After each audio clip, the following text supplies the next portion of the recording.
got me so damn high, yeah, and I just wanna know why.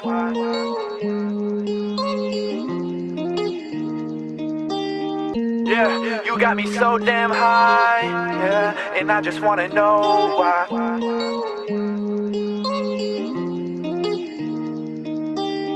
Yeah, you got me so damn high, yeah, and I just wanna know why. You got me so stressed out. What you doing playing games with me? And why you playing with me? Every time I catch a flight, girl, you don't act the same with me.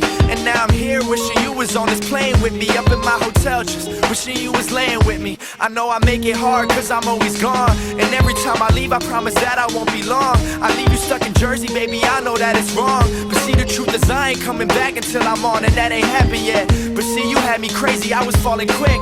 And you ain't make it easy, girl, you was hard to get. You don't wanna settle down, tell me that I'm just a kid. But girl, try to tell me there ain't something. And if there's something that you wanna know, and if there's something, show me where to go. And if there's something that you wanna know, and if there's something, show me where to go. Yeah, you got me so damn high, yeah, and I just wanna know why. You got me so stressed out, so stressed. What you doing? Yeah, okay. I'm thinking back to the first night, like how she looked. Them nice legs, pretty face had me kinda hooked. The way she stepped into that Uber had me dying. Type of girl that'll have this whole city shook. And now we roll into the bar like, what's up? I just wanna hit the hotel and she like, I just wanna chill, baby, maybe have a drink with you. Learn about your crazy life, learn about what interests you. I know you got a little money, but that ain't why I'm into you. I know you travel often, but I don't mind missing you. I know that it's mutual when I say that I'm digging you. So girl, try to tell me there ain't something. And if there's something that you wanna know, and if there's something, show me where to go. And if there's something that you wanna know, and if there's something, show me where to go. And if there's something that you wanna know, and if there's something, show me where to go. And if there's something that you wanna know, and if there's something, show me where to go.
Ain't all sunshine and rainbows. It's a very mean and nasty place, and I don't care how tough you are, it will beat you to your knees and keep you there permanently if you let it. You, me, or nobody is gonna hit as hard as life. But it ain't about how hard you hit. It's about how hard you can get hit and keep moving forward. How much you can take and keep moving forward. That's how winning is done. Now, if you know what you're worth, then go out and get what you're worth. But you gotta be willing to take the hits and not pointing fingers saying you ain't where you wanna be because of him or her or anybody. cowards do that, and that ain't you. You're better than that.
Sunshine and rainbows.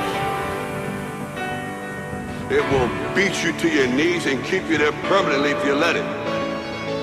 It's about how hard you can get hit and keep moving forward. That's how winning is done. You're better than that.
too distracted for this. I'm already watching the draft, but if you want, I'll send you a list through DMs later. Fantastic. We'll decide on your title at a later date. Mm-hmm. What's already your thoughts about the draft, man? Because we're already pretty heavily in. Well, both of these teams pretty highly prioritize Bounty Hunter. I think it's one of the strongest heroes on this patch.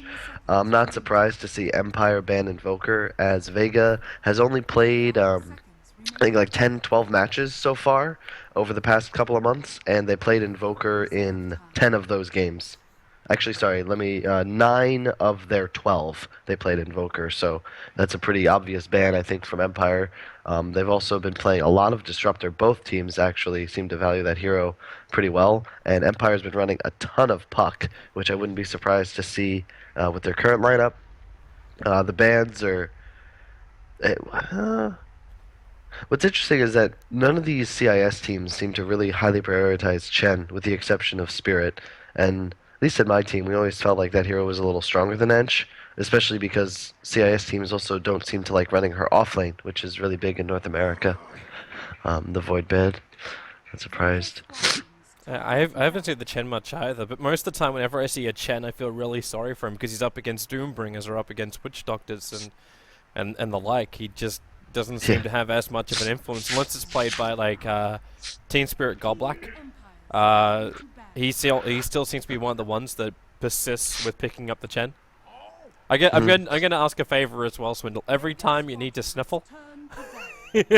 But mute myself? Yeah, I don't know if you got yourself a quick mute button, but it's just to save the cringe in the chat. I'll do my best. Thanks a lot, All Dave. right, and with that said, if there's any other issues with my mic, make sure somebody lets me know, No, because everything's I feel like fine, man. everything's fine. Okay, because I always get complaints that I'm doing something wrong. No, but in reality, any audio issues are your fault and your fault alone. You can 100% blame me. Just like at the start of the broadcast, you're a little bit quiet.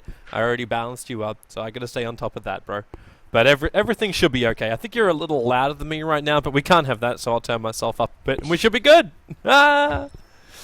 Beautiful. When technology works correctly. No surprise with the gyro. Actually, it actually kind of is a bit of a surprise with the gyro ban when you've got Ramses on your own team. Like you would, like he plays that gyrocopter more than probably any other hero. Yeah. Yeah. I think it's just the perfect carry for the kid, to be honest. Just because it's still one of those heroes that it's like the perfect mix where you can pretty much win a game. You know, you can acquire items and farm like a hard carry and actually just crush the game single-handedly, while at the same time you're able to fight and rotate from like level 6 onwards. So it's just one of those heroes that I don't want to say it's like easy to play, but it's definitely one of the most understood ones on this patch. The Beastmaster pick, I like that hero a lot.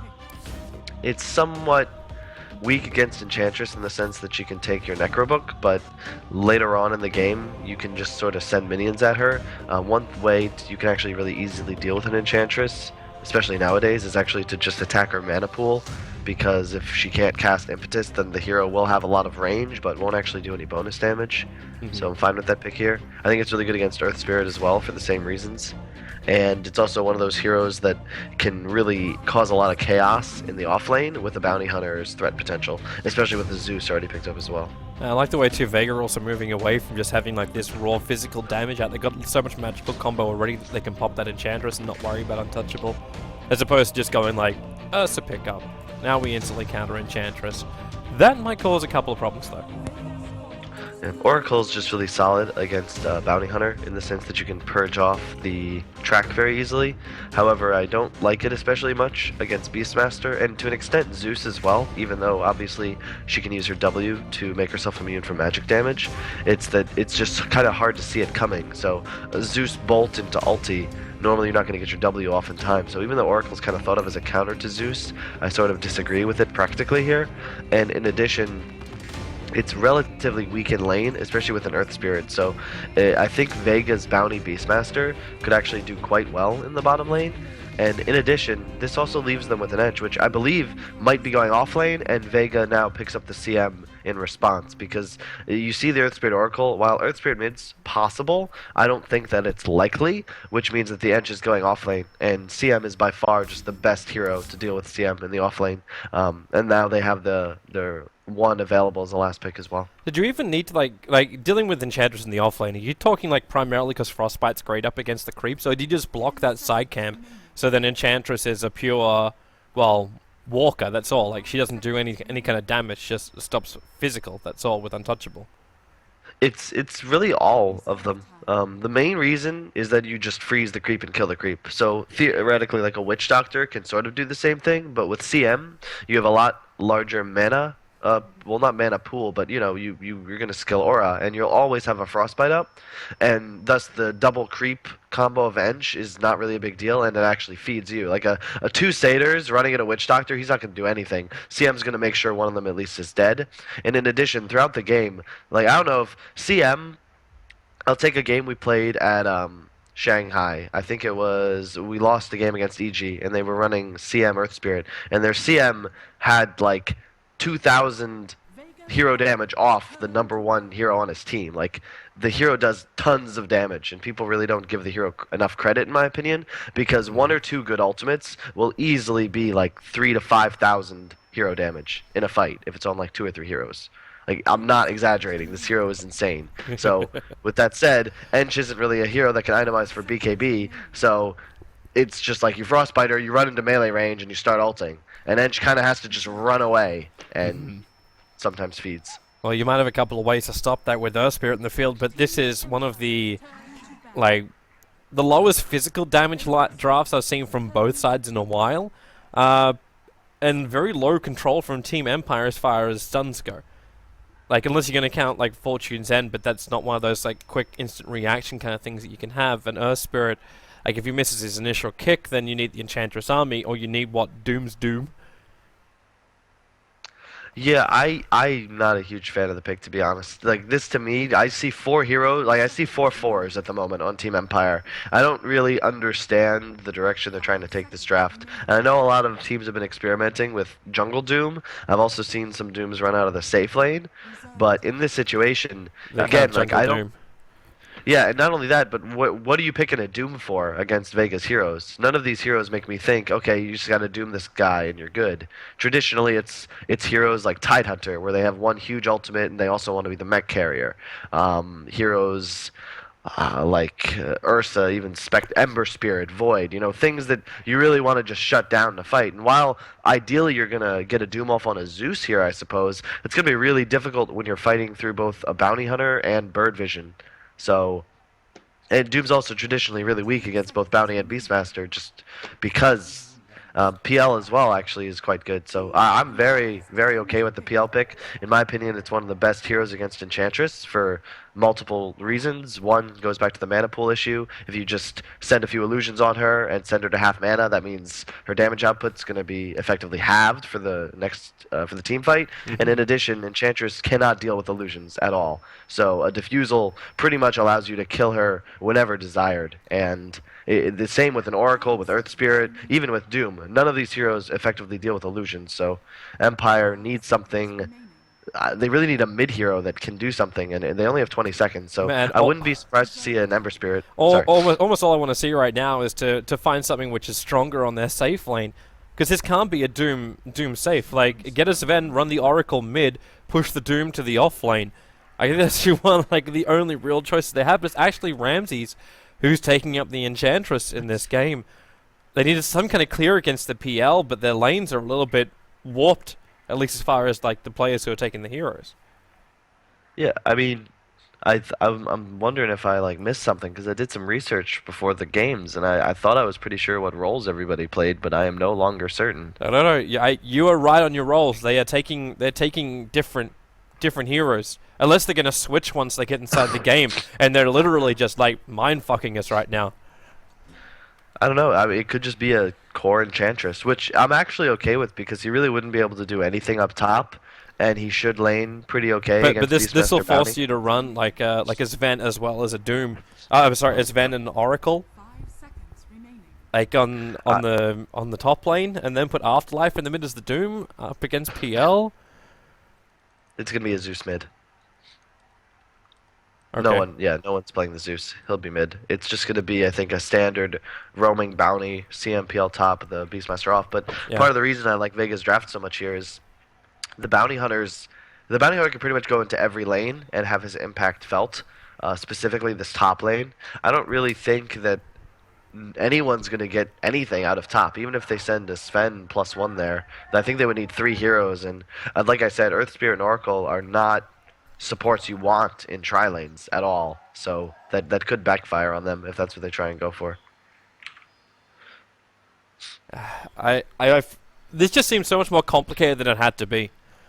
Like, just with the way they did their draft, it's like, okay, yeah, you start with an early Enchantress, I understand this, and yeah, they're switching it around. And you see them switching now. Just waiting for this to happen. So Ramses actually takes up this Ven, and YOLO Warrior will switch himself over to that Enchantress. So this is starting to look more like a real team. Yeah, I would agree. So Afterlife goes to the off lane. King Owl will be support. YOLO Warrior, that's support It's gonna be an Earth Enchantress, Spirit and mid. it's actually Wow. an ES mid. Interesting. So I think how's Zeus this matchup meant to work though? Because they're not sending PL to the mid; they are sending Zeus to the mid. So what's the Earth Spirit even meant to do here? It's actually a pretty good matchup, to be honest, especially with an Enchantress. Earth Spirit is really good against Zeus, in my opinion, because he doesn't really have any escape mechanisms. So you can roll on him, stun him, silence him. In the meantime, you're just beating into him with all of your team, which in this case is probably going to be a roaming Enchantress, and wouldn't be surprised to see Afterlife forced to rotate out of top lane as well. I think Solo is going to just prevent him from doing anything in this camp, and then just keep him completely boxed out of the lane, so that the CM can focus on either jungling or pulling, and then he'll just pretty much follow the Doom. A lot of this game is going to come down to this Enchantress, and whether or not they can rotate on mid enough to get this Earth Spirit a really firm foothold in the game, because they need a massive Sven and an Earth Spirit that's able to make a ton of rotations and movement around the map. So I think a lot of this game is on this Earth Spirit and just the way Team Empire rotates around their mid lane. Well, we'll see how it's going to go as the foghorn does sound. So first runes go as expected. It'll be a mid and a mid. Solo's already doing his creeping. He put down one sentry ward, which has blocked up this camp, and the counter ward, which was placed, will not actually do the job. They threw the sentry ward down because Afterlife actually walked up on the hillside and saw the bounty go invis, so he assumed that camp's blocked up, but this will now mean he has to commit 2 sentry wards, which he does not have, to get that camp and get his first creep. And you're also then watching the positioning of Seaman, this body blocking of the camp. There's just no way that this Doombringer is going to get any early aura, so Afterlife goes all the way into the dire jungle to find one, and all he can find is Noga Frostmage. In the meantime, Solo actually blocked Enchantress's first hard camp in the Radiant jungle as well, so they do a very, very good job there and just prevent the creeping entirely. Although Doom does grab a Frost Ogre, which is actually one of the best creeps to have in this lane, because it just means he can't die. Like, Doom has 0 base armor, he'll have 8 when that's applied, so that's a very lucky creep for him, because he only got a medium one. This matchup in the mid, this way I don't fully understand exactly what Earth Spirit's meant to be doing. Like, Bounty Hunter rotates in, he says hello a couple of times, the Salve now gets burnt, but the Earth Spirit has got 1 shared tango and 5 1 charges. It's the only way he can stay in this mid lane. Like, Solo walks forward. The only other way he can find himself a kill is by kicking Solo back out of the town, but now he's actually just had his sentry ward de-warded. They're out of sentries, they can't get that top camp available for the Doombringer. And no one's not even like, it's not even this game of trades which we normally see with Zeus mids. Like, Zeus actually has kill potential here. It's one of the main strengths of Bounty Hunter. Also, I think one of Solo's best heroes. I really like what he's doing here, because bottom lane, the Beastmaster did not get dewarded and blocked a hard camp, so Mag always goes this early boots build, which I kind of like, especially in a situation like this, because it renders him pretty much impossible to just getting killed. And mid lane is the only one that is really competitive right now, so the bounty can just pretty much ensure that it's one for the Zeus, as you say. And you can already see him up to a really big lead, and he's going to control this top rune, which is an invis, and that's exactly what you want in preparation for that Ench's first smoke rotation, although Ench is like really just not doing anything He's having a really hard time getting started. Well, she came into the jungle and didn't even buy smoke. In fact, neither of the supports bought smoke at the very, very start. So their smoke counter never started ticking. And looks like Earth Spirit, well, he's in a lot of trouble. Goes for the kick on no one. Bottle charges, and he actually finds the first blood. He was dropping so quickly, but Zeus just had no more abilities off cooldown. First blood goes the way of our mid-solo. That was a really, really big kill. I got tweeted at, and Pashka is the real deal, so we'll love to see what he can pull out. I have only seen one player that I thought was a passable Earth Spirit mid, and that was Weeha, and they won the major, so I'd be really impressed if he can continue making plays like that throughout this game. Real quick point, just I think one of the things we all know coming into this game is that Empire is certainly less experienced than Vega, and I think that's demonstrated quite well by just how Vega's playing. They blocked more camps, they placed really good wards that have, like, if you look at all the sentries, 3 sentries placed by Radiant, and none of them have achieved anything. So they are playing without a hard camp. Bounty Hunter's constantly blocking the other Radiant hard camp. The offlaners is blocked, and Empire is just kind of unprepared for this. And now we see an Enchantress smoking, but his creeps are not smoked, so I am not certain that this will work out. How did this even come to be? I don't know. I wasn't paying enough attention, I guess. So the creeps do the rotation. No one... He has vision of the creep. He just saw the Satyr. Yeah. As well as the Centaur. Nighttime. So now they run forward. Unfortunately, nighttime only just hit, so they have no information about this at all. Really well played there by Earth Spirit. Oh wait, never mind. Solo got it. I thought he was able to roll for the regen, but Solo actually picked it up. So now Earth Spirit's going to be pretty low for the rest of this little dance. And as you can see, like CM is already there. She's actually up at 7 CS, so pretty much equal with the Doom in terms of farm thus far. Because the Doom is essentially playing as a 4, because this offlane is very difficult for him to find any footing. I know you have these heroes, especially like heroes like OD we've seen, where you die a couple of times and then you come back into the game, because there's just mechanics that allow you to do so. Does Doom Devour really give him enough of a mechanic to be ready for when Vega is like full team fight? Yes and no. The changes to Infernal Blade actually just make that hero much better. I think the main thing he needs is just levels. Like as soon as you hit level 11, level 2 Doom, level 4 Infernal Blade, which is the build most people are going, you're actually really strong. And normally at that time you have at least like a bracer, and his strength gains just like off the charts. Bottom lane though, Solo. Bounty's getting stunned. Yeah. He was just in range of the sentry ward, but now he runs out of range of it. Solo knew he was visible in that lane because he already pinged out that Radiant Observer ward, because it was placed at the same time as King R moved up next to that Dire Observer ward. So Solo knows that was there. Now he knows there's a sentry, but he still decides to walk back in range of that sentry and gets completely slapped down. Maybe thinking the sentry was a little bit further south than it was. Yeah, I'm not sure what... I mean, he just didn't see the Earth Spirit rotation coming. That one ward that they placed didn't see it until he was close enough to roll, but I agree, he definitely should have been more, like, there's no reason to dance into sentry range when you know it's there. Well, now they're going to pay the price for it. The tier 1 tower and the bottom lane will be lost for this. That doesn't even matter if Solo's there. They fortify only to delay the inevitable. And there goes the tier 1 tower. Ramsey's off to a great start. Already managed to pick up 1,500 gold on top of the Helm of the Iron Will sitting in his bank account. Yeah, something that took me a while to learn is in Dota you actually want to last hit the towers. In Han it was the opposite, but it actually gives your team a couple hundred more gold when you last hit it, so very good that Ramses did it. This is a huge dive onto Doom. He will go down, but oh no. Does FN get out though? Fortune's End's going to be thrown. He's got no doppelganger. He's got the Mango available, but now, well, okay, you've already got a level 6 Earth Spirit, so Magnetize is up so early on. FN will be brought down, the last hit going into that ES. He did miss both the rock and the roll, to be fair, but I'm not going to mention that since they did score the kill, so doesn't matter how it happens. You know, maybe that just proves the point that PL was a little too deep. I'm a little concerned, I think, for Empire. Even though they're getting kills, they got the first objective, they're in a position, in my opinion, where they sort of need to just keep making things happen. And I just don't really see where their damage output is going to come into the late game. I feel like as long as the Sven gets slowed, which is so easy. Like Vega have so many good heroes against Sven. Zeus is actually quite good because you can cancel the blink and you just do massive damage even through his really high armor with his E up. PL kites the shit out of him. CM kites him. They'll have vision through bounty, and that's like if you look at their team, like where else is the damage going to come from? You know, they'll have a magnetize from the Earth Spirit, but I don't see this Enchantress currently sitting with boots smoking a dust, getting up to like that Dragonlance Ags timing anytime soon.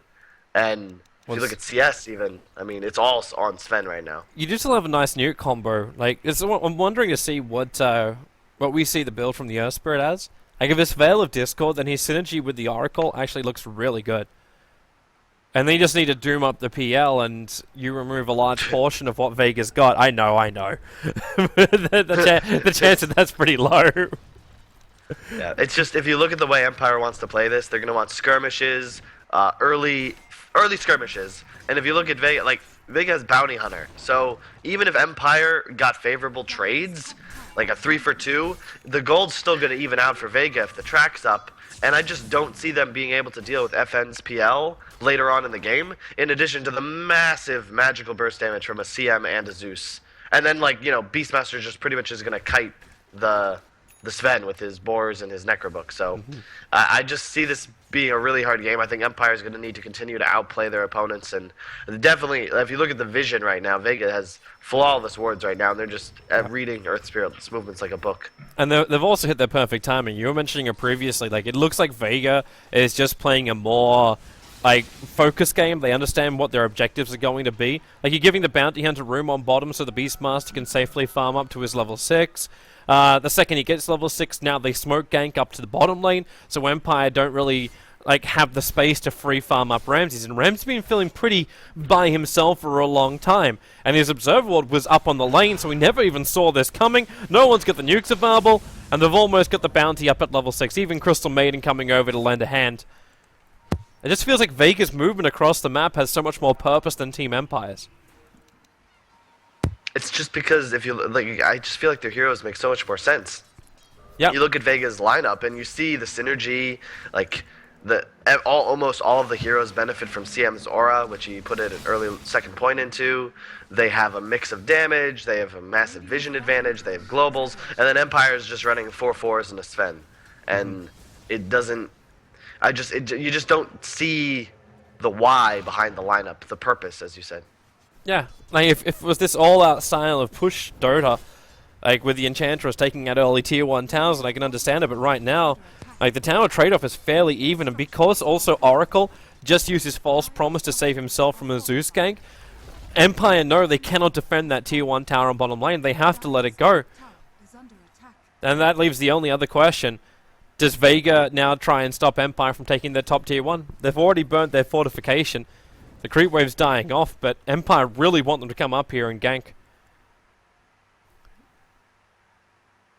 I suppose that's why Solo's on the fact-finding mission. So they let their tier 1 tower go. So how's no one looking? He's getting closer towards that ether lens on himself. We talked about kiting, having that extra range is definitely going to be useful. And it's a Necrobook build coming over on Mag. So again, no surprise, just as you predicted. Again, there's just nothing on Empire that's going to deal with these illusions and the minions, with the exception of Sven. And while in a perfect world, he'd be just this is just not farmed enough for a Sven. I've seen them hit like 110 at this point. They'll find Solo. He'll get one track off and maybe one attack with the rest of his double damage under Afterlife. But he walked into a 3-man smoke gank. It was the Bounty Hunter to die. You'd almost be like satisfied with that. You don't lose any of your cores. It's amazing to think that Seema actually has not been in any kind of position where I think he's been close to dying.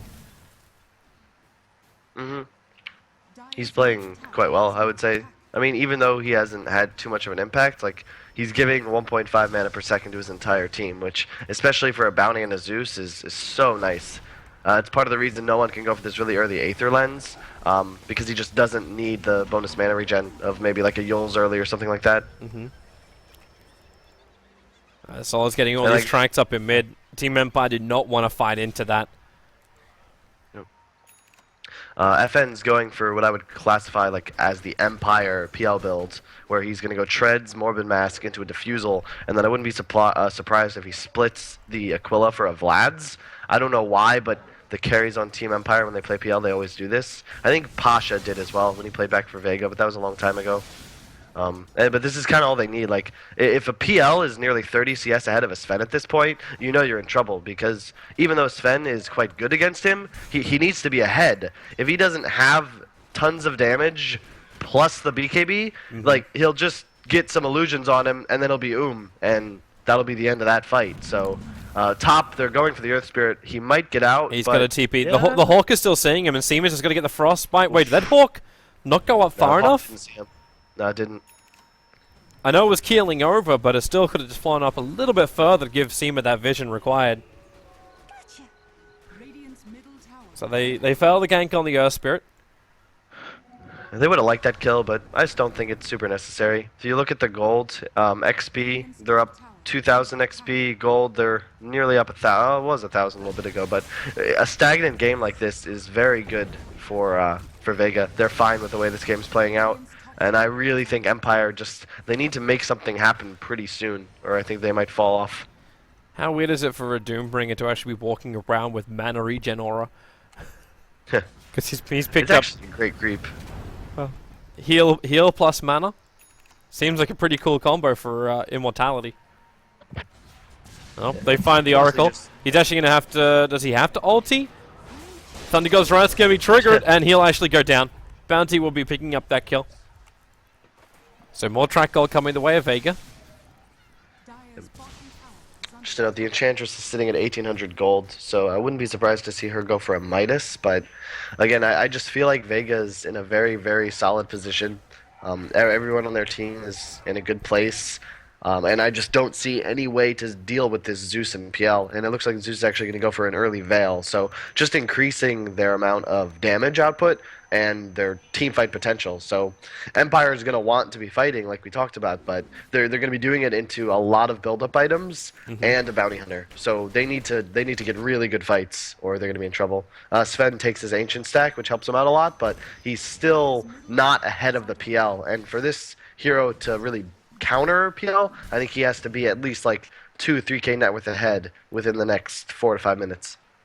It's pretty difficult to do because the rest of his team also require a large amount of farm. This Doombringer needs to get the money to pick up the mech. Like, you get Dragonlance build over on the Enchantress, so she bypassed going for the Hand of Midas. Just going to go in for that raw damage output if possible. But your support's going to start to fall behind as well. Like, you got 1,500 gold advantage going the way of Vega. And this is when, like, track is coming up. Like, how is this event even meant to stay ahead of the PL and net worth once you start having big team fights with track involved? Yeah. The Doom's actually probably going to go for a drums. The casual buckler is actually just something that Dooms have been doing nowadays. It's +7 armor once it's active, and the cooldown's lower than the duration. So it's just +7 armor and 2 to stats for really, really cheap. And as we talked about, like, Doom's base armor is so low, it's just like really nice to have, so that you don't immediately feed to physical damage. And do you still want to finish the mech later on? Usually no. If he had brown boots, possibly, and he would go for like a Greaves build, which isn't bad here, but with Tranquils, I really don't expect to see a mech. You just don't have the mana pool for that, even with your handy mana aura from a creep. Yellow Warrior, he kind of should have known that was happening. The Observer Ward was being dewatered by Vega, and the last movement they did that Ward would have seen was a quick movement to the left. So that's a free pick-off over an Enchantress. No one will come to defend the top lane and also get that last little bit of gold to get up to his Veil. How many sentries do you want to put down, Vega? Initiation's coming in, Seema. Oh, there's your Magnetize going off. FN in a world of hurt. And he will actually drop. That's a big kill. The Oracle will be the one to take it with his nukes. But at least they get some kind of revenge for the death of their Enchantress. And this will allow this Ven to get ahead at least by 500. That gives him a good start, but I mean, we just kind of saw the burst potential of Vega, and that kill's worth, again, a lot. That was, I think, a 4 or 5 man track kill. The PL does go down, which was super necessary, I think, but they need to take out this Zeus as well. Even this Beastmaster is going to be a problem pretty soon. A Necro 3 is just going to shred whatever hero he goes on. If you look at the mana pools of the entire Vega lineup, or sorry, Empire lineup, very few of them can support just having 3 to 500 mana burned immediately by the Necro unit. So whoever he roars and sends those on is going to be worthless no matter if they die or not. Well, the other revenge is maybe you just jump and try and kill him off first. Ramses has level 2 God Strength. That smoke comes in close. YOLO Warrior's the first one there. And that's a second. He tried to channel up the sprites. That actually looks so hilarious to see how fast he gets interrupted and nuked. Yeah. Veil and Aetherland Zeus is... I mean, a lot of other items is you don't usually see these this early on Zeus, but if you think about it, the only 2 items in the game that increase magical damage no one already possesses, plus he's level 11, so he's pretty much peak as far as raw damage output, and no hero in Empire comes even close to him right now. Empire's so coming out to they can fight. just do that. This is a 4-man smoke move while the Enchantress will now TP herself forward. Who's going to reveal it is Solo, who actually breaks it. He was close enough, they didn't get detection, they go for a sidekick. The Sentry Ward, he actually got hit by that just on the edge of the vision range. So Solo will pop to the Oracle. But that's still a 4-man smoke move while Vega had already pretty much pulled out of the fight. Yep. They'll take that trade. I actually think Vega could take that fight, but I think that they recognize that they're ahead and that they actually don't need to do anything just yet. The PL is actually going to choose to go for a Manta, which I like here. It's kind of greedy, but it certainly accelerates your farm a lot faster than a raw diffusal would. So in that sense, I think it's perfectly fine here because I don't see them looking to try and actually win this game for at least another 10-15 minutes. Empire trying to force the issue with a jump forward from Ramses. Triggers that God Strength. His creep's going to make him walk around the target, however. Now the Roar, it's not enough to get the Zeus out to safety. And with the Doom over on Seema, you're taking out that Nova as well. No way to drop the freezing field. And they take the tower. Yep. He was just really out of position. Daytime, he didn't recognize that he was actually seen on the Radiant Ward, and just kind of... I mean, Earth Spirit's initiation range is quite large, if you haven't noticed yet. So, if you are seen, and you don't move for a little bit, he will most likely find a way to set up a kill on you. They might find this PL. Nope, never mind. So, interesting question. Is Silver Edge worth it in this game for an Earth Spirit, or is Shadow Blade just is set up for a kicker? I have no idea. I expected him to go for a Veil. I mean, it might be a Glimmer Cape, but I mean, this is CIS, so I have a feeling you're probably right, and that's a Shadow Blade. What I think about it, I have no idea. Because if it was a support Earth Spirit, I would be for the Veil. Like, up against the magical damage, it would make a lot of sense, right? Yeah. I'm not sure. I mean, yeah, it could just be that he wants to... I mean, and it makes sense because you kind of need to get initiation on these heroes. It's very important if you're going to go on pretty much anything of Vega that they don't have time to get anything off. Whether that's the Necro Book and the Roar, the PL Doppel, or the Zeus just ulti. Like, if he can set up and kill someone before they cast anything, it'll be really important. So, with that said, initiation is going to be very crucial. It's just, like, that item is solely for that purpose. And if they don't get the initiation, they're going to have a really hard time. Well, they are having multiple ways to get that initiation. The Doombringer is getting closer to his Blink Dagger. This Ven's actually just completed up his SMY as well. On top of that Blink, he is now a full 1,000 gold ahead of the PL. So getting closer and closer to that position that you said he should be in. While Vega are hovering around Roshan, they don't really have the best lineup for this at the moment. And in fact, Empire are smoking up to rotate over. That Observer Ward again was watching a lot of the Vega movement around the front of the pit. Vega making the right call. PL's just going to push out bottom with his illusions, and they're all just going to back away. Make sure they stay secure. They kind of read this smoke gang coming. Radiant's top tower is under attack. The timing, I think, where Empire kind of needs to make something, it's gonna be with a BKB +1 item on Sven, and I think it'll probably be a Daedalus here.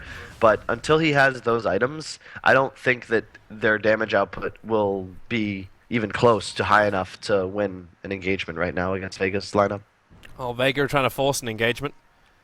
As the PL's going to create a couple of illusions, they'll get rid of the one Enchantress creep that was in there, and they're going to set up Roshan. But Empire, they just TP 2 heroes to the top lane, so the Earth Spirit's a fair way away from this.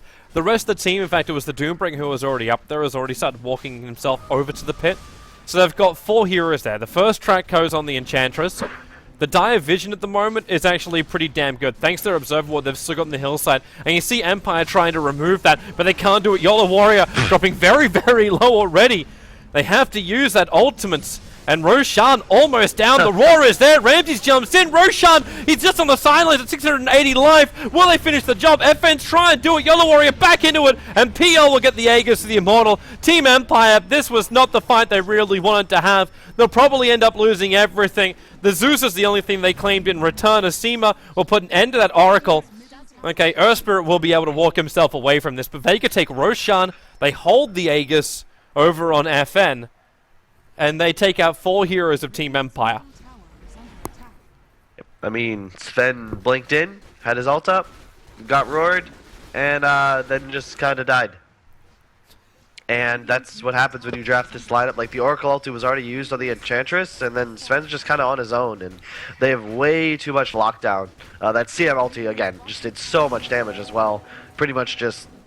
You just can't fight this team in a pit unless they're starting on FN. They're going to Doom on FN. He's got the Aegis to the Immortal. Like, Vega's not in a great position to fight, primarily because they don't have Necro books, but that's up in 3 seconds' time. You got Roar in 14. Now we'll see if PL is capable of escaping. They try and get the kick time. They will be able to do so, and FN will be dealt with. 1 minute on the sideline, and the rest of Vega will TP out. Blink on Doom now as well. Shadowblade on the Earth Spirit. That will be the reveal, though. I think that's how they actually got that initiation, because they did not have vision through the bird, because the Earth Spirit was invis, but... It's funny, though, because he had the Shadowblade in the last fight. He walked in with the Shadowblade. Yeah, it must just be Vega didn't notice it, because it wasn't really one of those, oh, wow, this is a really critical item for an Earth Spirit. Yeah, he actually had it in the last fight. Yeah, Vega's always been one of those teams that's like on the cusp of being really, really good. They've actually like won events, but they just kind of... I think it's moves like mistakes like they just made are things that you really won't see teams of the caliber of say EG and Secret do, where they win a big fight, they get Roche, and then they're just kind of pushing bottom, but half-heartedly, and then oh shit, PL's dead. Like we're just leaving him, and there's just no real need for that, and they could have very easily just pressured a bit and backed off, and Earth Spirit also might find this Beastmaster. Yep, that he has. Shadowblade lets him just walk in close with a Stormbolt. Has a God Strength committal as well to ensure the death of Mag. 505 gold going the way of the Earth Spirit. They'll be able to push top off that as well. Okay. It's always good if you can push an objective immediately so that you don't waste the God Strength. They got to fortify Vega. Fortifying for the tier 2 tower. They're not really ready to fight. No one... He actually just delivered himself a Blink Dagger. He was waiting in the tree line. It was Vega who were the ones who were trying to set the trap there. They both just wanted to blink out and kill off whoever came to the top lane. But instead, they end up losing their Beastmaster and losing their top tier 2. What's interesting is that he actually chose to go for the Blink before finishing Necro 3. He actually has Necro 2, so that was definitely a just of the moment decision, because if you're going to see that, usually they'll just keep it level 1, because the big jump is your level 3 Necro is just amazing. So normally if you're going for 2, you might as well go for 3. I also kind of prefer having bots over Blink, because it gives you more potential for like surprises, but and then just like global map control, especially because the PL doesn't have them. But I mean, if you saw, like, it's just going to come down to initiation. So both teams there were kind of setting a trap, but the invis paid off before the Blink Daggers did. So I feel like that'll just kind of be the tail of this next 5-10 minute segment in this game. But I'm still... I mean, this game is much closer than I expected it to be, but it's still pretty much all on this Sven. And whether or not he gets to auto attack, he's got the BKB, so it's just a question of does he kill like 2 heroes in a stun or not, and that'll pretty much determine the team fight's victor. So we'll keep our eyes on Ramses then. This game really shouldn't be this close. Like it still feels really, really odd, and I'm wondering how you actually scale the Earth Spirit too. You got another 2k gold over on this Earthspirit. He's done a pretty damn good job with the Shadow Blade, almost doing like I have your words ringing in my head from Dota Pit, where he's like, you know what, Shadow Blade's just so great. You're always in position. You always have more options to kind of style. And this Earthspirit's had a hell of a lot of options. But where does he go from here? Like, can you even build a physically damaging Earthspirit? Can you find a way? Like, is that even meant to be his job? Like, do you actually get like something like a Scythe of Vice and just become a Ramses enabler? I actually have no idea. I still think he'll probably end up going for a Veil. Bottle's an Arcane rune, which is one of the most annoying runes for an Earth Spirit to have. Like, suddenly all of his cooldowns go to nothing. But, I'm really not sure. I feel like a Lightning on any of these heroes wouldn't be completely off base, just because they still really only have a Sven to deal with illusions. PL also finishing his Diffusal. It looks like he's going so BKB. Judging by the Ogre Club sitting in his stash, unless he's going to complete up the Silver Edge. That's pretty solid here, though, to be honest. I mean, it completely nullifies the Bounty, CM, and Zeus's effect, and PL is not nearly as scary if you're not getting mana burned. That's a large portion of the actual damage output of the PL, so that allows him to just pretty much get into the fight, wreak some havoc, and hopefully get off a huge Magnetize. But I'm totally cool with that, actually. But it again, kind of just puts Empire on a bit of a clock. I see them, Earth Spirit BKB, Sven picking up either his Daedalus or maybe an MKB, and then they need to take a fight and potentially win the game. Because I just don't see them getting stronger, not necessarily themselves, but in relation to the enemy team. So that to me is their timing where they can actually defeat Vega in an engagement. So they have to look to go up then. I guess the only way. Like, they have to go up into Vega's base and take out Arax. But they're not really ready to do so. Maybe with this Doom Vlads, they feel more confident as they group up for a 3-man smoke. There was no Dire Vision around that point, so Vega are unaware of this. They may actually scout out.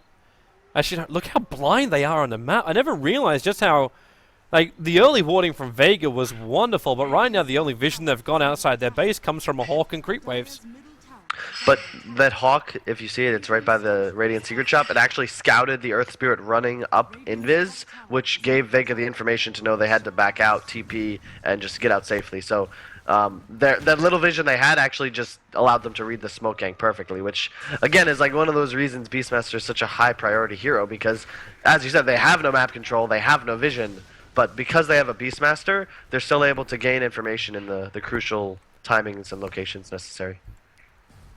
With this, Team Empire, so obviously that fight won't work. How do they now go, approach the next point? What do we got coming out? We got a Chrysalis for Ramses. His damage is starting to increase more and more. But he's not finding any opportunities to actually fight. But he's still, maybe this isn't even a bad thing.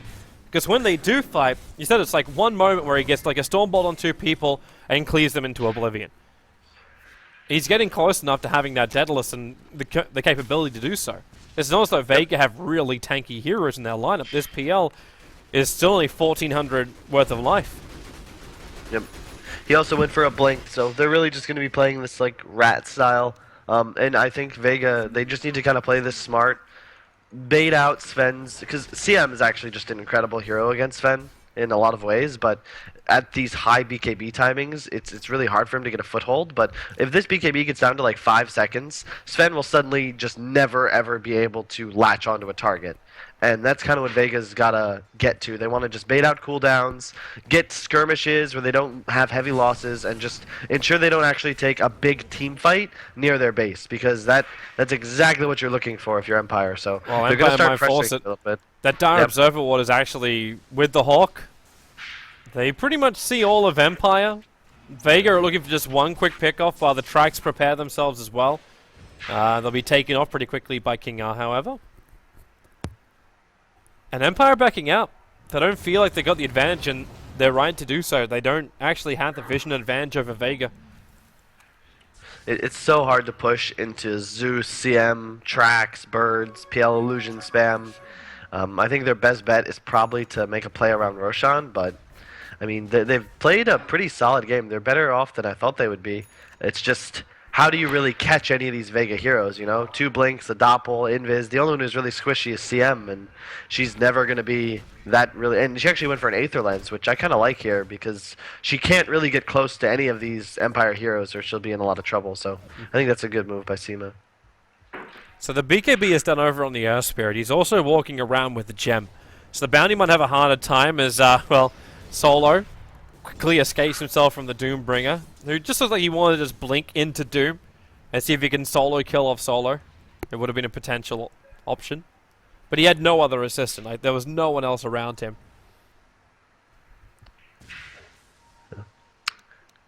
Yeah, I mean, I think this plays into kind of both teams, to be honest. Both probably feel like they're okay with this. I think that Ramses in Empire are content to just kind of let him continue outricing, finish the Daedalus, and then maybe look to make a move. But I still feel like Vega, they're the ones who have something to lose here. I think that the game is... I don't know. Empire kind of have to go out and win right now. Yeah. Vega just have to try to not lose. And it's always just easier to play a game when you don't really have any impetus to actually do something. No one's going to They might scout try and out. defend this Roche, though. They got a Veil of Discord over on the 3 cores who are finishing up Roshan with God's Strength. He's low, and now Thunder God's Right's going to go. Afterlife gets the Doom over on no one. The Crystal's actually dropped, so Oracle can pick that up, giving Sven immortality for this fight as Earth Spirit rolls himself forward, turns on the Magnetize and the BKB. With the Doom on Zeus, there's still no way they can repair any kind of this damage being done to them. And Seema, damn, that Crystal Maiden is so tanky. But the jump in Solo, caught out the Roar from Mag, will buy a little bit of space. They'll free him up with that false promise. So it's a 2-for-1 PL. trade-off. But it looks like this PL, yep, now he's finally going to actually play around here. Doppelgangering himself out, then going straight back in. Will burn the Aegis of the Immortal. Remember that Earth Spirit, he was the man carrying the gem, lost it. It's a triple kill for FN. That's probably going to become a rampage at the moment as Ramsey's trying to clean up these illusions. He's not finding the real FN just yet, hoping for some crit FN. All he's got to do is just back up, let the BKB wear off for the moment, and then Lance, Doppelganger around, and just juke it out. The Zeus will find the kill, Empire will go down, and this just, it seems to highlight exactly what you were saying, Swindles. They just played the elusive team fight game, and it worked perfectly. Yeah, I mean, PL just ignored everything that was happening to his own team. He killed the Oracle, then he killed the Enchantress, then they finished off the Earth Spirit, and then he just kind of kites down the Sven. And that's really your issue, and one of the reasons I'm not actually a huge fan of Sven as like your go-to counter to PL, because he needs to be targeting him, whereas other heroes like, say, an Ember Spirit, Zeus, even Timbersaw, they don't need to expend like... It can kind of just be like a casual, oh shit, there's a bunch of illusions here, let me just throw out a slight, you know, and then they're all dead. But with Sven, if he's not stunning and then sitting there to auto-attack the PL illusions, like, there's nothing to deal with them. Like, the Enchantress just died immediately, and I don't see that stopping anytime soon. Enchantress is actually running around with brown boots. He's going to be going for a BKB, but, I mean, if Empire doesn't kill 2 or 3 heroes right off the bat, while their BKBs are up, they're just going to lose the team fight 100%, and I just don't know if that's going to happen. I mean, they got to Doom off on the Zeus, but he just kind of ran away, survived, and then just did a ton of damage once again. Even if you do actually find that pick-off, because Vega's still having like bounty hunter fights, they got a lot of money up their sleeves. Just buy back, like Solo bought back in that last fight. Just kick back in, make sure his regen's there. He's got the extra track as well, so Vega is still earning money when the bounty buys back. But everyone else has like really decent amounts of money. Like even this Crystal Maiden's walking around with almost 1k life. Yes, it's a brace of Tranquil Boots and an Ether Lens. But when Empire is trying to put all their damage into the back of the PL, it means Seema's free to do whatever the hell he wants. And if a 4-staff can also be completed on Solo, this kite game's going to get even harder. You got a 4-staff over on the Zeus. The Beastmaster, is it now? Yeah, his BTs are on the way, so you're going to have that Blink Dagger and Global Maneuvering on the back of Hawks with Necrobook Jump and Initiation Beastmaster play. And it looks like Vega's just got so many different ways that they can just outplay Empire just through their draft, not just from their like abilities as players. Yep. A lot of what wins games for you in this meta right now is just mobility, both around the map and in team fights. And I mean, you just look at Vega's lineup; they're going to have more vision. They've had a gem now for about 5 minutes, so Empire's going to have a really tough time just getting wards up. Scotty finished on the PL, so now his illusions are even tankier. So without a crit, Sven won't one-shot, probably won't even two-shot those illusions. So they're going to burn his mana, kite him, slow him down through BKB, and Vega just kind of have to just continue farming, and in team fights just make sure they don't get like 3-man stunned and cleave to death. And as there's no Darkseer, they're not really, they kind of just have to make sure they don't stand on top of each other and they'll be fine. As you said, it's Vega's game to lose and Empire's game to try and force the win. But they're running out of time. Like, they're running out of so much time. One more fight like that, and you're probably going to have most of Vega still up and looking to take out Tier 2, Tier 3 towers when you actually start going up into the Empire base. And what can this Ven even do? Like, you're sitting on 2.6k gold. Like, you can complete up a Satanic, but it's almost like survivability isn't really his problem. It's like that raw damage output. But he's got no other item slots. Like, the only other thing he might be able to do is like buy a moon shard or something like that. Yeah. I think that might actually be a better bet, in truth, because he just, their damage output's just far too low. He needs to just kind of bank on the fact that he'll get a lucky stun, he'll get a couple lucky crits, and he just needs to be able to do as much damage as possible in the duration of his BKB window. Because, as we've talked about, like, a long fight's just not going to work out, and this Enchantress, like, I don't know, what is he doing there, man? He was hovering. Very out of position. He was hovering around this Ven. But this Ven just keeps blinking, going from camp to lane to camp to camp to lane. And she just got left behind. No maneuverability. She bought the BKB before death, however. But that also means there's no buyback on this Enchantress. That movement over Seema. Ramses. Oh, he jumps forward. He goes to Mag. There's your 4-staff up. Mag will go down. The Geometry Sight's over on the deck. As these BKB heroes try and have a battle, they go after FN, turning on the Magnetize. And this PL will drop. That is exactly what Empire required. Yep. There you go. 2 kills in the duration of their BKBs, so they win the fight. If those BKBs go down and they don't score those kills, it's going to be a totally different situation. But, I mean, Empire just kind of get caught sleeping, Enchantress out of position, Oracle in the base, and Ramses and his 2 core cohorts just kind of say, screw it, we're going to go in. And Beastmaster dies in 2 hits, and somehow he got the Doom off on the right PL. Which is really easier said than done. I'm not sure how he managed to do that, actually. I didn't know either. Did he jump in with some kind of... Well, he's got the Pack Wolf Aura. I was thinking maybe if he had himself like a War Stomp, that would have been one way to start it off. Either way. You just went a little robot for me. I don't know if we can like restart the call or something, but it's tough to kind of understand. It'll repair after a couple of seconds. Okay, no worries. Yeah. He's still audible, so no worries. Yeah, unfortunately they're not gonna get the Roche spawn, but I mean, Yellow Warrior. Look at the. Oh! Yeah. For all those people out there who have definitely played a couple of pubs and they've just sat there trying to attack an Enchantress and you cannot because of Untouchable, I'm sure that just brought a smile to your face watching Zeus just do that. And yeah, I mean, there's no real words for that. I mean, Zeus just... This hero does so much more hero damage than any other hero in the game of Dota 2.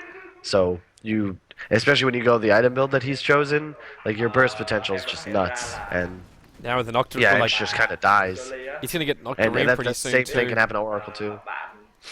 Like, these cooldowns are going to be dropped even lower. Not to mention his survivability and teamfight's going to get even better as long as he doesn't get doomed. And this is where you hit a problem now for Empire, though, where the Sven is now huge, right? Like, he is super farmed, but he can't buy any more items. He can buy a Moon Shard, he can replace the S and Y at a certain point, and after that he is maxed out. The only thing he can replace the S and Y with is something like a Rapier at this point to make any kind of real difference. Unless the PL goes like Butterfly, and then he's got to go Monkey King bar.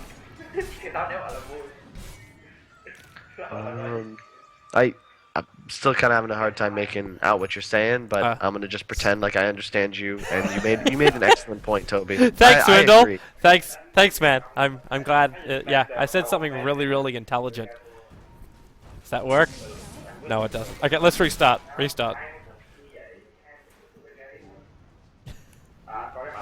Not a great thing when you can't actually understand.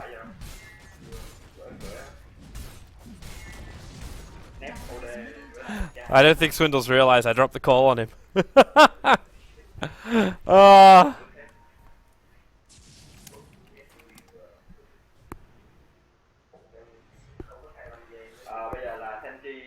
Hopefully that doesn't last for too long. Alright, so Team Empire now. Couple of nice things going for him. Come on, Schwindels. Schwindels. Radiant's top tower is under attack.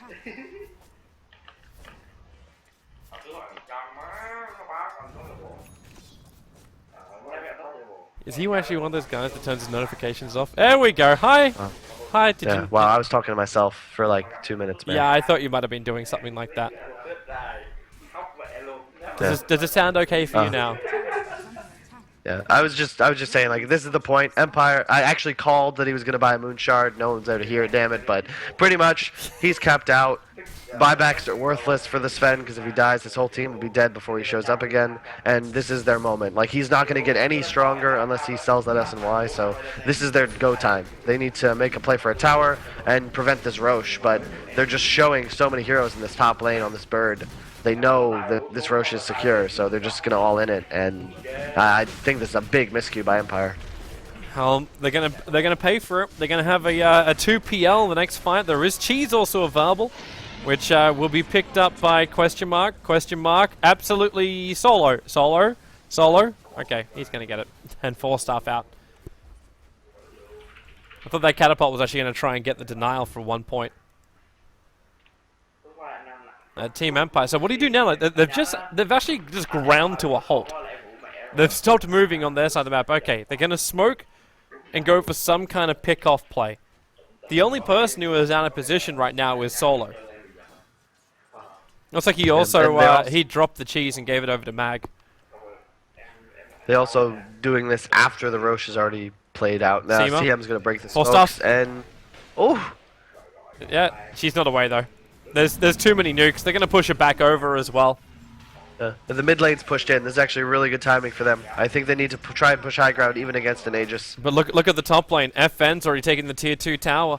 Like, who's gonna push high ground faster? And this one TP back was cancelled. That was the Enchantress who was TPing, so she'll have to walk away back. Which just gives FN a license to banter and push the top lane with illusions. Even Solo's added momentum to that bottom lane. Radiant's top tower is under attack. In the bottom tier 3 tower as well. Yeah, it took a little bit of damage. I think it was like 10, 20 minutes ago. Not softened up enough though. But FN's getting bigger and bigger. Oh, that's a little too easy. when you got BTs on a PL as well as a Beastmaster, both who also have Blink, it is so easy to initiate. And the thing is, they can do that to any hero, with the exception of Ramses. And that's just the problem Empire's going to find themselves in, where these 3 heroes, the PL, the Zeus, and the Beastmaster, still have a lot of scaling left to do. And at this point, Ramses is still taking farm, but, I mean, he's got a buyback now, but his hero will not get any more powerful. And it's really concerning for Empire. I think they need to try and accomplish a goal. They might want to wait out this Aegis, but right after that fades, they've got to go, because PL's next item's a butterfly, and once he gets that, like, you're just not killing these illusions at all, and he can just, like, almost 1v5 the enemy team. That's not what you can do though. Like, you can't even smoke out. They don't have another smoke for 6 minutes. Without that, okay. Ramses feeling confident to be on the front lines. There's still no Earth Spirit available, and King Ar's going to start healing up his Ven. It's now Vega. They come up high ground. And FN's the one on the front lines. He really wants to try and soak up as many abilities as possible out of Team Empire, but what's really been soaked up at the moment? God Strength is your primary ability, which is down. So FN will just come back in again. More Lancers, more mana burn, stopping Enchantress's damage as well. As Afterlife begging for an opening, but every time they go for it, there's a 4-staff, or there's a Blink Dagger, or there's Heavy Nuke to dissuade Empire from chasing out any further. I mean, they blew God Strength. They'll wait for that to fade, and they will back, actually, but I don't know. I don't see how you kill anything here. Zeus has an Octarine core. He's really tanky. There's the Butterfly as expected. So as soon as the Aegis fades, he'll have 30% evasion and a ton more stats on those illusions.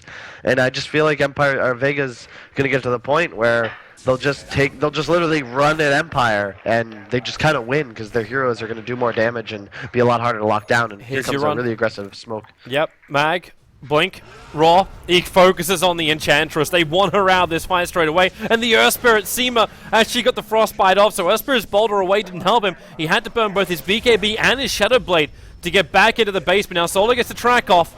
He'll be able to force up himself away as he gets Boulder, but FM, yep, this is the run at you kind of style. Let's see how many buybacks will get expended right now. But there's only one left. It's over on the Doombringer. He BKBs. He tries to get the Doom off, but his only target is actually Solo. And that target has gone invisible on him.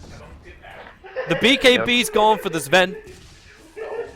And Vega are just sieging up Empire while picking off the pieces.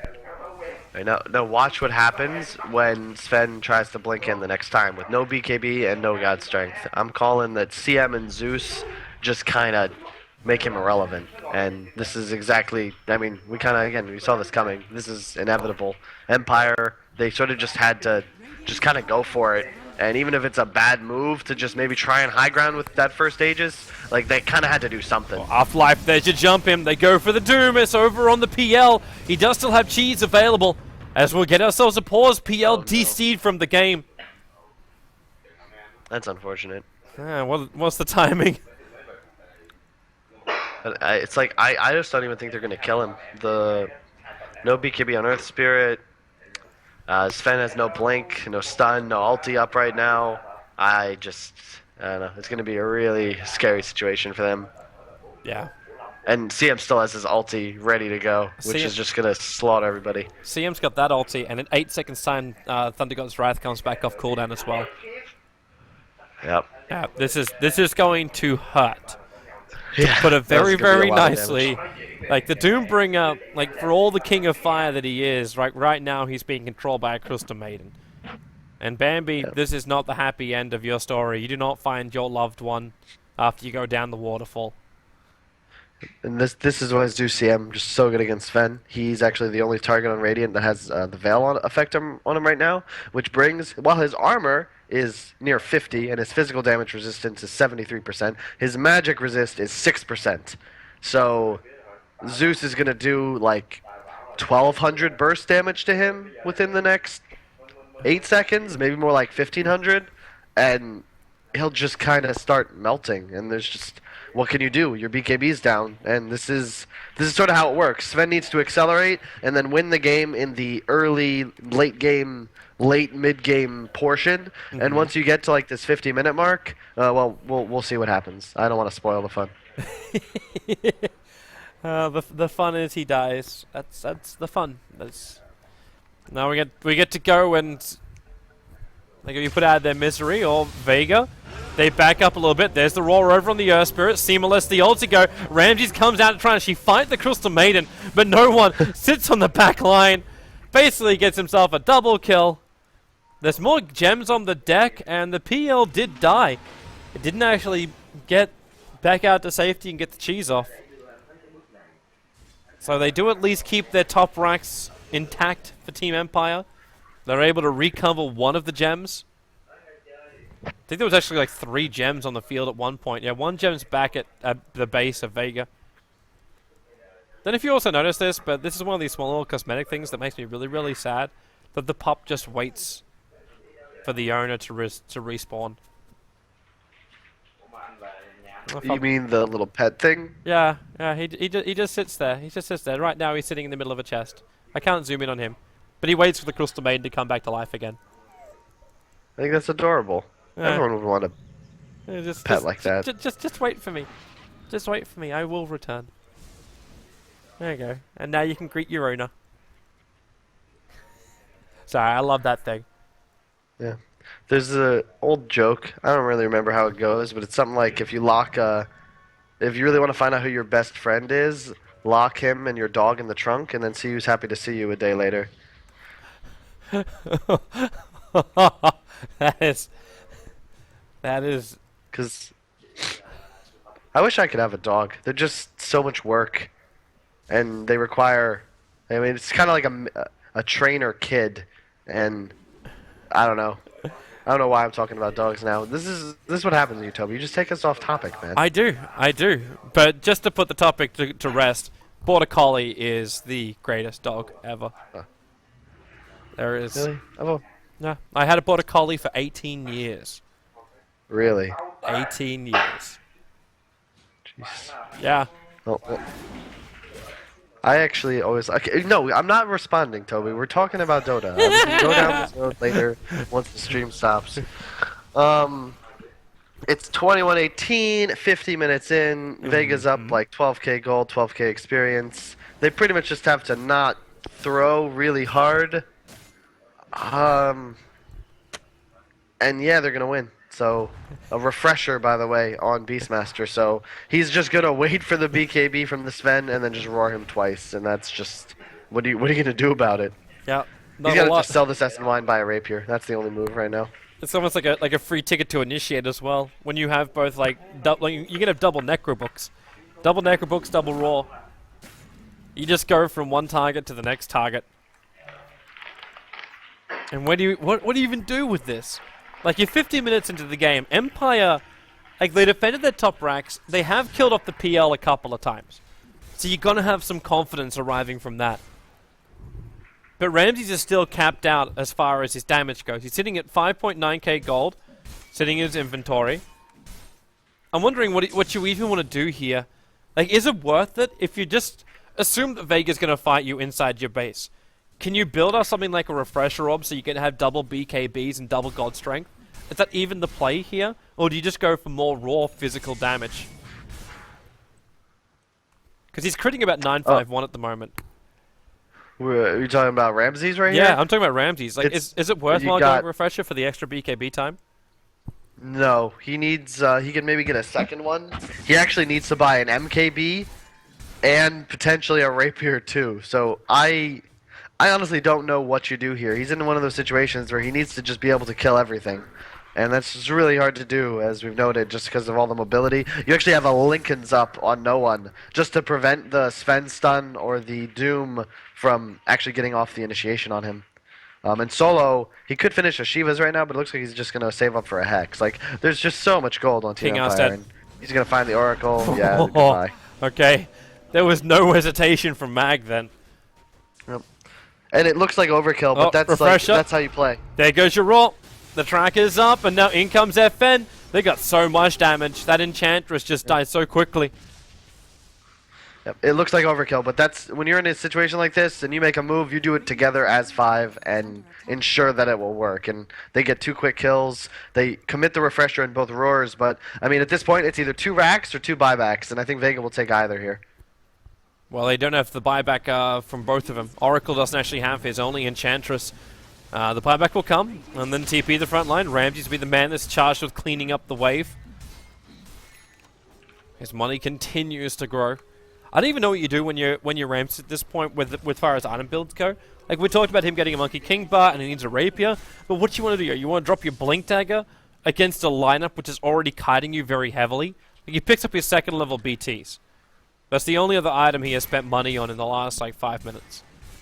Yep, and he's still taking all this farm. Like, he's actually increased his net worth lead over the enemies, but again, it's sitting in his bank account, so it's Here not comes Roshan. like you can't invest that. Thunder God's Rant's going to go. It's a 4-man kick. They need to bowl this one in. In comes Afterlife. The BKBs will trigger. Mag gets his roar off, but he's locked to the tree lines, and FN gets doomed with 3 of them on top of the hill. Seaman's going to let the ulti go, but he actually gets silenced up as well. Ramsey's running around. He can't find a target because they're all on the hillside. They want to attack up to him, but they actually can't reach him. FN is sitting in the most safest place he could be, away from this Sven. They jumped and blinked to the other hillside as Ramses blinked himself up on the hill.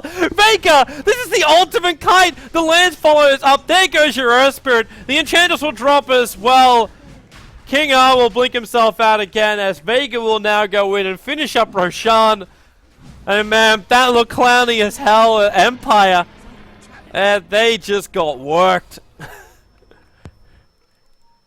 It's insane. Like, PL just sat on the high ground doomed for 15 seconds, but there's just no damage, and then the Sven just doesn't get there in time. I mean, I don't know. It's just you can't win team fights anymore if you're Empire. There's just nothing you can do. It's a sorry situation, but it's the truth. And now we got FN, who dropped his boots in the middle of that fight to pick up the Aegis or the Immortal. He's fine with this. He can use the flutter effect to actually move around the map. So it's not that terrible being at 319 movement speed. But they're coming in for mid. Buyback is available on the Sven, and he's going to have to use it. If they're going to keep their racks alive, in fact, there it comes. His BKB is off cooldown, as well as God Strength, so he jumps forward. Tries to bail some abilities. FN getting Infernal Blade. Nice Storm Bolt. And with the cleave, FN! There goes your Aegis Immortal. Ramsey, though, he wants more. No one will blink himself away. They're expecting more support, and here it comes in the form of Mag. The False Promise will be protecting Ramses for the moment. It's a low cooldown, so Oracle's fine just spamming that out a little bit more. And now, Yellow Warrior, for some reason, has now died. Radiant's middle tower He TP'd into the middle of Vega, practically. Well, the rest of his team was TPing out, so now there's no Enchantress on the field.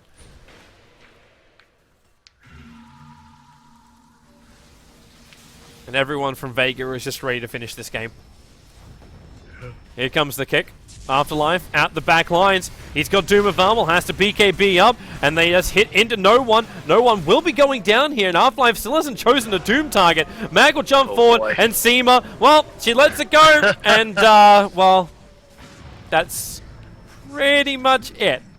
Ramses has BKB off cooldown now, so he can fight now, but there's no God Strength. So he jumps forward. He's chasing after Mag. They doom over on FN. They really want that PL down, but Ramses, damage from no one is just too good. You can see this coming from a mile away, but Empire just persevered and persevered, where they will lose game number 1 of this best of 3 quarterfinal in the ESL 1 Frankfurt qualifier. Just well played, I think, by Vega. They made a couple mistakes, but recognized it, started to play a lot more disciplined, and I think they just sort of showed that, I think what most people expected coming into this, that they would be the better team. It's just a question of whether Empire can sort of make Dota not Dota anymore and win through things like, oh shit, Sven just crit for 1 billion type of style. So I expect Vega to probably win the next one as well, but I mean, you never know, and Empire definitely showed some flashes of brilliance there. Earth Spirit mid was a thing, but it's just, you know, they just did not have a better draft, like, at all. And they were on a clock, and clock ran out. Well, you put it perfectly, man. We're going to have ourselves a short break. We'll be coming back here for game number 2 of this best of 3. Remember, we've got 2 series tonight. We're kicking off here with Vega versus Empire, and then we'll follow up with Na'Vi going up against Polarity. These are the last 2 remaining quarterfinals for the winner's bracket of the ESL 1 qualifiers. For the details of the qualifiers, go to joindota.com, and you can click on the coverage page, which is there. All the information is available at your fingertips. So stay tuned. We will be back after the break.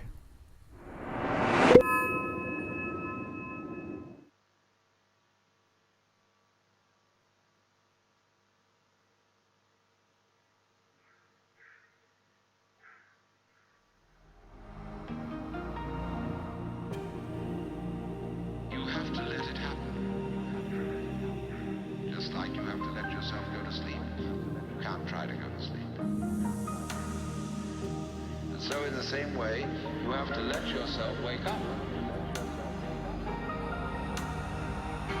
Become liberated.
Welcome back, everybody, here for our second game of the best of three. I'm Toby1, your host for the English livestream for the ESL1 Frankfurt 2016 European Qualifier Quarterfinal number 3, with Team Empire going up against Vega. I'm joined by Swindles. Hi, Swindles. He is persevering through sickness to bring you the information inside that mucus-filled head of his. It's much appreciated, bro. Yep. I expect a raise after this cast, if you don't mind. I'm gonna need my overtime fee. Overtime?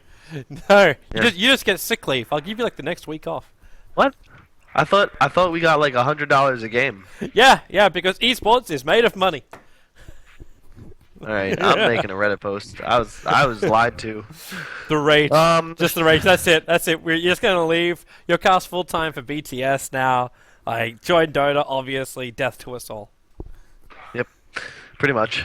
Let's talk about the game, man. All right. Invoker wasn't first picked, which was interesting. It was actually Beastmaster. So Vega's probably gonna second pick Invoker if it gets through. I don't see any situation where they wouldn't. But I think it's one of probably Mag's best heroes, and as you can see, it's just really nice to have that vision advantage against aggressive teams like Empire. Well, Empire go back in for this Enchantress pickup first off. I wonder if this time around we see something a little bit more normal. I think is the best way to ask about it for Team Empire. Actually throw that Enchantress into the jungle, have it rotating around. We get a Faceless Void offlane, so this will actually fly to us. We're looking at a Void offlane, an Enchantress inside the jungle. Even there was... Oh, who was that team? There's one team that keeps playing Faceless Void safe lane. It's possible. They actually go... Wow, that's so interesting. They go Zeus again. I guess they just really like that Zeus against the Enchantress. I really, really expected them to pick Invoker, but Void also very good against Invoker for obvious reasons. Will it be a carry Void? I'm not sure. They've done that before, but I just think it's so much better as an offlaner nowadays. Like, the hero is meant to be played defensively as a teamfight disruptor, more so than just a hard carry. I'm a little surprised that Vega would actually ban out the puck. Not that I'm saying that Team Empire don't actually have a great puck player. It's the fact that normally when I see a Faceless Void being picked up, I'm looking at a mid lane to have some kind of nuke potential, which is capable of like inflicting damage inside the Void Chrono, or the safe lane to have a lot of damage which can also be inflicted inside the Chrono. Yes, you've got the Enchantress Impetus, but you kind of want something else to work with. And the puck isn't... Like, he's another good teamfight controller. They really, it's weird actually, because Empire actually picked Puck and Void together like 3 times over the past couple of days, and I don't really like those heroes in conjunction, because as you said, they're both those team fight disruptor types. Their raw damage output is not that high, And I don't know. I'm just not a huge fan. So Clinks, I like the ban. Clinks is really good against Zeus and in conjunction with Void. But both teams can kind of have really open drafts. Um, Empire's run Enchantress Void actually twice recently. They paired it with Disruptor and Death Prophet one game, which I think would be solid here. I kind of like DP, and I think it works better for the type of style Vega's playing against them. Would DP be strong enough to stand up against Zeus? Yeah, DP destroys Zeus 1 versus 1. I can understand it, like when you're getting close, and obviously then the Zeus is kind of screwed. But if the Zeus can keep some range and have like a nice rotation, like one hero to help him out in the mid. Interesting. Skywrath? I like. Yeah, it's actually quite good against Void. There's the Invoker. So I actually like Empire's draft more here. I think it's got more raw synergy, and their last pick is going to obviously just be a support. The Sky Zeus Beastmaster combo, like again, their damage output is really high. And the one thing I feel like Empire might be missing here is just a cleanse. Because right now, a target that gets roared will get Skywrath silenced, ulted, Zeus ulted, he'll just die. Yeah. And if they just had some sort of cleanse or ability to prevent that, then they'd be in a much better situation. And I love the Spectre pick. So the bottom lane, Void's going to have a lot of trouble. And it's just... Vega is once again in a situation where they just can kind of relax, go for pickoffs, abuse globals, and then at a certain point, they're just going to win the game. Spectre, in my opinion, is one of the best heroes against Invoker, as a lot of people who play pubs will tell you, because he just uses his ult, finds you, and then just targets you, and the game is really grim. And they actually banned Jug on Empire as well, which is probably the go-to counter to a Spectre. I mean, they have all their cores anyway, but, you know. The Crystal Maiden was the final ban out by Team Empire. So worried about the counter to the Enchantress. And Vega actually banned Witch Doctor themselves. Maybe they're worried also about, like, what support synergy works with the Faceless Void apart from just the Enchantress. But who else would you want to run on Vega? Like, you can't need a stunner. Maybe a Saving Grace up against the Faceless Void, something along the lines of a Vengeful Spirit. Can you get away with that with VS on Vega for their second support? Lion would have actually been really nice as well. Yeah, I like Lion's fine. I agree. Wyvern might have actually been better, but they just have so much magic damage, and he would just have to. It'd pretty much be an alt hero, and that would be it. I like the Lion just to give them some control. They need to be able to. They just need more. They needed more damage control. They needed a bunch of everything. So Lion's about the greediest support you can get, so I'm fine with that. Vega, what are they gonna pick? So I was thinking like VS may be an option for them. Like something to save someone from their Faceless Void ultimate. I'd be okay with that. I think just because it's Vega, I think that a Disruptor might be more likely. I really like Disruptor with Spectre. Like, whenever you have all of these other heroes that provide vision, I think Disruptor becomes really, really good. They might not want it here. Maybe they go with like a Night Stalker type hero, just again to make their game plan around vision control, map control, delaying the game. I like Venge, but yeah, dude, they're gonna go Doom. I want them to pick something that can go off lane with the Beastmaster, because Lion Gyro is like relatively strong, but not amazing. And if you leave just a Beastmaster there, he really won't have a good time at all. So Solo will just counter roam on Mapushka and probably help out the Beastmaster, ensure he gets a good game. And I expect Vega's lanes to go pretty well with that pick, and I do agree with it. They just needed something to secure that very early phase of the game when they don't really have an answer to the Enchantress. Yeah. Everything looks pretty good, man. Just before we go into it, I want to ask you this question because I'm hearing some tinkering in the background. Are your boys having breakfast over in America? Yes, they are. Chef Josh made oatmeal. Really? I can mute like between talks. It's okay, but really, oatmeal is his choice. The chef makes oatmeal. It's pretty healthy, man. You put a bunch of apples and other fruits in there, and then you eat it. Okay. With, I had this image of you just like having this raw porridge every single morning as like the training food. Like I'm assuming you actually had Victor. the big Serbian guy, known as Bucktop, to other people who just read his name Rawley. He was running around in Croatia saying, I'm gonna start up a training camp, a fitness training camp. I'm gonna be a personal trainer. People could hire me for like a month during their boot camps, and he'll come in and like do everything from diet to fitness to exercise, get everyone in peak physical condition for the next LAN event. Huh. That's a good idea. I mean, I don't know. I think getting started is pretty easy. You just gotta drink a lot of water. I mean, we normally eat like tons of eggs for breakfast, but I swear, man, eggs just start to not be tasty after a while. But I don't know. I think it's more about not eating unhealthy than it is eating healthy for the most part.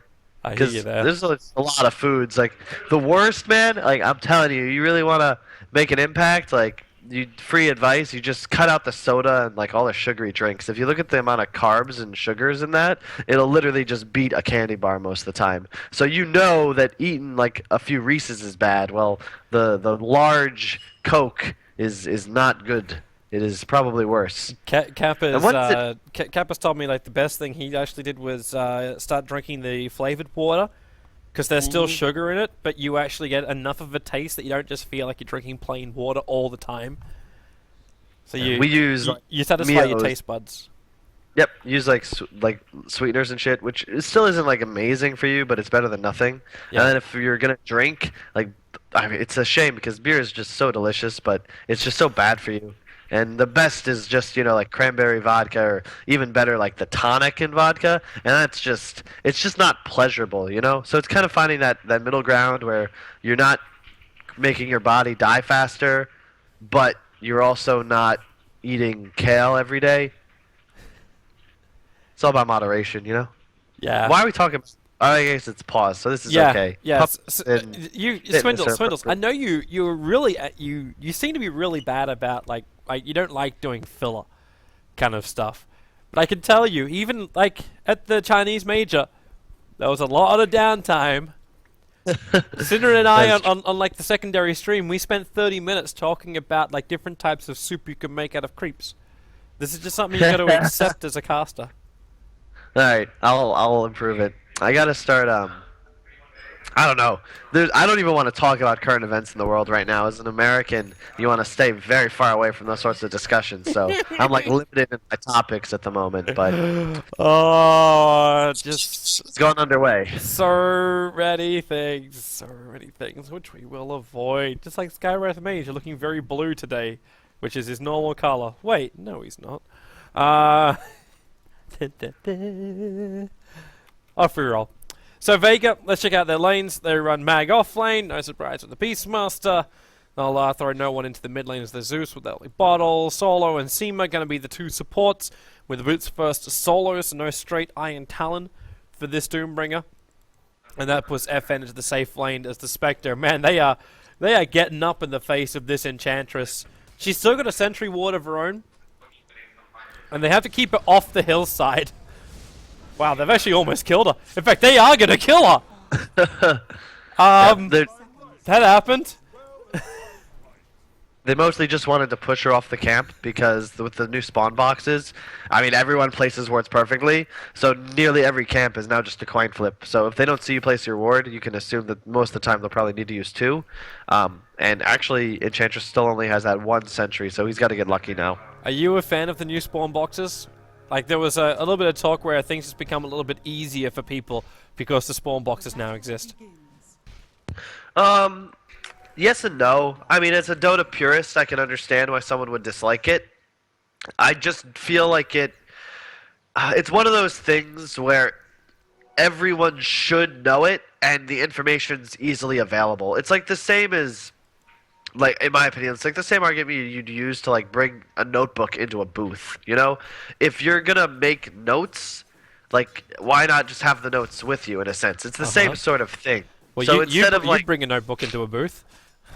yeah, well, it's sort of the same thing. So instead of forcing every player to go through the tedious learning of every box, or if you go to a LAN event, like literally printing out the boxes and having them with you, which is always possible, they just sort of give it to everybody. And, I mean, Yeah, I can understand the logistics. So, And Doom just ate the big creep. Yeah, so, Solo yeah. has just been the biggest dick in the world. Like, yeah, the camp was dewarded. That was nice. 1 sentry ward down. Yay, yay. But just to walk up at the exact last moment as the Enchantress was there, it's like, yeah. Good luck for that one. Even Lion's having a real hard time up against Mag. Like, he can throw out his stun all he wants, but with the boss slow, Mag can harass him out of this lane. If King actually didn't have boots first, this would be a very dead Lion. I'm also not quite certain about this Courier's run. Okay, it is the Dire Courier. It seems to be a little bit, like, stray. This is really good by Mag. He again goes for the early boots, and Doom Scandal? getting the information on. Oh, Yeah, no, it's not going to equate to anything. Still got to remember that's a level 3 Invoker. he's did start with the wand, which is nice. Doom gonna eat a clarity real quick, and this is sort of the thing. Like Beastmaster against these two heroes, he'll get a lot with this boots first build, but the Enchantress is once again the hero that kind of has to make an impact. And as you can see, Solo's just pretty much denying his roam more so than actually trying to get anything done. Now he might be able to eat another creep. Yep, there it goes. He'll take that. It was going to time out anyway. And now he's got War Stop instead of Regeneration. But there's a lot of movement coming out from Team Empire. They're moving up. Okay, because they're trying to check the wards of Vega. And Vega right now, they put one ward watching that top rune / mid lane. And the other Radiant Observer ward, did it? Oh, no, it's on the bottom rune. It's on the bottom rune. Just a little bit further north, however, away from where most people would probably look to D-ward. How's that bottom lane looking? Faceless Voice getting some free levels down here. The CS is also looking pretty damn good for him. Tower is under attack. I don't know. I feel like this is sort of the same as last game, where this like now there's just a Doom here. Like you're not roaming, and like this Enchantress kind of needs to get something done because as we saw last game, his hero will fall off pretty hard. This Doom will eventually, inevitably, be really impactful in this game, especially because unlike last game. Oh wow! Oh, okay. He's just gonna stun and run. But this game, there's a Void, a Gyro, Invoker. All of these are excellent Doom targets. Specifically, the Invoker and the Void before ulti. So, we'll see what happens, man. But once again, I just feel like Vega's got the better strategy, and Empire needs to outplay their opponents to win this game. I also love this strategy on the bottom lane. We saw something similar with it from another CIS team recently, where they ran a Skywrath Mage as well as a Clinks up against the Faceless Void. Because normally Void, like your issue is you try and do a whole bunch of damage to him and then he just time walks and repairs it. But if you do a lot of burst damage and then you can seal him at the right time, he can't time walk that off. So that's where the Skywrath Mage is being picked up more and more up against its off-lane Faceless Void. There also was a game where you had a lot of synergy, and they were also running a mid Zeus in that game as well. Yep. And they're just going to hit a timing where they'll have Hawks flying around, Beastmaster ready to roar, and then a double global potential. While at the same time, Skywrath and Doom could be their very own hit squad and take out... Probably, they'd be pretty even against any two heroes if they get a Doom off early. So it's just one of those situations where you just look at Vega's heroes there. I just feel like it's so much easier for them to make things happen around the map. The laning stage is pretty even. I think that Empire's probably getting a slightly better exchange, but that's sort of a given as they are running the Ench. And I mean, he's gotten a smoke, so I expect him to make a move soon. It's really got to work out for him. They need to secure one of these lanes as a definite win for their side. Yeah, because right now, also, the only rotation from the Enchantress has just been off the back of walking directly at people, not a smoke movement. Sorry to interrupt, but just to confirm, Scandal actually wasn't playing in the previous game. They had a ringer, right? Yeah. Because he's back for this one. Yes, correct.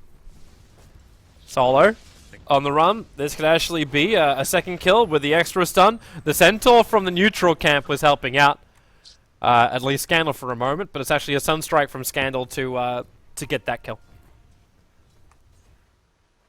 They really needed that. They really, really, really needed that. Invoker's having a great lane, though. He's actually behind in CS, which is surprising, but that kill will help jumpstart his Midas. Scandal's going to need to play a phenomenal game for them to win this, and he has so much to deal with. Like if you look at the Vega heroes, all of them are a problem for him. Oh wow, look, oh jeez, and there you go. Oh. Void just died immediately. Caught a silence, a dagger, Zeus ult dead, and there's just nothing he can do. Yeah. wasn't even looking for that one. I was actually busy checking out exactly who was playing in the last game for Team Empire. Oof. I mean, there's a tornado mid, kind of messing with no one, but he's actually going to go get that regen rune bottom, which is really friendly for an Zeus. That is awesome. Oh, it gets denied by the Forge Spirit. Really good job that game by Scandal. I don't think their ringer does that. That's actually super important. Not a lot of people do that, but one of the huge benefits of heroes like NP, Beastmaster, Invoker is that you can always be disciplined and check runes with your minion, and as you can see there, it pays off in a very big way. Yeah, to answer your question, like, it was Yellow Warrior who was playing instead for Scandal in game number 1. I just wanted to double check it before I said it. That was all. Wasn't he supporting? Oh yeah, and they had Mapushka mid, so that really wasn't even Team Empire, which explains why their draft was odd. I'll say somewhat weird. Yeah, just a little odd. Yes, odd is the best word for those situations. It's almost like it was interesting kind of statement. Well, this has been pretty passive for the early start. I really was expecting more movement coming out from Mapushka. And now he's going to move to bottom lane, but he's right underneath the Radiant Observer ward. So this movement of Team Empire is very much telegraphed. And notice too, like, what Seema's prioritizing. Thunder God's Wrath's back off cooldown, and he's got a 40% damage increase on Magical. He actually went to 3 points up in the Ancient Seal. Also stopping the Faceless Void from getting away. It's...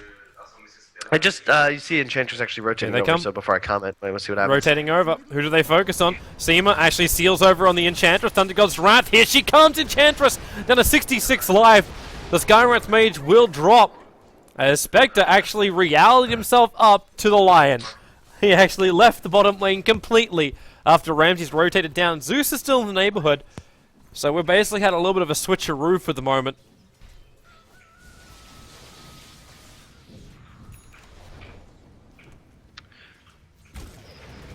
Oh, Solo? Solo? Oh. I don't know why he walked in there. I think he's really expecting no one to initiate. And now Zeus, trapped inside the Chronosphere. The Sunstride's can hit pretty nicely on no one. And he's not going to get out of this one either. Team Empire. So they're getting free kills. Yes, the Enchantress was brought down by the Zeus, but like really, the cost is so high. They can turn and fight this one in 7 seconds time, Team Empire, if they want to. Because they've got the cooldown available from Ramsey's end. But the pressure will not be applied there. Vega will fall back, and Scandal's getting free damage on the mid-tier 1. The Invoker, oh wow, yeah, dead Skywrath. The Invoker actually had an Arcane Rune there, so he had 2 Sunstrikes, which helped secure both kills. Unfortunately, didn't get either one, but he's still going to finish his Midas just about now. That was really good for Empire, because the Lion got level 6 top, TP's bottom immediately gets a kill, fresh Arcanes too, and Scandal will get the mid-tower as well, so that was really, really good for Empire. They move really far ahead just in map control. They're going to probably be about 2,000 gold, 2,000 XP when the dust settles, and they really needed those rotations, although I question what in the hell Vega was doing. They lost 3 heroes, in my opinion, for like no reason, because solo running in just made no sense. Yeah, that's... Yeah. I was watching it happen, and my eyes are almost like in disbelief. And now Team Empire, like, you've got a Gyrocopter of 5.1k net worth. You got an Invoker at 4k net worth in front of the Spectre, and he just picked up his Midas in under 10 minutes. Scandal's gonna have himself a great time, and they've actually got the other big perk of being on Dire side with a large amount of summons available for them, aka both the Forge Spirits, the Alacrity buff ups, the Enchantress advantage, so they can slip themselves in to take Roshan pretty quickly. They obviously still have to respect the nuke damage that comes from Vega and the chaos that can be caused by the Roar and Spectral Haunt. There's something they have to keep in mind. Indeed. It just makes it so hard to play this kind of game. Afterlife, because about to get roared up. They got to keep that silence going, and okay, hello, goodbye. Yeah. I don't like the usage of the Spectre ulti, but he does get the assist then. That's a pretty okay gold change, but I just feel like Spectre ult's too valuable. Even though they're using the Roar and the Zeus ulti, you can still score a kill later on with just any disable, the Doom goes off, anything like that. Yeah, I mean, this is still okay for both teams, but like I said, I think Empire are the ones that really have the they need to make things happen, and it starts with pushing this tower. So they need to make this happen. Well, they're attacking into it. Vega not using their fortification just yet. They don't really have any intention of fighting this. As you can see, they're all backing out now. But you may as well fortify just to make Team Empire waste a little bit of time. Meanwhile, they have to focus on a different target. But what target do you even go for? Like, if you're Vega right now, you understand that Team Empire has a superior position because you don't have Spectral Horn up. And you also don't have Beastmaster Roar available. So you just try and farm up the lanes, secure your jungle after you've lost the tier 1 tower with wards. Like, what's the play here? We talking for Empire here? No, for Vega. Yeah, sorry.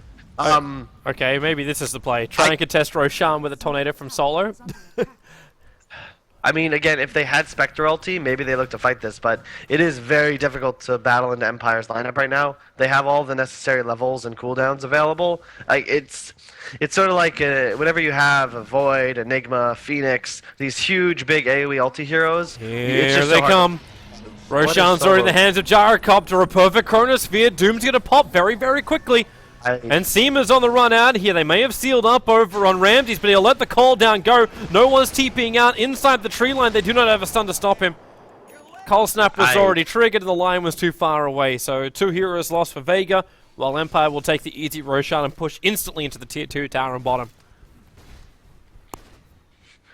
What's Solo doing, man? Question mark. There's no answer. There's no answer. He's walking into the middle of Team Empire. I know he's got to get Doom off, but you just can't. His team's not even close to him. You know what I mean?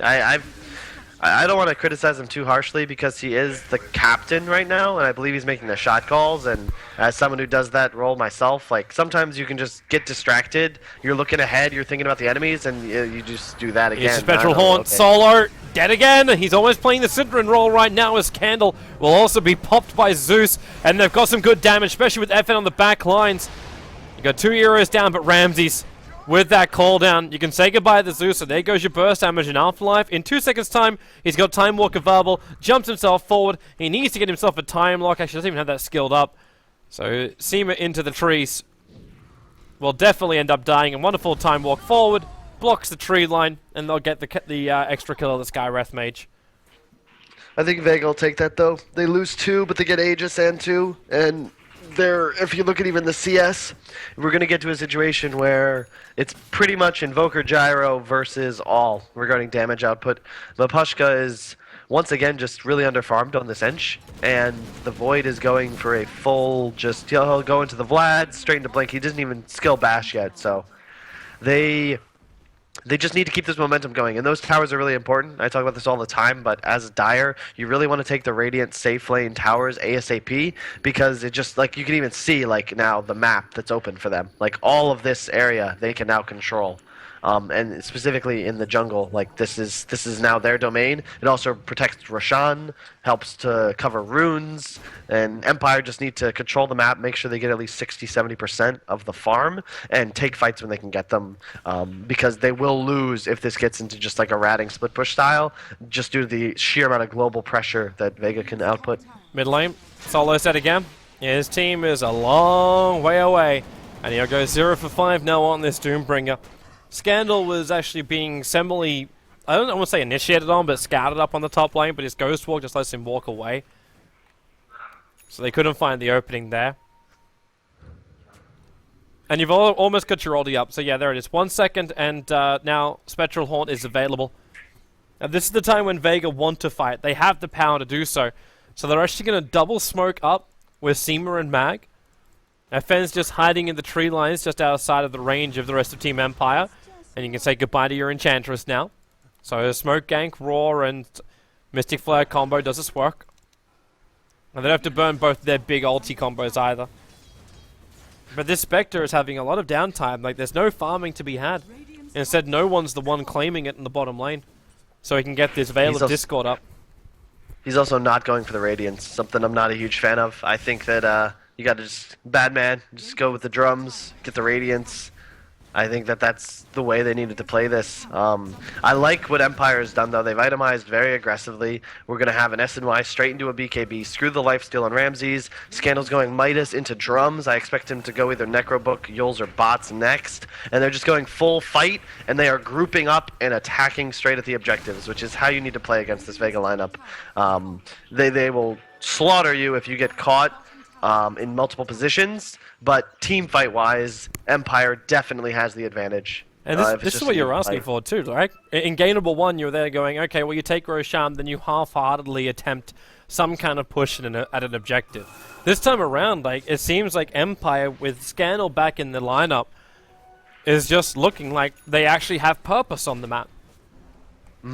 It seems, I agree with you 100%. It just seems to me like there's a lot more fluidity to their movements, and even when they're acting independently, there's obviously a team dynamic in play. Like there's a purpose to the macro goals of this team. And Scandal's actually going to rush the Ags. I haven't seen many people pull this off successfully, but I actually really like it here because it'll allow him to just be a real invoker very early on. I expect him to get the next Aegis, and he can just do so much work with all the spells he'll be able to cast. I personally, I have become a big believer in Ice Wall, man. That thing is just so annoying to play against. And if you look at Vega's heroes, nearly all of them, specifically Beastmaster, Spectre, Doom, these heroes can get kited so hard by a well-played Invoker. When he gets more levels, you can start throwing a Tornado into the mix. It's going to get really scary for Vega. He needs to be the Doom target, which is why I think he'll get the next Aegis. And then we'll see Empire try to high ground. I found Lion. Oh, there. Yep. Very quick kill. The Beastmaster Hawk just let them scat out his position. As Afterlife wants to keep chasing. He does not have a lot of life over on this Faceless Void, so when he gets doomed like that, the Mystic Flare will ensure the kill. And now Team Empire, after all that wonderful praise we had, you even got the Enchantress walking into the middle of Vega. We were just praising how fluid their movements are and the purpose of everything they were doing, but that chase felt very odd, giving Vega now a huge boost.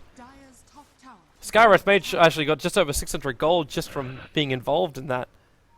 Their trade-off could be if they kill off FN, but with drums and face boots, they're not going to catch him. Yep. It's another free pickoff, and they get a tower, which is even more important. This is really big for Vega to just open up the map a little. Their timing is just not for some time. They're going to be needing Necro 3 on the Beastmaster. Zeus is going to need just mobility items. He went once again for that Veil and Aether Lens build, so he just needs the mobility to actually get his spells off effectively. Scandal's going to finish his Ag soon. Ramses is really farmed. We talked about this kid on Gyrocopter. Definitely the hero he's most comfortable on. But Vega also just got up 2 really nice deep wards as well. These are so helpful. You'll notice this if you study a lot of the really top teams where they very rarely will ward locations like in this area or this area, choosing instead as the Radiant side to place Deep Vision so that you can actually scout out their movements before the smoke, before they actually make the hidden movements. So a lot of times rune wards won't really give you the info because they'll already be smoked past them, whereas these deep wards, they see the void and they know that they are safe around the map, which is why this Beastmaster can just actually run straight up to top and take this wave instead of being afraid with only one hero showing on the map. Because he knows the void is farming up on the side. Yeah. Yep. There's your Aghanim. He also has vision of the Enchantress bottom. Yep. Yeah, that one's actually a little bit more of a defensive wall compared to the one you were talking about. But I suppose when the tier 1 tower is still up, it still helps. But Empire now will 4-man smoke up underneath their own tier 2 tower. It was away from the 3 Radiant Obs wards. But is this that moment too when that's a Radiant line right there. They know exactly what's coming because they saw the void, and then no one shows middle, no one's bottom with the exception of this Enchantress. Yep. And there's no objective there, so they're very aware this is happening, and that's sort of the they prepare, but they smoke. They go straight into it. Ram's gonna get himself a really good call, and a Willy no. They blink out. Man got himself stuck in the trees for a half a second, and that's the 10-second BKB burnt from Ramses. Lion will get hit by the Veil of Discord, so Thunder God's Wrath gets the vision. Special Dagger up with the Chronosphere, and now Solo, really too close in, gets hit by the Chronosphere. You got FN on the front lines with the Finger of Death. Lion's last gift to them. The Doom has already bought back into this fight. Seema is so low, walking away. Scandal, does he actually have Sunstrike available to invoke it? He should have actually seen Seema go into the tree line, but not going to happen. Alright, so 3 things about that fight. 1, Void really needed to itemize for a Blink instead of an Ags straight away, in my opinion, and that kind of demonstrates why. They actually just don't have initiation as the Lion went Arcanes and didn't rush Blink. And Solo is just suffering from Curse of the Captain, where he just continuously is running in. He's dead as like, well. He's having actually, his he's still dead. Like, with the Cold Snap and the Rocket Barrage, he has a dieback as well. He went through 2 lives without casting Doom. Yeah, Solo is not. He's 0-7 right now, and he's just trying to do too much. Where in this game, it's kind of hard. But like Mag sort of has to be the guy scouting out. And on the last point, you never counter smoke up a high ground ever. That smoke works if they maybe do it like this, but you never ever smoke up a high ground. That's like rule number 1. But they get burned, and now it's a perfect timing for the Roche spawn. No ultis available on Vega. They might try to contest this, but they're going to be too late. Beastmaster Hawk gets pretty quickly sniped off, and Scandal is now an immortal. What do you want to see over on Scandal? Like, is it important for him to have maneuverability to keep up with the faces forward, like going something like a Blink Dagger, or can he get away with BTs into disable? Sorry, which hero? Invoker. What would be your item choice progression wise? It's hard to say, honestly. I don't play that hero as much as my teammates do. In this game, I'd probably say bots, just so that, because they're ahead enough, he's doing enough damage. They're in a position where the only way they really lose is if they aren't able to close the game in the next 10-15 minutes. So I'd say either an item that allows him to all in, or that allows him to just control the map a little bit better and ensure these lanes are pushed. And they once again find a kill on the Enchantress, and that's just kind of what happens with this massive damage output. And Empire will slowly lose their advantage if this style continues. They just need to be able to go for objectives very soon, and I'm really afraid they might be waiting for this Ags on Afterlife, and it's just not an item that I think will make enough of an impact on this game. Like it's just not good here. This is so sad for a Lion. He's gonna die to Necro Books, but he was 20 gold away from having his Blink Dagger when that gank happened. And it was just these 2 Observer Wards that were planted down by Vega, which allowed them to see his perfect positioning. He needed one last camp to get his Blink Dagger. 1 camp. That was all. Yep. Really unfortunate. And once again, these wards pay off. Vega is playing with just way more vision than the enemy team. They see both of these CPs coming in. Enchantress, Invoker, they now know they're up there. Afterlife camping. There's actually a Manta finished on FN. Not a huge fan of that item, as I said, but I mean, it's not bad here. I just feel like a Radiance at this point would kind of just secure them this game, whereas the Manta delays their timing until at least his Diffusal, potentially his item after that. I'm not actually. I'm a little bit more forward in this game, especially up against heroes like Lion, because that's like obviously like it works with the illusions. You can just get into like something like a Diffusal Blade, and that Lion is just going to be dead within the space of maybe 1 full second. You wouldn't have the same kind of power against the Enchantress, however, but yeah. It gives you quick burst options once you haunt in. Ramses, say hello to Hawk. Hawk, say hello to Ramses. He just walks up to the tier 2 tower and just starts hitting it. Oh, this Jari doesn't really fear anything. Yep, this is what they need to do. He went back for the lifesteal, I agree with that. He should be able to accelerate by just stacking his own Ancients if they aren't able to high ground immediately. And they're in a really good position here. Solo's making the right move, and he's split pushing bottom. They can really just force hard here. What did Scandal did choose to go for the bots, by the way. Yeah, he'll go bots into BKB, and then if they don't try to go for it here, which I expect they'll probably back off after this tower, then their timing is going to be with the next big gyro item, an Aegis on the gyrocopter, and a BKB on Invoker. There's Lion's Blink Dagger now up. He's having to fly it out to himself, so they're not ready to have his initiation yet. Mag would like an exit kill if possible. Ramses hanging around for the Ancients, and they're beating on top of the Hawk. So there's your Beastmaster Roar, Spectral Haunt, and a quick movement. Zeus beating in and then blinking up to give his extra bit of damage to also ensure the last hit. And 680 gold for that kill over on the Gyrocopter. That's just not a good play. You can't take the enemy Ancients there. You have no vision. It's just a very kind of selfish play. And it's probably Ramsey's biggest flaw right now. You won't see better players make that sort of error. There's no really other way to say it. He's just needs to work on his game sense in a lot of situations. But that's kind of what happens when you're his kind of player. He's the big guy, you know. I'd use a different euphemism, but point is, he just plays Dota, and he's better than you, and he's going to try and take everything from you, and a lot of times that can put you out of position against a coordinated team, and as you saw, just a port in, a roar, Spectre ults, and the guy just dies, and that'll happen the entire game to any hero, regardless of the amount of farm they acquire. Here's your push. That tier 1 tower starting to drop down low. Just the spectral illusions which are left behind, and the tower actually denied up by the gyrocopter, so Ramses might have given his life, but he takes away the extra gold of the tower. Which, hilariously enough, is actually similar to what he was worth when he died. But you've still got this Aegis Immortal on the back of Scandal. This thing only lasts for another 20 seconds, however. Actually, maybe even less. There may even be 15 seconds. So Team Empire now. Like, there's no tier 2 tower to push the bottom lane. Like, they've still removed all added towers from Vega. So these type of pushings, like, okay, Afterlife, well, that Chronosphere won't be useful. And the Tornado's well off target as well. Mag just walked around the edge of the Chronosphere. Cold Snap will be there, so he'll trade his life. A Void for a Beastmaster. It's kind of dangerous considering Mag is still their only form of initiation, because Solo just... Well, he does actually have that Blink Dagger now on the Doombringer, so maybe they do actually have a second form of initiation. The key is now that they have two things that can set up the global. So they can blink Roar, or they can blink Doom. And in addition, Zeus has a bot and blink to set up follow-up. Obviously, Spectre can be... The Hex! No! Lion Hex the Mud Golem! He didn't Hex Doom. Doom was too quick on the blink, so King R actually, yeah, Hexed the Mud Golem. Whoops. It happens. Unfortunate.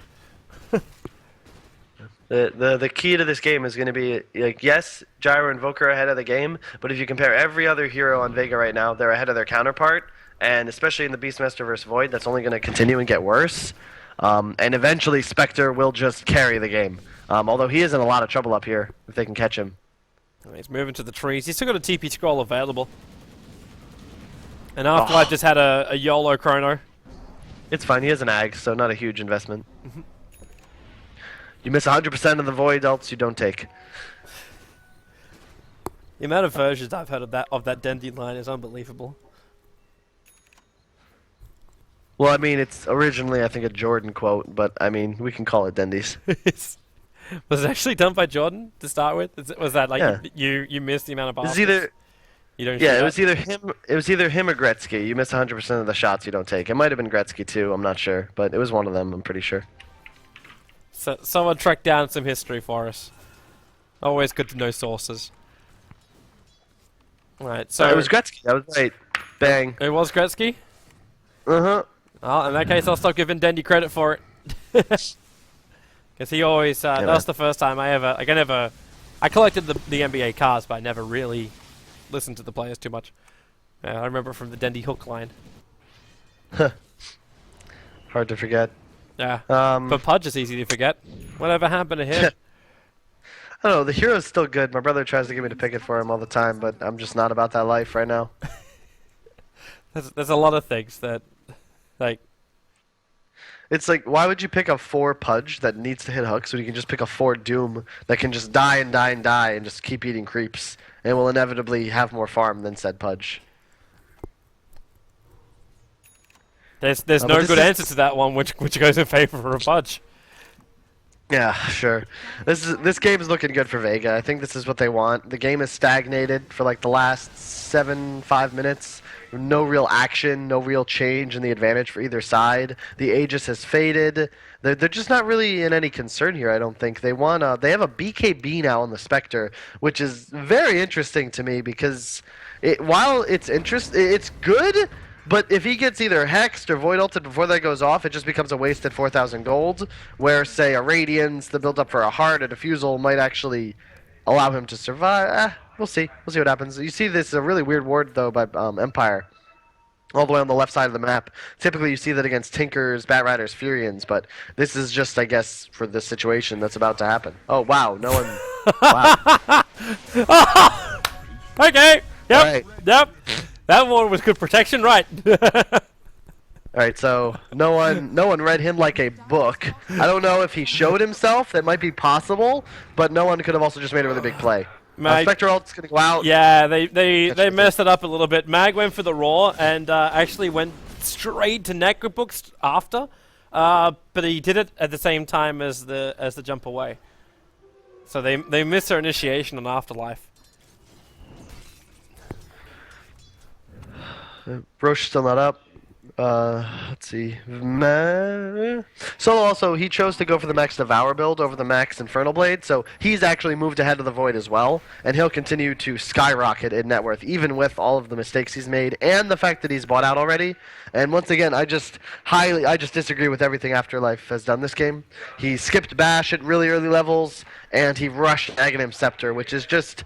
You just don't need it. If you think about it, all of the ults from Vega, 90 seconds on the Zeus ult, 120 on the Spectre, 75 on the Roar. There's no real difference between him having 90 seconds or 60, which is what he's got now. And, well, he will get an ult up. What is Solo doing there, man? How's that happening? I don't know. I really don't know. There's no easy way to answer that. Yeah.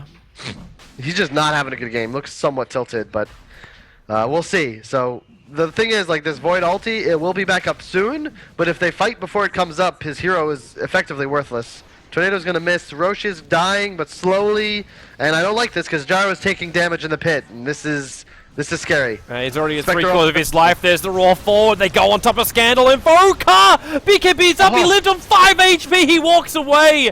You got the buyback already out from Solo because obviously he loves to do that FM with his BKB. Now going to wear off Ramses. No one's right behind him. That orb attack is going to be enough to kill him off as he dropped down to 2 thanks to the Arc Lightning. They cannot kill off FN. They look for the Sunstrike, but FN hides him the tree line. They move back over and Doom. Well, I suppose it wasn't used yet. Now they can kill off King R. They will take the gem and Vega. The big fight going their way. They will move over to Roshan. Well, the dream is real right now if you're Vega. You just took the greatest fight ever. Sunstrike in the base? Oh, okay. Still cool down. He tried actually, where did he throw that one? He threw it at Roshan. Trying to see if Vega was still in there. That's the only downside for Vega is they couldn't slip in and take Roshan after that. But considering they were 6,000 net worth behind at one point, and they were actually about 3.5k to 4k worth of experience behind. They're now 5k experience ahead, and they're about to lead the gold for the first time in the last 20 minutes. This is the problem with this dual core setup, and part of the reason you've seen, again, a lot of top teams shifting to more of a tri or even quad core setup, because while both of these heroes, like, they're ahead of the game, both Scandal and Ramses, but they went on Scandal there, and even though they didn't kill him, they took him so low that he couldn't fight again. And that's all they need to do, which I think they're about to do again. They reveal him again. Up they run. Scandal. Here goes your BKB. The Chronosphere from Afterlife. It misses everything. In fact, it actually traps Scandal here inside the Chrono, wasting even more of his BKB time. Mag was jumping in for the back of the Raw. Now you go for your Spectral Horn, and you got everything there. The Finger of Death used on the Spectre. They've almost got FN down. He'll break free, but not far enough. The Impetus damage from the Enchantress will find that pick off. And now Beastmaster.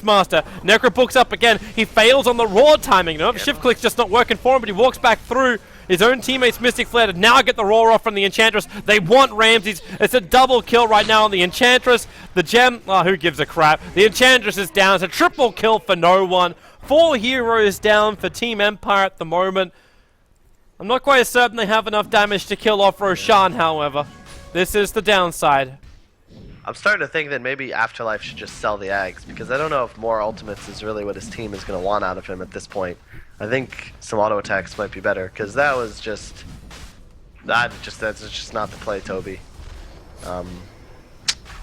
That's Roche. They don't even need the Spectre. Like, he made a big mistake and didn't BKB before he went in and died immediately, but did so much damage through dispersion that they just didn't care, and Zeus, Doom, Scott, like, it just didn't matter. Like, Zeus just killed everything. And, like, I don't know, the Voids just had no impact on this game thus far. It's the chaos factor, which is made by Vega, which I think is making this also a little bit harder for Afterlife to know what target to go on. Like, right now, he just seems to, like, the first thing he sees, his eyes just light up. It's like, oh, ball of string, cat pounce kind of play. And Vega are properly reading this. Like, the second they want to go on somebody, like, the only things which I kind of felt have been a little bit, like, also iffy consistently from Vega is Mag. Like, his blink to Raws, the amount of times he's attempted it, but stopped halfway through his Raw, I don't think it's even because Empire is stopping him, he just actually cancels it. We're talking about Beastmaster.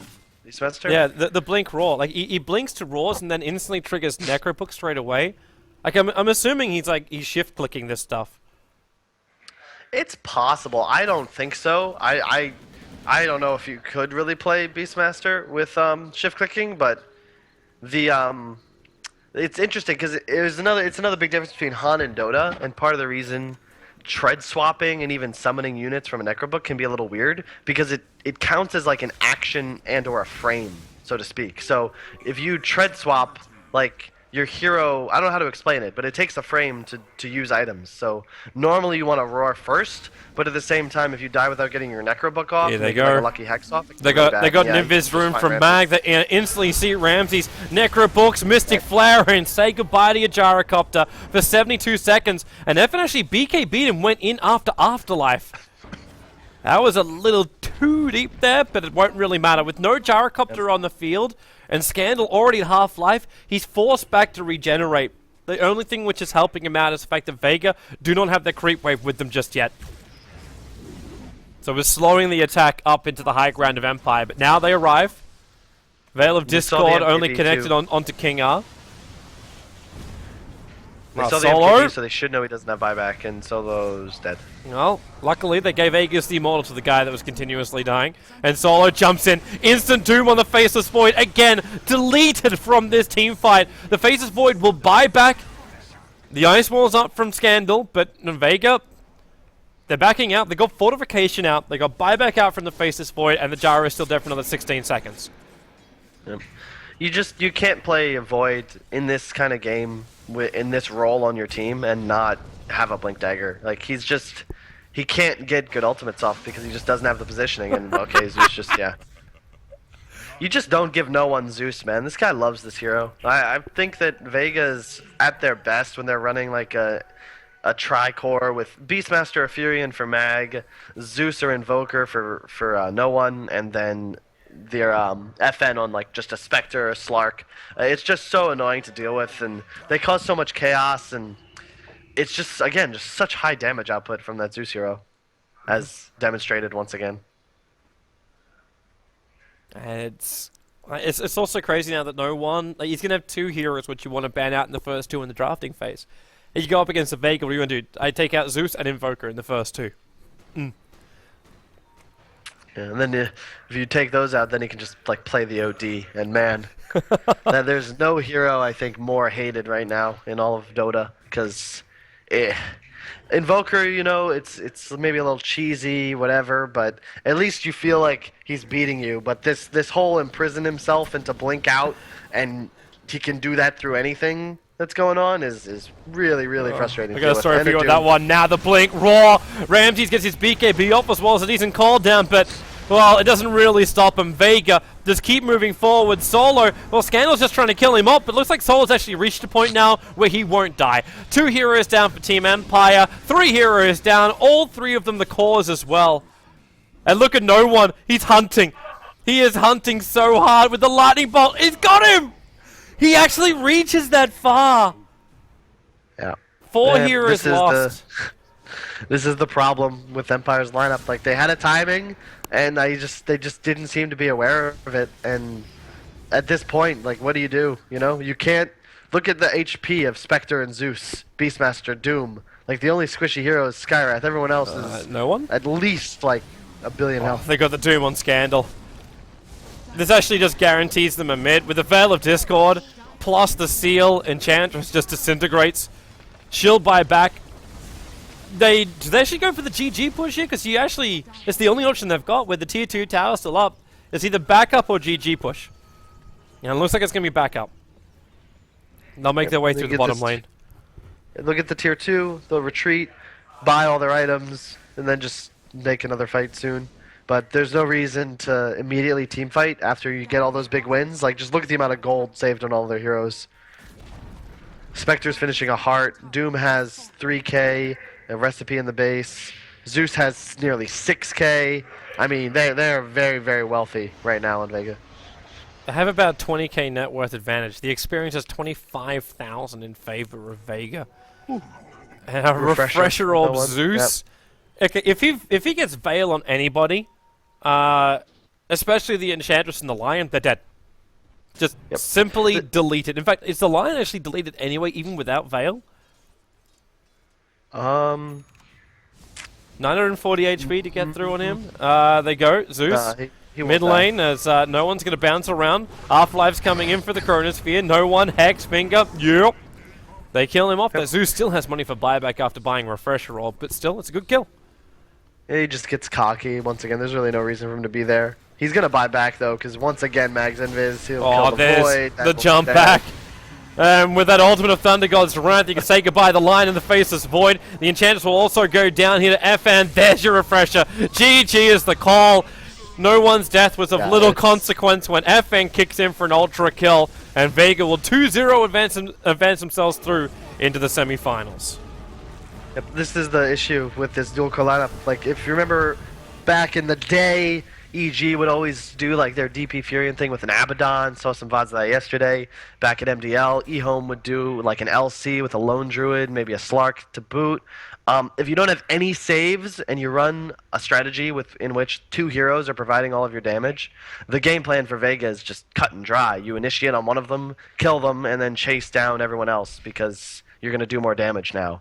And Empire definitely like showed that they can compete in this event, but they are a young team and they're going to have a lot of learning and work to do if they want to actually compete on a global level. But showed potential. Think that their players are talented, but the better team definitely won today. Yeah, that they did, man. Vega Squadron, they will go through. We'll be having ourselves a short break, and we'll be coming back here for our last game of the evening.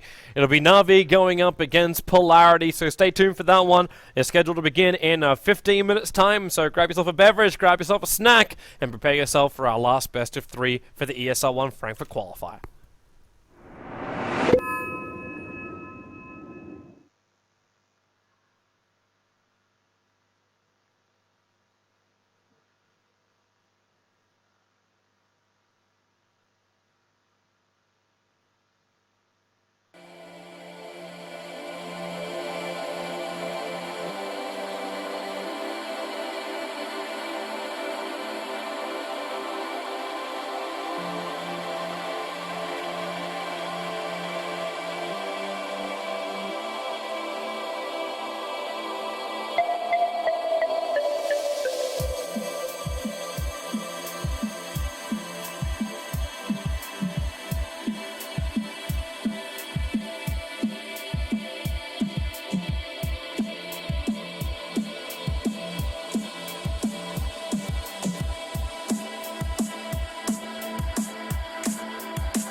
Don't panic, anybody. The stream will just restart for a short moment just to fix a small little bug. So we'll be back in just a bit.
may vẫn còn tí hơn máy lạnh. Ủa, nào đi, bữa là đi tí kìa. Tăng kèo à. Em ai thắng?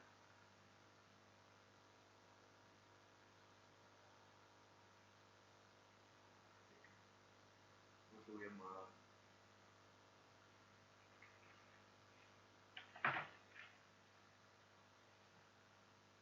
Chắc hai nháy.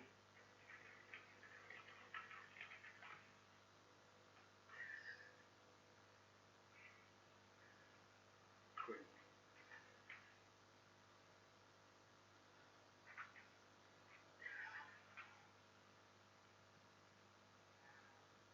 Chết xuống.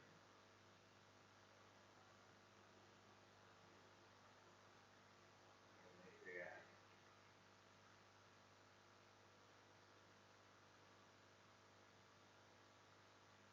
Restream.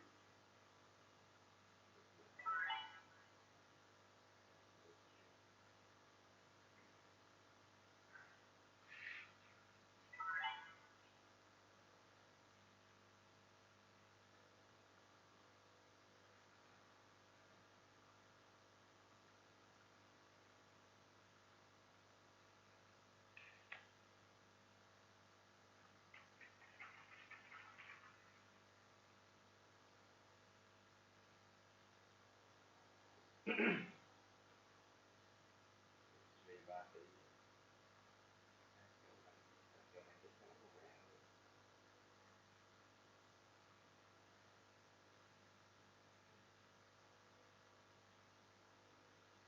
Cái phí nó bé. Nó là thằng bạn wallet mà. Kiểu gì nó sẽ có độ.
Mở xíu anh tắt rồi.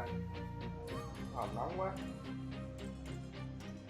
Mở cái quạt ngoài thổi không vô được cửa này.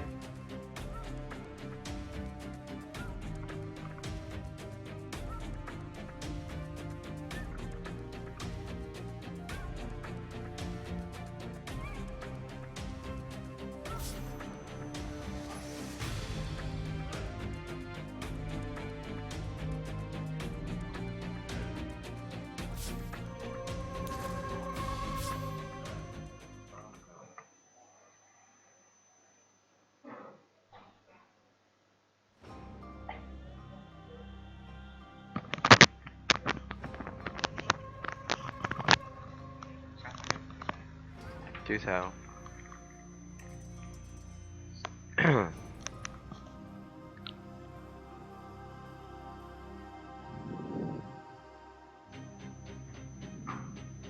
Alo. Ok. Rồi, giờ hãy đăng bài lên group thôi.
May vào vừa đúng vào first blood rồi. Đó là không biết skill. Ôi stun đôi đến là style rồi, có vẻ rất là thơm nhưng mà Phoenix chạy được rồi. Vẫn còn một cái lăng nữa. Đấm tay đến đây là style để giải quyết được màn của Phoenix rồi. Em đóng cửa luôn để tội nghiệp này. Một lần. Style double kill.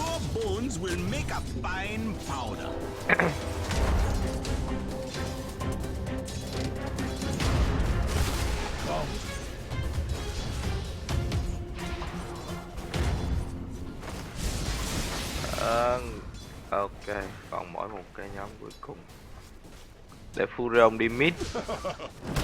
Cái cơ mặt trên lên top này thì General và Bad Raider có vẻ cũng dễ thở khi mà bên phía team Polarity chỉ để hai hero tay không quá dài, một là VS, hai là CK, khả năng đè lên được con Bad Raider này là khá thấp. Trong khi đó thì dưới lane bot này Tizera cầm lại cần. Kiểu này thì cũng khó mà để chó harass được để cover boss vì tự anh ấy cũng đã bớt cục sida bản thân mình rồi. Như đó thì Sonico như vậy là ok, phá hết được mắt mũi ở lane mid này luôn. Vậy tầm sentry của Polarity ở đây là mất sạch rồi.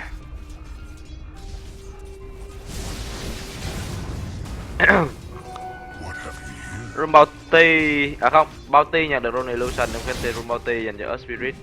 Ở đây tiếp tục màn đấm tay bo để cover boss bứt tốc lên kìa. Rồi bây giờ thì Sida với Dit đặt style. Tuy nhiên tốc chạy là không đủ.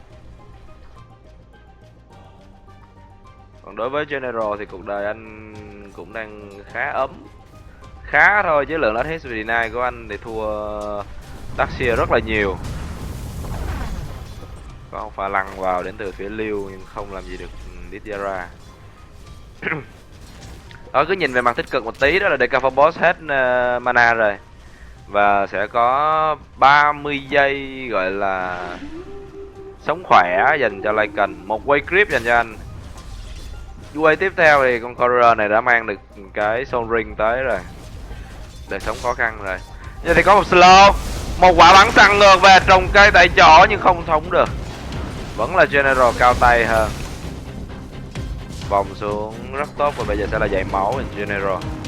Trong khi đó thì dưới lane bot Deca Boss đã có được cái soul ring rồi.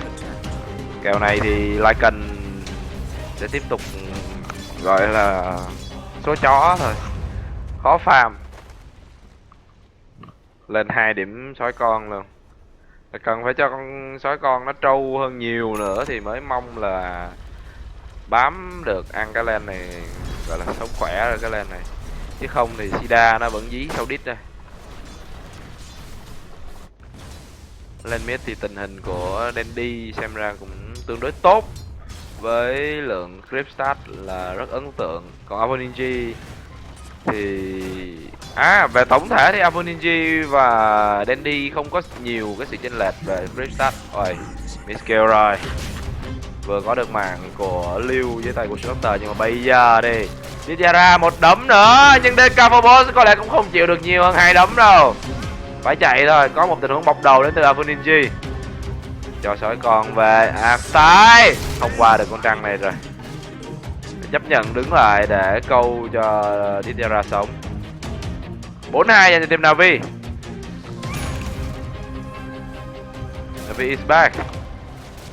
Vẫn dùng cho con để harass Avoninji. Soneco đang có double dam, rất khỏe đấy. Một chặt có thể đem lại lượng đam là 1,5 lần của 108, một crit là 150 đam đấy. Rất đau. Và sẽ bắt gặp được Furion nhưng không khều. Josco ulti chưa? Như vậy là vẫn chưa. Xem ra là kèo khó. Đã thế để lại còn miss con gà. BH lên top này để backup nhưng xem ra là không ổn lắm.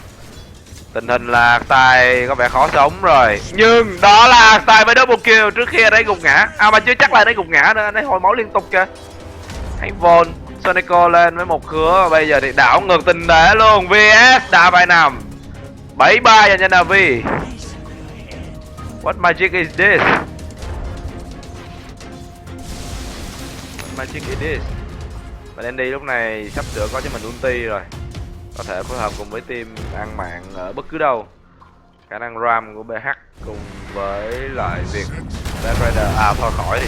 Mình đang tính nói là Bad Rider sẽ có ulti sớm, cuối cùng thì Bad Rider đã gục ngã với tay của Spirit Value mà nãy mới chỉ level 4,5 thôi. Sonico kép cầu thơm. Rớt ulti đến đi, đợi có nhiêu đấy thôi chứ còn đợi gì nữa đâu. Kèo cực thơm với một con mắt kiểm soát lane rất tốt. Ở đây thì Leo vừa có được cho mình Roboty rồi. Sonico đang làm rất tốt vai trò của mình. Tuy nhiên cái vấn đề mà anh đang gặp đó là anh không mang giày vào người được.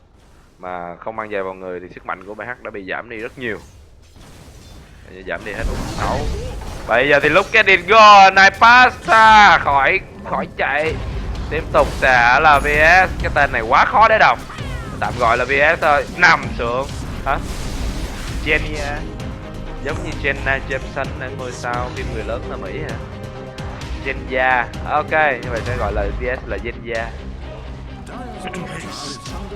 Best IO của CIS. Vâng, sau một khoảng thời gian dài seed bài thì cũng đã có được tầm gần 40 bạn ngồi coi. Rất cảm ơn các bạn đã quan tâm theo dõi kênh ngày hôm nay. Mình đã AFK rất lâu và may là vẫn vừa kịp cho game này. Và bây giờ đi, giật vào nhưng Dandy không còn skill. 20 mấy giây nữa thôi. Tuy nhiên Avoninji quyết định là ăn bình máu lớn vào rồi. Mà tầm này thì đến Avoninji cũng đã có ulti của mình, có thể giúp team đánh nhau từ xa đây. Đấy, cái tầm mà General bắt đầu láo láo như thế này thì này bác xa quỳ rồi. Một pha thấy ngựa rất tốt, tuy nhiên vẫn không qua được con trăng đó. Cọc của Artai là có thể điều khiển được trong trường hợp các bạn có nhiều bạn không biết vụ này lắm nha. Cái cọc của Structor cắm ra xong á, các bạn bấm vào cái cọc các bạn điều khiển cho cái cọc cắm người bắn theo mục tiêu các bạn yêu thích được á, chứ đừng nghĩ là cái cọc nó sẽ cứ bắn đại unit nào gần nhất nha. Các bạn có thể điều khiển được, miễn là trong tầm bắn của cọc với Structor thì nó sẽ cứ bắn thôi. Và lại cần của Dijara Rush cái Vladimir đang farm là rất ổn, top vị trí farm. Trong khi đó thì CK của Naipasa lại đang khá thọt. với chỉ 34 lát hit mà thôi.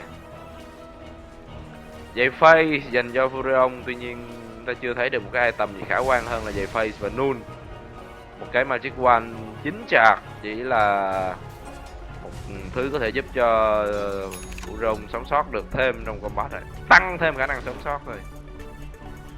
Sẽ là chắc là Fu cũng không lên Fla làm gì. Mình thiên về trường hợp đó là Furion sẽ lên cái Ring of Basilius để lấy tí đam cho biệt đệ. Etherlance dành cho Dandy ở phút thứ 8. Ngon vậy. Giày ghẻ Etherlance và Rune Bounty. Trong khi đó thì Soneco đã có được giày mana rồi. Đối với Bounty Hunter thì không gì thơm bằng việc có được giày mana và ulti ở phút thứ 9. Mình vẫn còn nhớ trận đấu đỉnh cao giữa team Cappy và Empire dưới stand-in của Eternal Envy. Đó là game đấu mà 47 anh ấy quyết tâm fit. À không, anh ấy quyết tâm phải lên được level 7 thì mới ngừng fit. Và tới tận phút thứ 21 thì anh ấy mới lên được level 7. Sau khi cống hiến cho đội bạn hơn một nửa tổng số kill.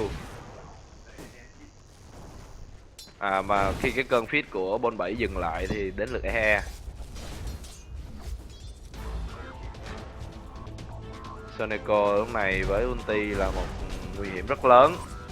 Một chặt track Shuriken và con clip là rất khéo léo. Tiếp tục là cộng đến từ Artai cho đến cancel rồi. Bây giờ làm sao qua được con răng này hả? Soneco Spirit đã có mạng với pha đặt ulti rất khéo léo của mình. Trong khi đó thì Artai không lối thoát rồi, double kill cho Spirit. Còn lại mạng của General qua được không đây? Với bài đệ này thì hoàn toàn có thể dive trụ, tuy nhiên General đang chạy rất nhanh, khó bắt rồi. Một đặc thù nữa đó là với việc bị dính track thì càng lại gần Soneco sẽ lại càng chạy nhanh. Đây là quyết tâm đẩy top đến từ phía team Polarity. Bụp tốc lên kéo và stun chỉ có 1 giây, nhưng mà càng stun ít giây thì đam càng to, và đó là mạng dành cho Naipasa. Cú stun bồi đến từ VS dù chỉ là 1 điểm thôi nhưng cũng đã vừa đủ rồi. Dường như bên phía Polarity họ chọn game đấu này đi theo thiên hướng về push rất nhiều. Ở đây là tiếp tục là phàn nhau, Artai bị stun đến 3 giây, tuy nhiên có Shuriken các kiểu, và đó là một quả dừa đến từ Artai.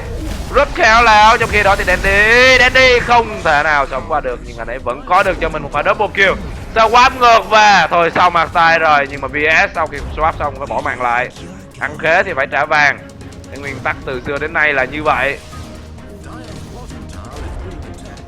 Chơi bài body block bằng bài đệ này hả? Sao ngầu vậy? Các bạn có để ý là tình huống vừa rồi là Furion của Aphrodite sử dụng đệ của mình để block đường Soneco, khiến cho Soneco không có sai và không track Shuriken được. Tuy nhiên bây giờ thì Soneco lại tiếp tục với việc quấy rối Decaphobos này. Mình không nghĩ là Decaphobos sẽ giết được Soneco, cũng như ngược lại Soneco cũng sẽ không giết được Decaphobos, trừ khi Zeus của Dandy có ulti. Nhưng mà ôi con gà kia, kèo thơm mỗi ngày, Mechan đến thì cũng phải bỏ lại gà.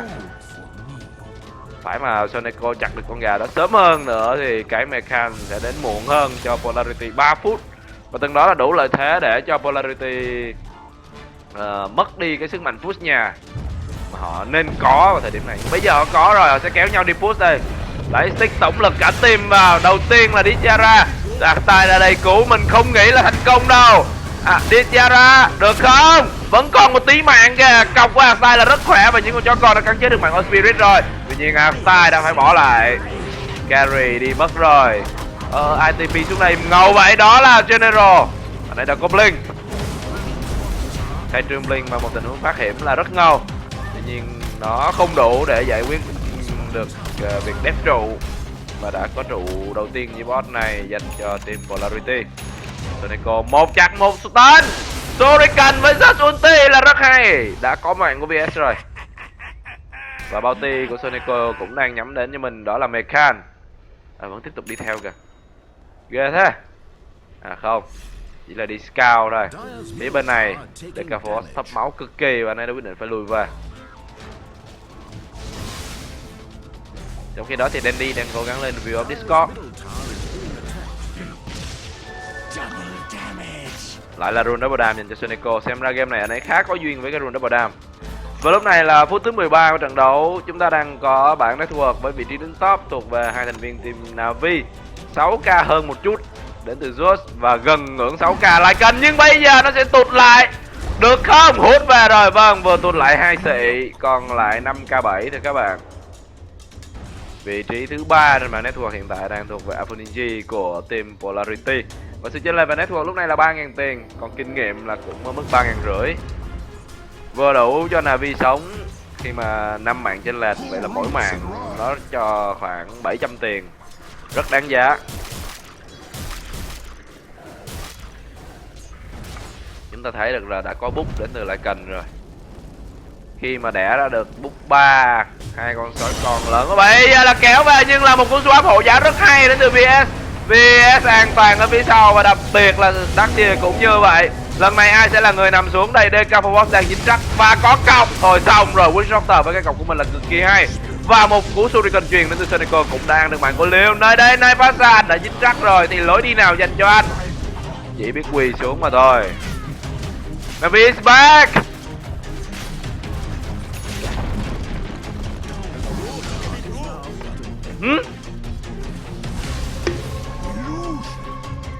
ESL không cho cash. Really? Để tôi lên gaming YouTube tôi xem. Ơi, cái gì cái chứ mà ban kênh là tôi ăn cám đấy. Từ nha. Tạm thời không xem nha. Giấu màn hình đi. Có bạn Huy Trần vào nói mấy câu tự nhiên thấy cũng rén. Bạn chờ mình tí coi. Đâu rồi? Về cái chuyên mục game Dota 2 đi. Mấy ông làm tôi sợ quá. ESL không cho cash YouTube, ESL có bị điên không? Ký hợp đồng quá sâu với lại Twitch à. Hitbox. Xem live xem. Hiện tại thì có 1, 2, 3, 4. Có cả đống kênh mà. Ủa, click vào xem được không? Các bạn thông cảm cho mình, hiện tại mình không để màn hình lên stream nhé. Đang rất là chăm lo cho The Order, World Block. Hope this stream not claimed by ESL. Hình như là các kênh đều đang có vấn đề rất lớn thì phải. Một kênh mình đã thấy ở trên kênh chat, một số kênh khác là có block. Những cái kênh hàng xóm đã bị block thì phải. Từ từ nhá. Hey ESL, I want to say fuck you. That's it. In case you block me. Ôi, bọn restream rẻ tiền à, bố mày xem là bố mày cắt tiếng Việt nhá. I'm doing it in Vietnamese. So fuck you ESL. I will just do it with flair.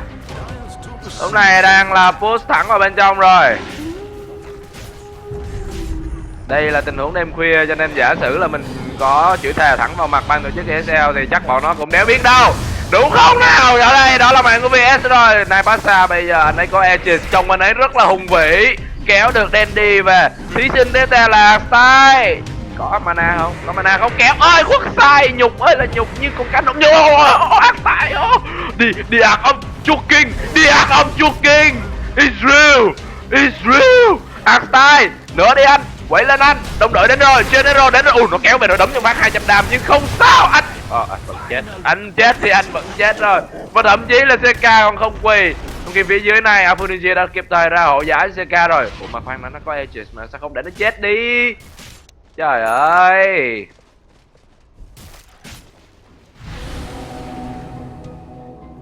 Sao? Stream của mình có bị sập không?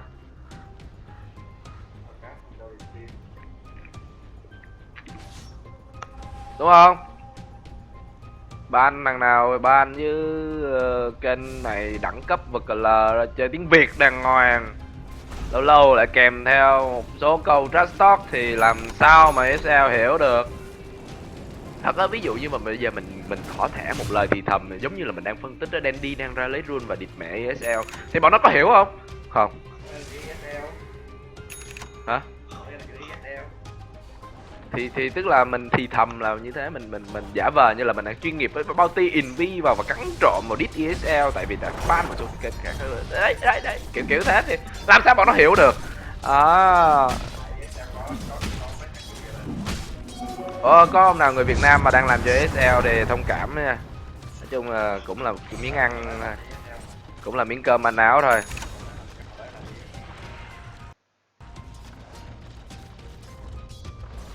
Cũng là miếng cơm manh áo thôi, cho nên là mấy ông hãy trật tự. I need to get a ticket. Đấy, I need a ticket. Giống như I need a doctor.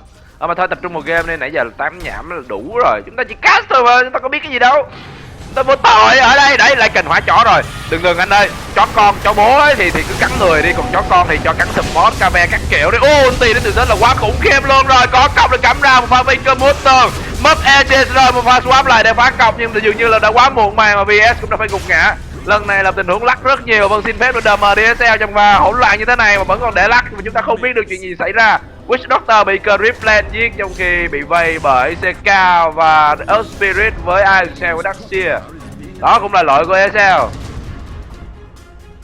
Dijara đang cố gắng chạy mà chắc cũng không ai đuổi kịp đâu, trừ phi Liêu bây giờ gọi là hóa điên lên.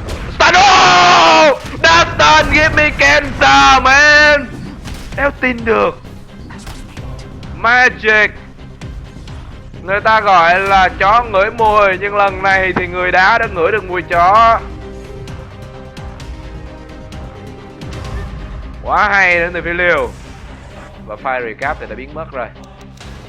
Khi đó thì Apple Ninja như vậy quyết định là đi theo Furion đường chiến với Orchid.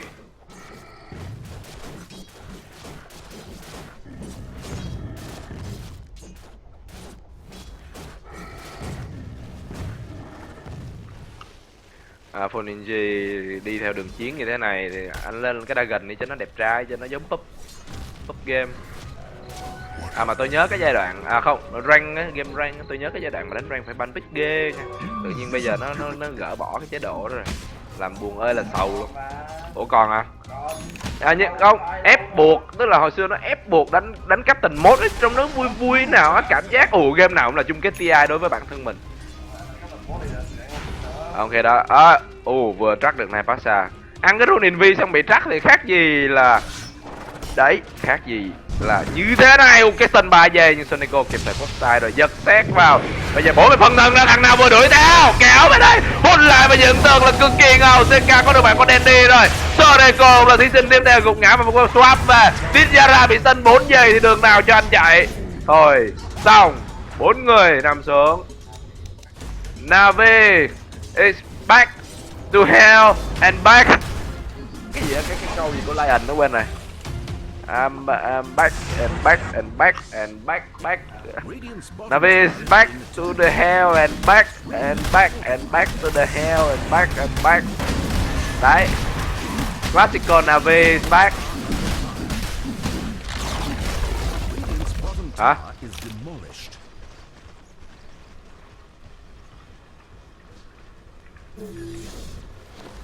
Bật tiếng chưa? Tối nay có khách quý Sếp Dũng.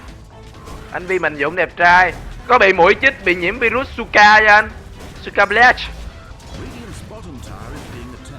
Có bị nhiễm virus Suka thì cho em gọi là mấy cái cho nó nhiễm virus chung nhé. Đồng sinh cộng khổ, vào sinh ra tử bao lần rồi. Đây có quả cắm mắt rất khéo, tuy nhiên dường như là không thấy được Sonico đâu. Sonico thấy hết. Cắt được Leo rồi.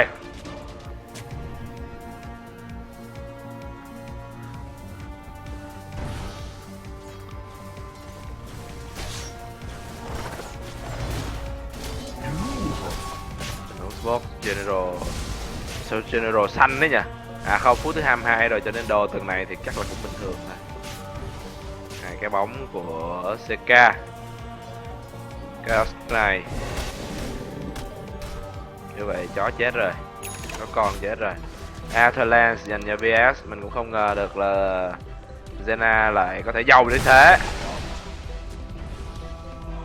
Tiếp tục là màn đi scout đến từ General và Sonico. Thấy được cái đường lửa rồi. Đường vẽ chiến thuật đến từ Sonico. Khoan đã, đây là một tình huống C1 đến từ phía team Polarity. Và họ hoàn toàn có thể bắt được Bad Rider hoặc là Sonico ở đây. Lúc này Naipasa là người đi trước.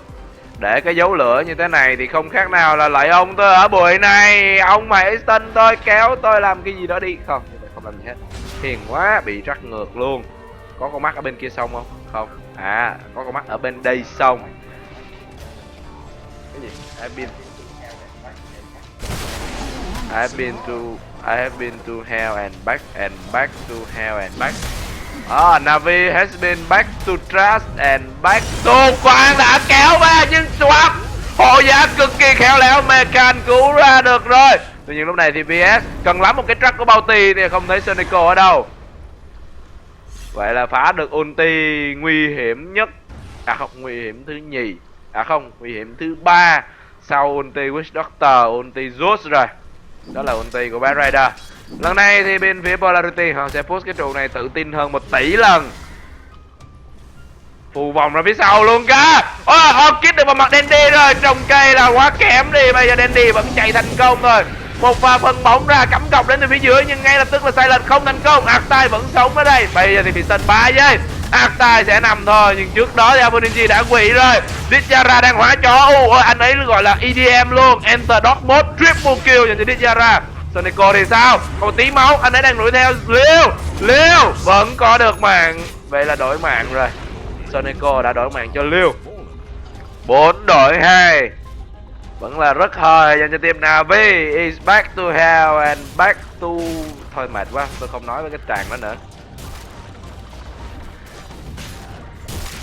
Nói chung là Navi có back hay không thì chúng ta phải đợi kết quả tổng kết của kèo Boba này chứ không phải là một game Mo 2. Và cho đến thời điểm này thì kênh vẫn sống mà khán giả nước ngoài vẫn không tràn vào kênh này thì cũng xin phép luôn một lần nữa đó là DM ESL khi mà lại ban một số kênh mà không ban cho triệt để, cứ ban hết mấy thằng restream đi anh ơi. Mấy thằng restream nó rẻ tiền lắm. Hồi chiều này em restream em cũng thấy em rẻ tiền nữa. Đấy. Bilic. ESL Frankfurt, mình phải nói tiếng Đức. Đấy. Các tiếng Đức lên. Đức cớp luôn. Lâu lắm rồi không dùng tiếng Đức ấy.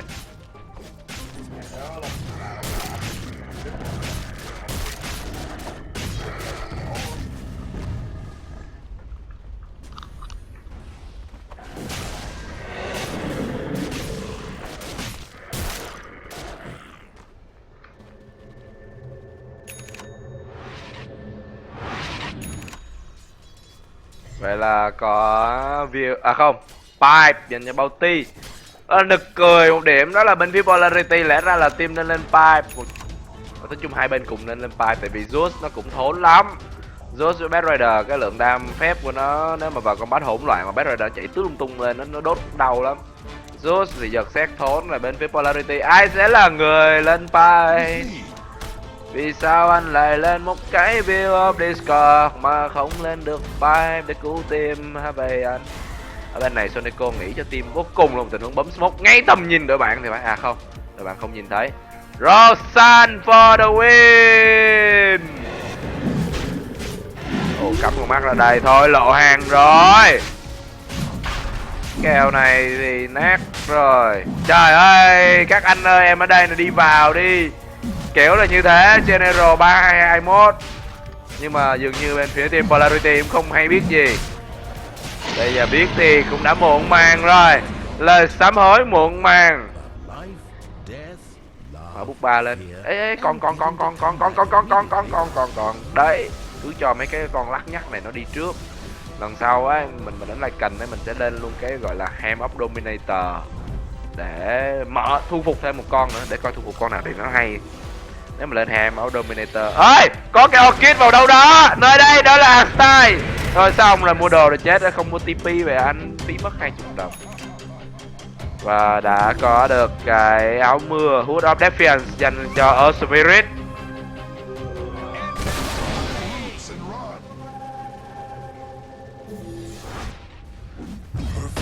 This noob caster only know 3 words in English. Back to hell and back to hell and back to your face, idiot. What the fuck did I just read for you? A full fucking sentence in English written by you, okay? Don't fucking underestimate my English ability.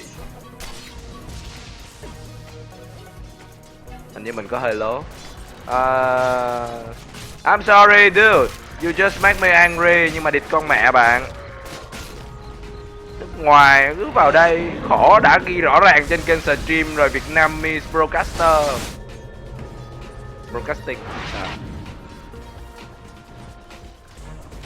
Nói thật có cái video game này mà tôi đăng lên chắc cũng gây họa khủng khiếp luôn á. Đăng lên mấy ông nào ở nước ngoài mà làm cho các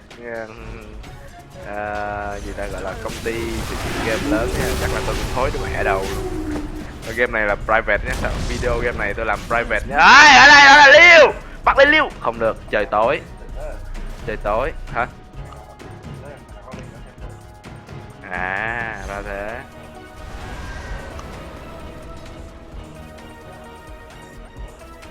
Dit Yara. Sao con gà chết rồi? Wow, that is a full ninja.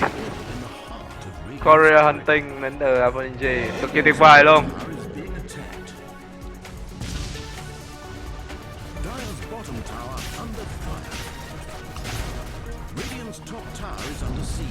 Bốc đầu lên từ phía trên Hero. Bốc đầu rồi. Ui trời ơi, đừng bốc vào đây. Bốc vào đây nguyên một cục sida đấy. Đã là thằng phò mã rồi. Phò mà có mã các bạn hiểu không? Tại vì nói chung là thôi, nó có BKB là 1, ulti là 2, skill thì full bộ là 3, amulet là 4, trống là 5. Kinh dị lắm, đừng chạm vào. Một cái 9 máu với lại 16 giáp đấy, 18 giáp. Một cái 9 máu là chưa bật nha, bật amulet lên tôi thề là rơi vào 2k4, 2k3. Tối thiểu là 2k3 máu. Nó bật lên một phát thì thôi đừng hỏi là bố cháu là ai. Tỷ số đang là 25-25 ở phút thứ 30, một game đấu cực kỳ hào hứng khi mà hai team mở liên tục gọi là trao đổi mạng cho nhau. Phút thứ 30 với 50 mạng. Mong là hai team sẽ duy trì được cái thành tích này và kéo clip ăn rất tự tin đến từ phía Nepasa. Bởi vì hiện tại thì hai team không giết nhau cho nên bất cứ skill nào được tung ra cũng đều đáng được nêu tên. Này Soneco có lẽ là đang để dành tiền cho một cái view of Discord. Trong khi đó thì gậy xanh đã hoàn thành dành cho Style. Với Afterlands và gậy xanh thì Witch Doctor có thể cắm được cái cọc từ một cách xa hơn và an toàn hơn. Nhưng bao nhiêu là đủ với cái khả năng Silent Stun từ cực xa của Spirit Liu Somersault. Và có mua gem đến từ Bad Rider rồi.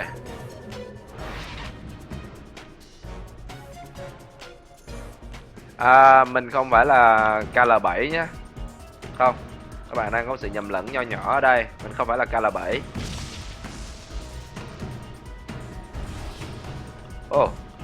Ping nhau rất chặt. Có một con mắt đến từ phía team Polarity và dường như họ biết rồi. Nhưng biết thì làm được gì? Đấy là một pha ulti đến từ phía Dandy. DK4 bứt dậy lên để chạy rồi. General lao lên nhưng không kịp tung ra bất cứ cái ulti nào của mình. Anh ấy BKB lên được rồi. Và nắm đầu ra đây đó là Liêu. Trong khi đó thì phía bên ngoài VS sẽ bị cắn chết bởi những con chó. Đó là một tình huống gan bác. Vâng, và Liêu cũng không qua được con trang này. Witch Doctor là người có mạng chết đi hai con support rồi. Polarity phải làm sao?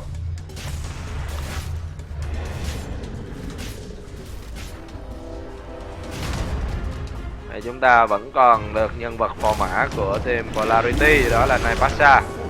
Fortify được bấm lên rồi. Chó cắn là cực kỳ sung. Naipasa, anh chỉ biết câm nín nghe tiếng trụ bị cào thôi sao? Kéo clip vào. Vâng, Blink vòng vòng đến từ General. Ulti anh chưa có. Ulti rất mạnh mẽ đến từ phía DK4. Nhưng đối phương gọi là đồng game bắt luôn. Vẫn có thể đập trụ. Có được mạng của Bad Rider rồi. Nhưng mà mặc dù là Bad Rider đã xài skill thì có gì đâu mà lo. Naipasa bị cọc đến từ Astyle bắn cực đau. Và Dandy là người dứt điểm. Well play anh. KS thì giỏi lắm chứ chả biết làm được gì. Lại đi xuyên bức tường. Vâng, lại là một bức tường nữa. Có lẽ Trần Lập rất hạnh phúc với skill này của Darkseer. Bây giờ thì một pha lăn lên đến từ Liêu. Vâng, một cú sút, một đường chuyền dài, cực dài. Nhưng không ngờ rằng nơi nguy hiểm nhất là nơi an toàn nhất. Bounty đã vào đến tận đây để gọi là Motele đi về. Đúng bài luôn, Motele về rồi mua mắt này này. Người ta đẹp trai phải thế. Đó là giày Fountain dành cho Bounty Hunter thưa các bạn. 4k5 tiền dành cho Dit Yara. Như vậy thì mình khuyên là Dit Yara nên đi dạy bay. để tránh rơi vào thảm họa hàng không mang tên Cloud9, hãng hàng không cũ Vân ấy, các bạn biết không? Giọng anh caster nghe hao hao minh béo. Ôi, sao lại thế? Quỷ sứ à?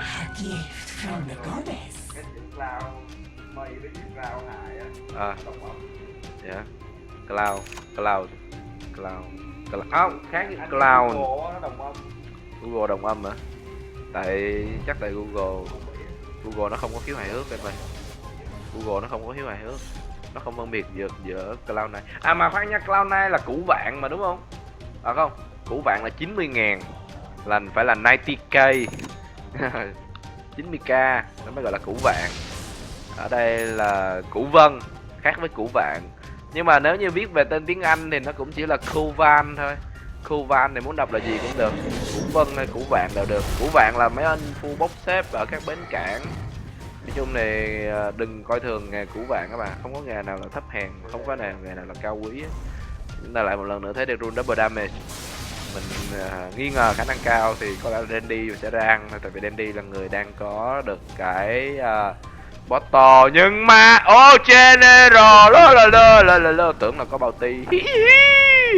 General cười ngạo nghễ luôn, bờ lên ra đây bắt lại với BKB, một pha rắc vào đến từ Soneco và giật sáng là rất khủng khiếp.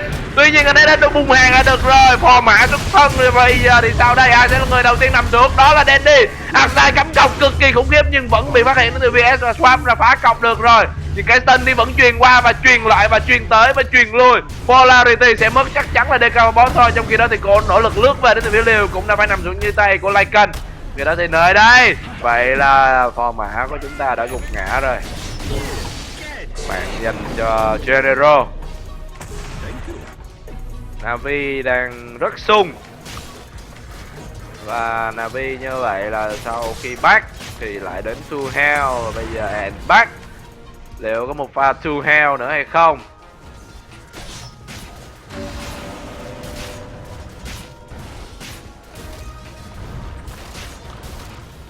Mình thì thiên về khả năng là chắc là không có and back nữa đâu. Navi thắng game 1 và thua 2 game sau. Đó là một cái classify information luôn. Một pha sẽ warp ra, vâng, for start cho vui đến từ General. Chung thì anh ấy vẫn sống dài, sống khỏe và sống có ích cho team, anh ấy có ulti. Và là 2 lane dành cho Navi. Chúng ta sắp đến với hồi kết của game đấu đầu tiên rồi thưa các bạn. Cảm giác là khá nhanh.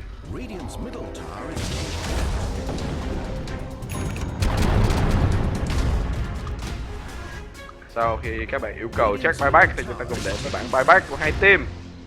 Đây Navi là có 3 cái buyback và họ sẽ có thêm mạng của Rosan.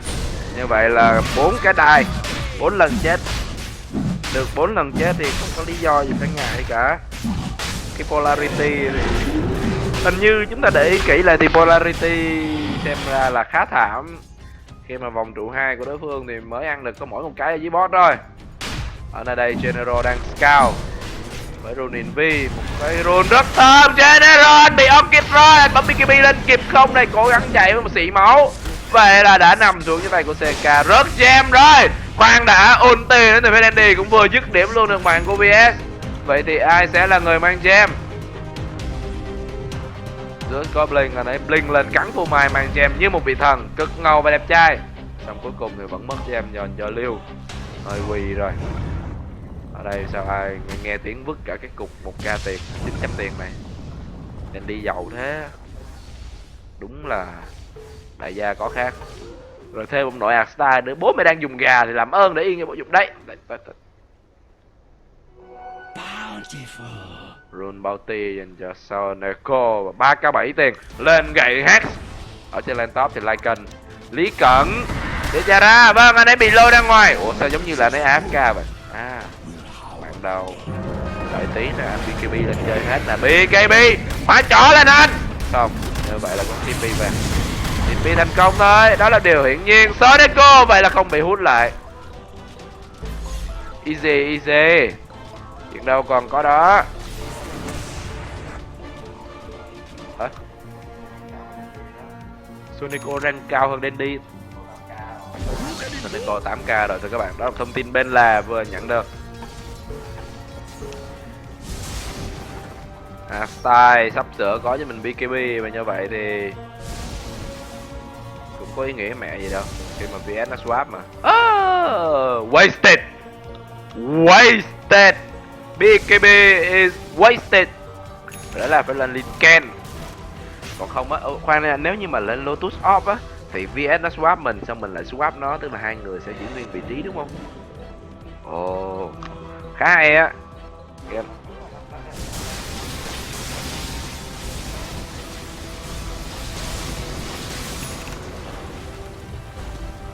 Và Dandy có vẻ như là rất tự tin với tầm này máu, không thèm lên Octarine Core các kiểu luôn. Một pha xì và 4 lại 4 người dừng tương là cực hay. Có 1, 2, 3 cái BKB được bấm lên rồi. Leo đang bị nắm đầu lại nhưng em tấn công full swap đến từ VPS để hậu giá thành công. Aboninji đang bị giật rất đau. Aboninji với BKB của mình đã cố gắng đuổi theo Astai thì cái cọc của Astai là quá khỏe. Trong khi đó thì VS cũng đã nằm rồi. Còn mạng của Liêu thì nằm suốt bên trong này và GG đã được gọi. 40 phút thi đấu, well play. Navi is back for one game. Chỉ mới một game thôi.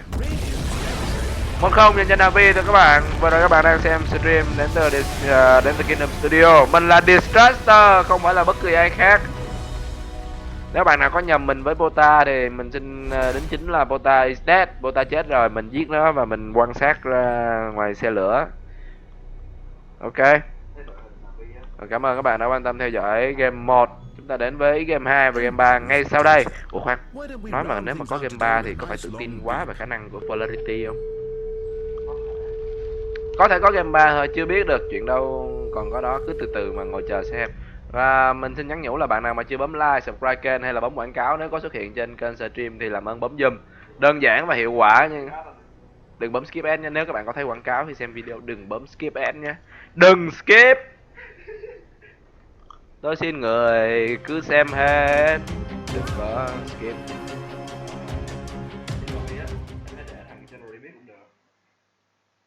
Navi nói chung á là khi mà Navi đã vừa gọi là win xong ấy thì ai cũng có thể đi mid, ai cũng thấy carry, ai cũng có thể off lane.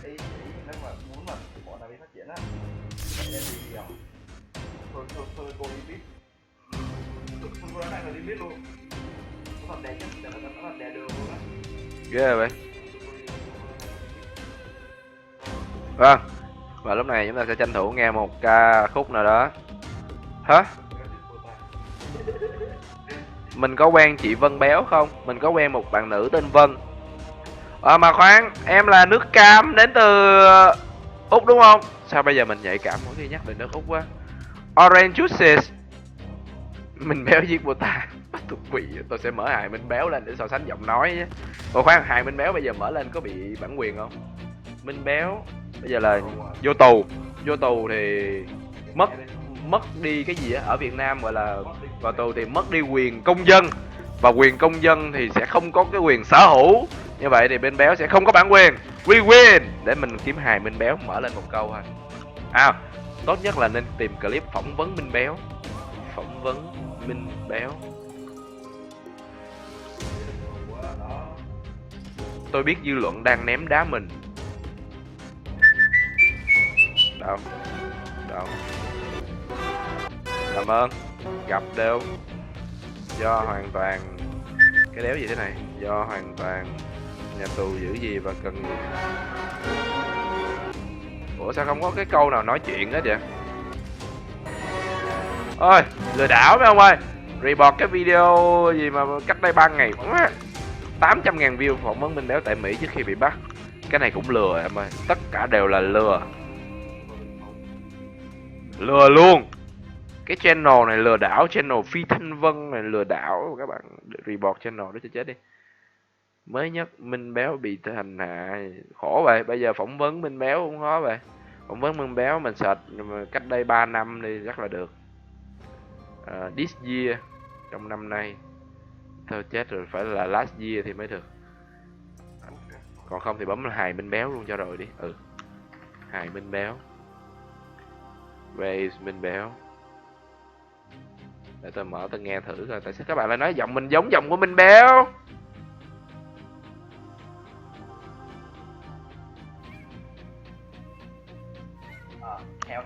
chó. À đúng rồi, heo thông minh hơn chó. Nó ảnh hưởng cả Đây là mình béo. cuộc đời con luôn á. Cuộc đời mày, cuộc đời tao không nói là hai thằng dính chùm nhau là sao? Kia là Hoài Linh. Con thương không nên dính cho vui. Kia là con thương ông nên dính cho vui. Rồi các bạn so sánh đi nha, tôi không mở nữa đâu. Nghĩ sao vậy? What? Z Apirat. Okay, I will call you Apirat. What's wrong with you? Come, talk to me. You can blame me, you can just talk to me, but remember this, you will never win.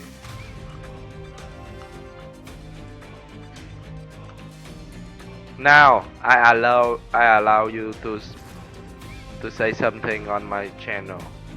You have my permission to do this. Bây giờ là 2 giờ sáng này các bạn. Không, tôi không phải là Minh Béo đâu.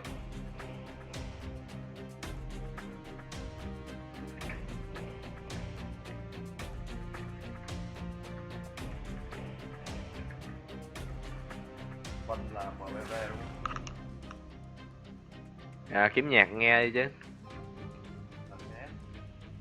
Không, là CS qua rồi em. Bây giờ anh là thế này. Nhạc bên này hay hơn. Gần đây mình bị ghiền bài này. Bài này nghe khá hay luôn.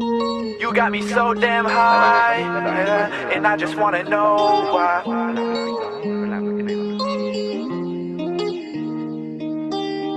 Yeah, you got me so damn high, yeah, and I just wanna know why.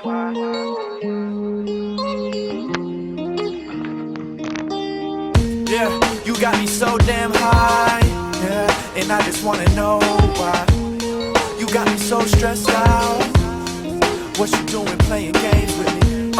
And why you playing with me? Every time I catch a flight, girl, you don't act the same with me. And now I'm here wishing you was on this plane with me. Up in my hotel, just wishing you was laying with me. I know I make it hard cause I'm always gone. And every time I leave, I promise that I won't be long. I leave you stuck in Jersey, baby, I know that it's wrong. But see, the truth is I ain't coming back until I'm on, and that ain't happened yet. But see, you had me crazy, I was falling quick. And you ain't make it easy, girl, you was hard to get. You don't wanna settle down, tell me that I'm just a kid. But girl, try to tell me there ain't something.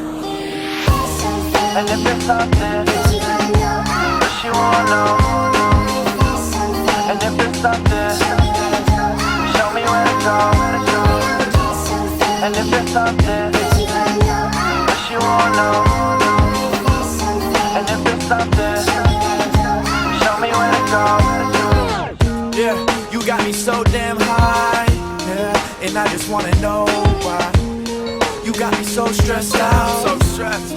What you doing? Yeah, okay. I'm thinking back to the first night, like how she looked. Them nice legs, pretty face had me kinda hooked. The way she stepped into that Uber had me dying. Type of girl that'll have this whole city shook. And now we roll into the bar like, what's up? I just wanna hit the hotel and she like, I just wanna chill, baby, maybe have a drink with you. Learn about your crazy life, learn about what interests you. I know you got a little money, but that ain't why I'm into you. I know you travel often, but I don't mind missing you. I know that it's mutual when I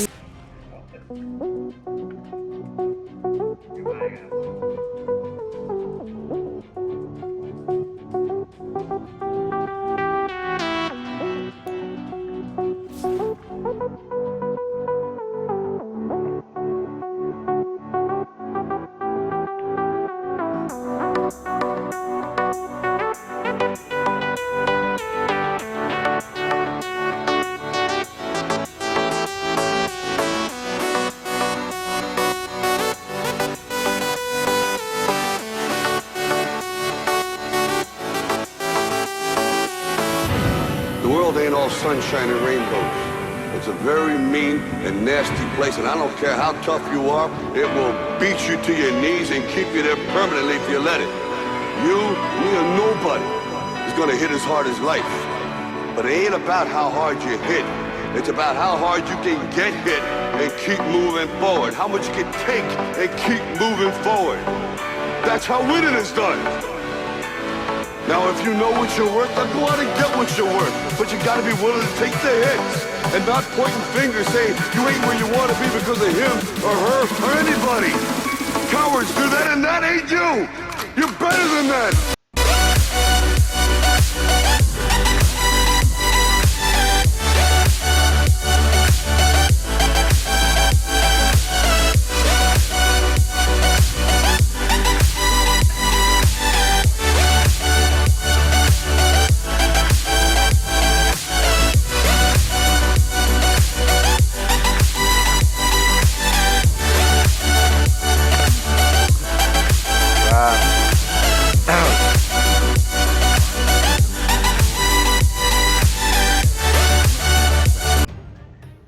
Welcome back các bạn đã đến với game đấu thứ hai giữa Navi và Polarity. Chúng ta đang có IO dành cho Bad Rider, không, IO và Bad Rider dành cho Navi. Trong khi đó thì Polarity đang có Doom và VS. Big IO thì mình nghĩ là nên ban Disruptor, không như vậy vẫn là ban carry và Slack với Journal cùng với lại OD là những carry để bị ban ra. Khi đó thì một vị trí support ở Spirit cũng bị ban đến từ phía Navi. Polarity thì họ ban đi những hai hero farm rừng tốt mà kiểm soát game được từ giai đoạn đầu. Nhưng giai đoạn cuối game đó là con Chen và Enchant. Ban đi Lycan ở lượt thứ tư, trong khi đó thì vị trí lượt thứ ba họ ban đi Zeus. Vậy thì lượt pick này mình nghĩ là sẽ pick Disruptor. Một cái Doom target, một cái Doom AOE là quá tẩm lợm và thừa sức để counter IO, Bad Rider hay bất cứ ai. Pick thứ ba dành cho Polarity. Dire team pick.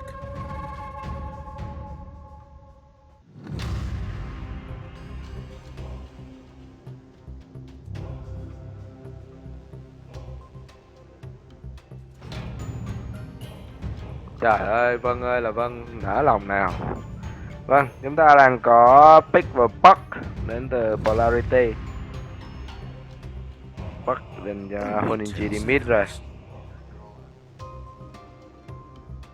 5 seconds remain. Vân ơi, mấy mùa thu lá rụng rồi không được nghe giọng Vân hát, hèn chi gần đây đêm nào Cường cũng khó ngủ hết á. Hôm nào CK em hát cho mấy câu với. Please. Hashtag puppy eyes. Hashtag please. Hashtag sing a song. Hashtag good night song.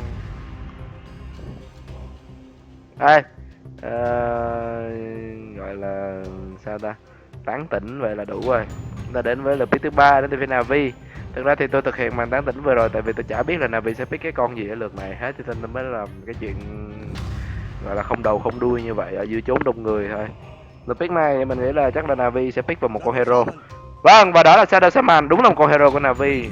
Vậy là Sonico không pick vào một con Creep hoặc là một con Ancient Creep hoặc là một con Courier thôi các bạn. Shadow Shaman. Chúng ta cùng đến với lượt pick thứ tư đến từ phía Polarity. Hiện tại thì Polarity họ chỉ có 3 khả năng cho lượt pick thứ tư này thôi. Đó là một hero Strength, Agility hoặc là Intel. Thì xác suất mà để ra một trong 3 hero này thì mình nghĩ là nó là ngang nhau.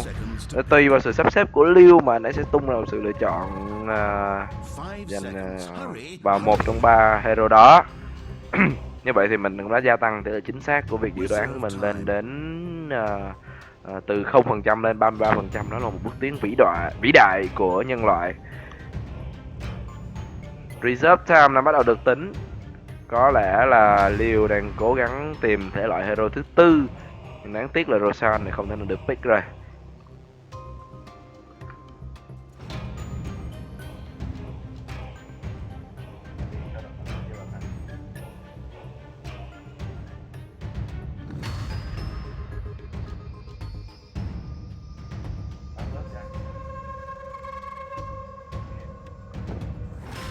Thứ tư dành cho Polarity.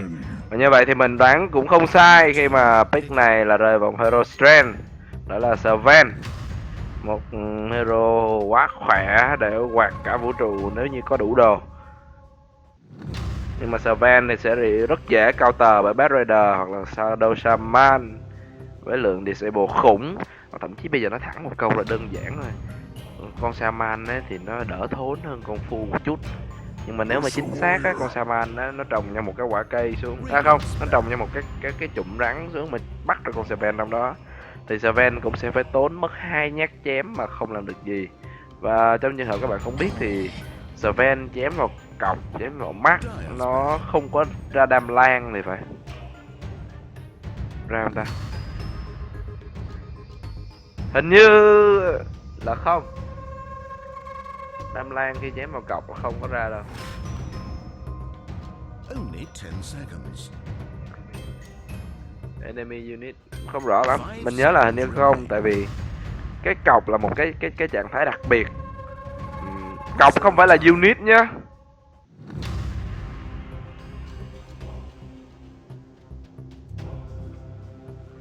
Cái type của cọc nó không phải là unit, bạn không thể nào cast spell lên cọc được.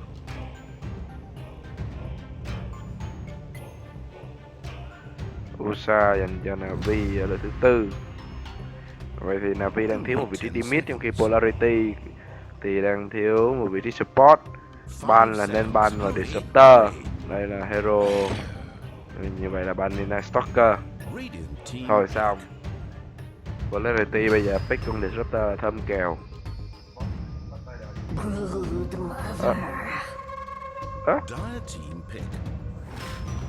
Lúc mà đã. Ủa? Gì thì đâm phăm rừng. Đâm support phăm rừng.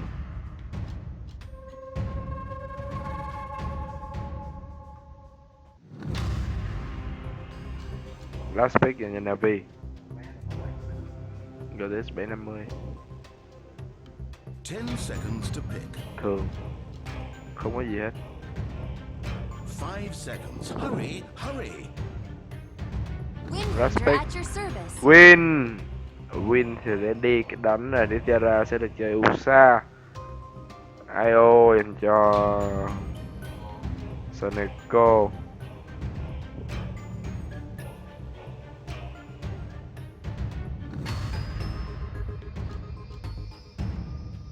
Bên phía Navi như là họ vẫn chưa pick được hero cho mỗi người chơi.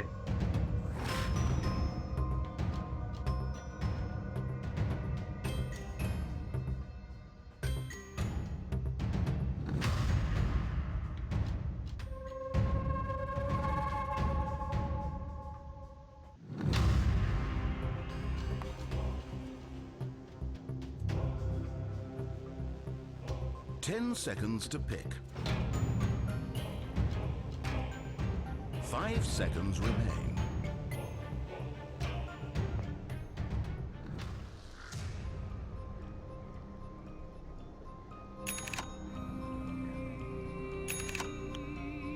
Oh goody, I'm so terribly Ok. excited. Và chúng ta đến với game. Lúc này Polarity sẽ trấn giữ phần sân Radiant với Liu cầm Doom Support. Aphoniji Party Mid vs được chơi bởi Jenna. DK for boss, có mình Broodmother offlane và cuối cùng là Night Passer với con Serpent. Trong khi đó thì bên phía team Navi, Soneco IO, Astai, Shadow, Shaman, Dandy, Wind Ranger, Disyara, có mình Usa và cuối cùng là General vẫn là Bad Rider.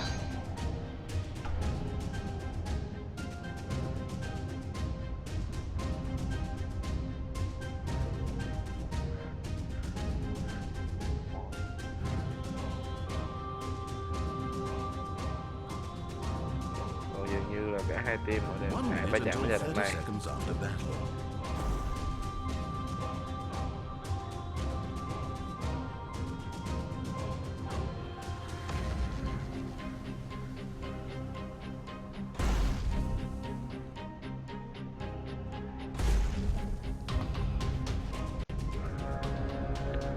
Sắp có rune rồi, đánh nhau to không? And resolve your differences. Every coin helps.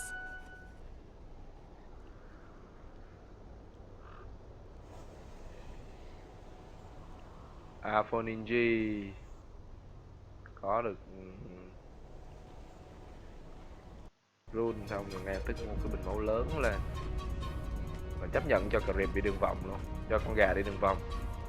Mặc dù đối phương cái này không có bounty, không có những cái con săn gà tốt, bounty hay phu gì hết. Trên lên top này thì DK for boss như vậy là đã bị khóa cái đường lên lane rồi.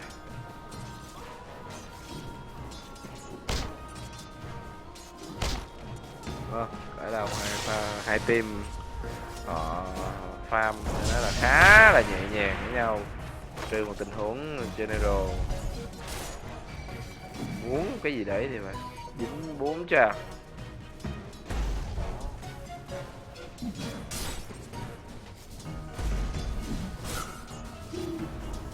Vậy thì Ven đi ở cái lane này sẽ phải không biết dùng từ gì.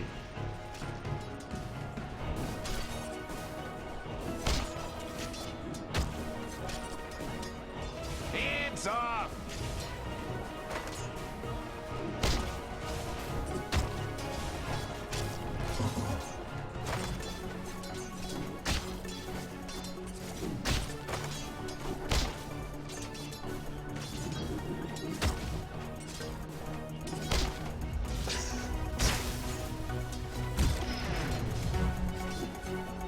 Hai team chưa muốn đánh nhau.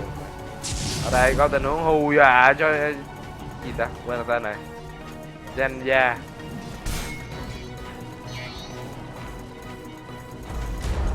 Ở trên lane top và như vậy là Doom, xin lỗi các bạn, skill một pha trói lại rồi gồng lên và tát thôi. Nói chung là bác sĩ bảo luôn nè, coi đơn bác sĩ chuẩn bị ra nè, đơn bác sĩ ra rồi. Giám định cho thấy ngu chết với bệnh tật gì đâu. Lượng đam mà Bruce đã điều ra được trước khi nằm xuống là 69 đam.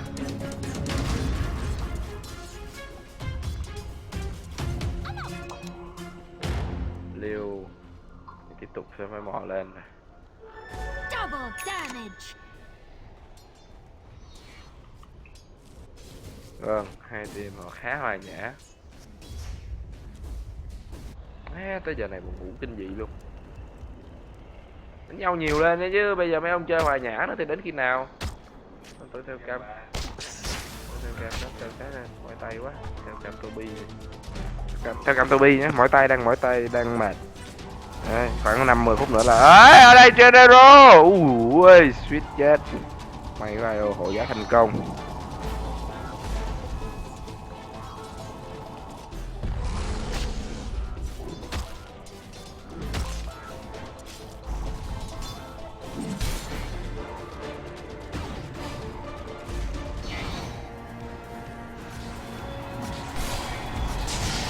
Bây giờ thì có tên rồi. Ô thôi xong. Nhưng phải trả mạng. Giết người đền mạng là quy luật bấy lâu nay. Ăn xong mạng của Steven thì về cũng phải ăn lại mạng.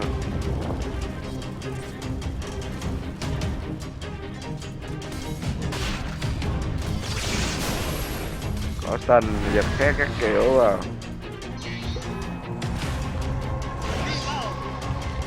Trói lại rồi, đập bi là rất yếu. Hình như không có đam follow vào. Tuy nhiên Guston đến từ phía sau này. À không, Guston đến từ phía Sven.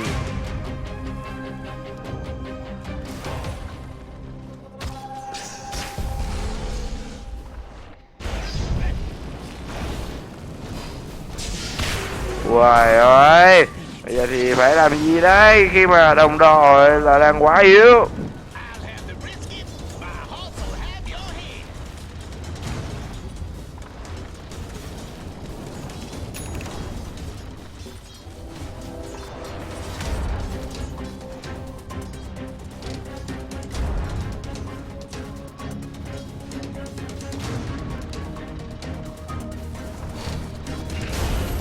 Stun đến từ VS.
Ok, mở máy lạnh, mở lên.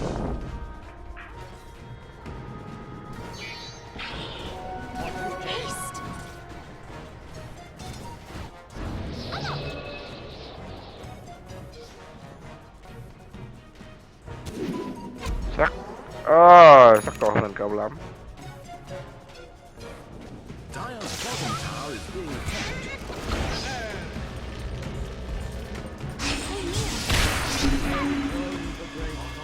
Dire's bottom tower under fire.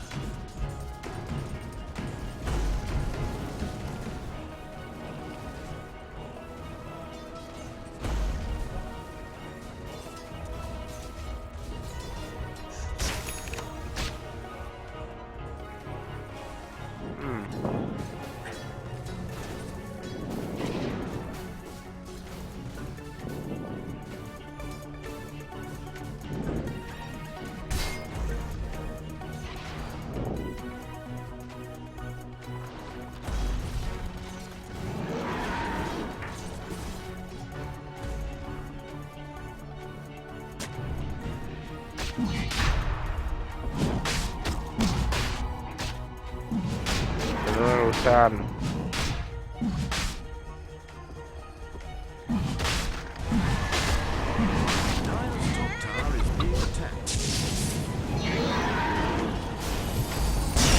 Bắt lại được rồi kia, đó là màn của ai đấy, đó là màn của Serven.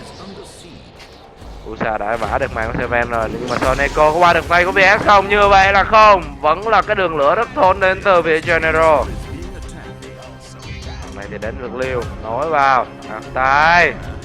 Soneco cần phải cho thêm một tí mana nữa. Khi đó đi, Liêu, ở đây chạy rất nhanh. Sacco nối cây kia, xỏ vào là cực đau. Ta đấm 5 tay, tuy nhiên cái giá phải trả là quá đắt. Người ta gọi đó là cái giá của cái dốt. Ai ố, một chạm và là double kill vậy này Buster. Ghost Trend lên rồi, bên kia giữ chân được đem đi. Và phạt cho một phát không kịp phạt cho phát cuối cùng.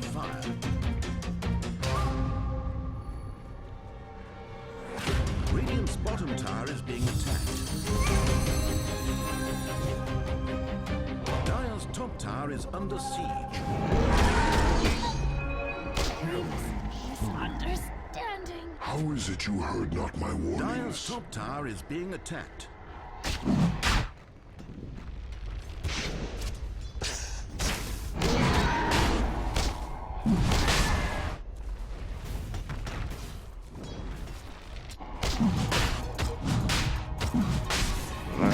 Rosan.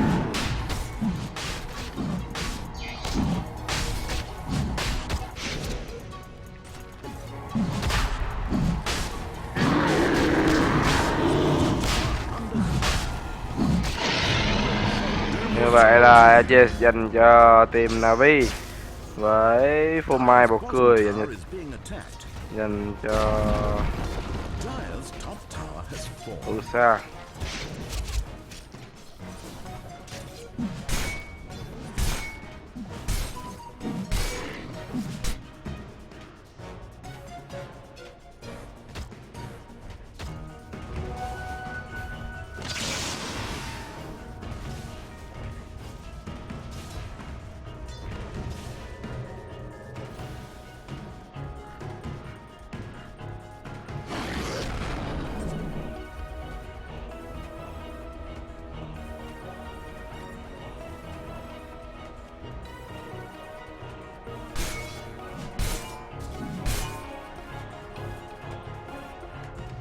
Dire's bottom tower under fire.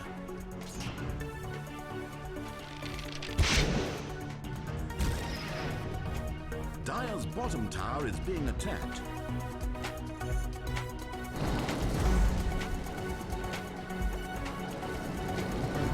Má, đuối quá mấy ông ơi.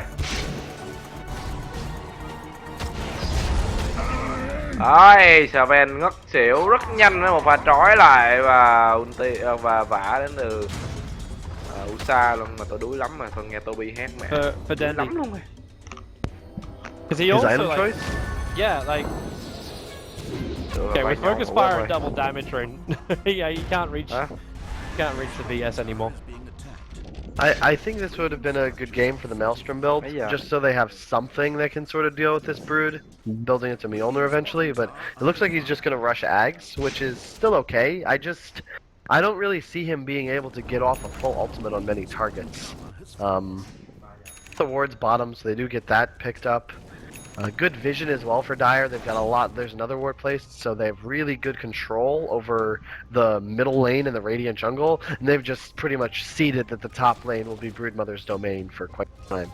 What a time for it as well to get that vision up. The Blink Dagger arrived on the Ursa, and General's also picked up his. So Na'Vi now have double the jump power. And Diddy Raz moving himself into the mid. You'd like to have a crack on Ampo, and that's one way to do it. Actually isolating Lil, the Doom will have, but Seneko will give him all of the life back again. Ampo drags back. He wants to try and face shoot himself out, but the stun from Sven arriving. The burn the Aegis Immortal of Ursa, and Io did not really stand a chance in that. Yeah, Seneko is very out of position there. You can't be close enough to your core that you're going to catch the stun, and I believe he was running up to try and get the tether slow, but that's really optimistic stage of the game. They do the Ursa. That's also part of the reason Ursa wants to just kind of ult offensively there, because I think he still probably gets doomed, but they might be able to take out Lil. I'm not really sure, but the bright spot really for Na'Vi is just that even though the Sven just picked up those kills, he is really, really far behind. He doesn't even have his Dom finished yet, and we're at 12 minutes. So a lot of times you'll see teams with the Sven having cleared already an Ancient stack with a Yasha on board, and he is just not even close to that sort of timing. They're coming to gank the Broodmother now. General into flying vision. Triggers the dust. Does he actually see him? This is difficult during nighttime. Now they most definitely do. They don't have last two available, so they have to do this the old-fashioned way. And with the burn, Phobos will drop. A big kill for General. I wasn't quite certain they'll be successful with the nighttime vision, but it all seemed to work out. Bat Rider is very good against Brood, and that's like actually exactly what Na'Vi need to do. They stand in the Radiant jungle and immediately catch the Brood. So while they're not necessarily going to be able to take all this area back, they'll be able to at least get the creep pushing towards top tower and force Broodmother to just destroy his very carefully placed web network if he wants to come back to this lane immediately, which is a victory for them. And they have Lasso if he does come back as well, prepared. There it is. He's gonna die again.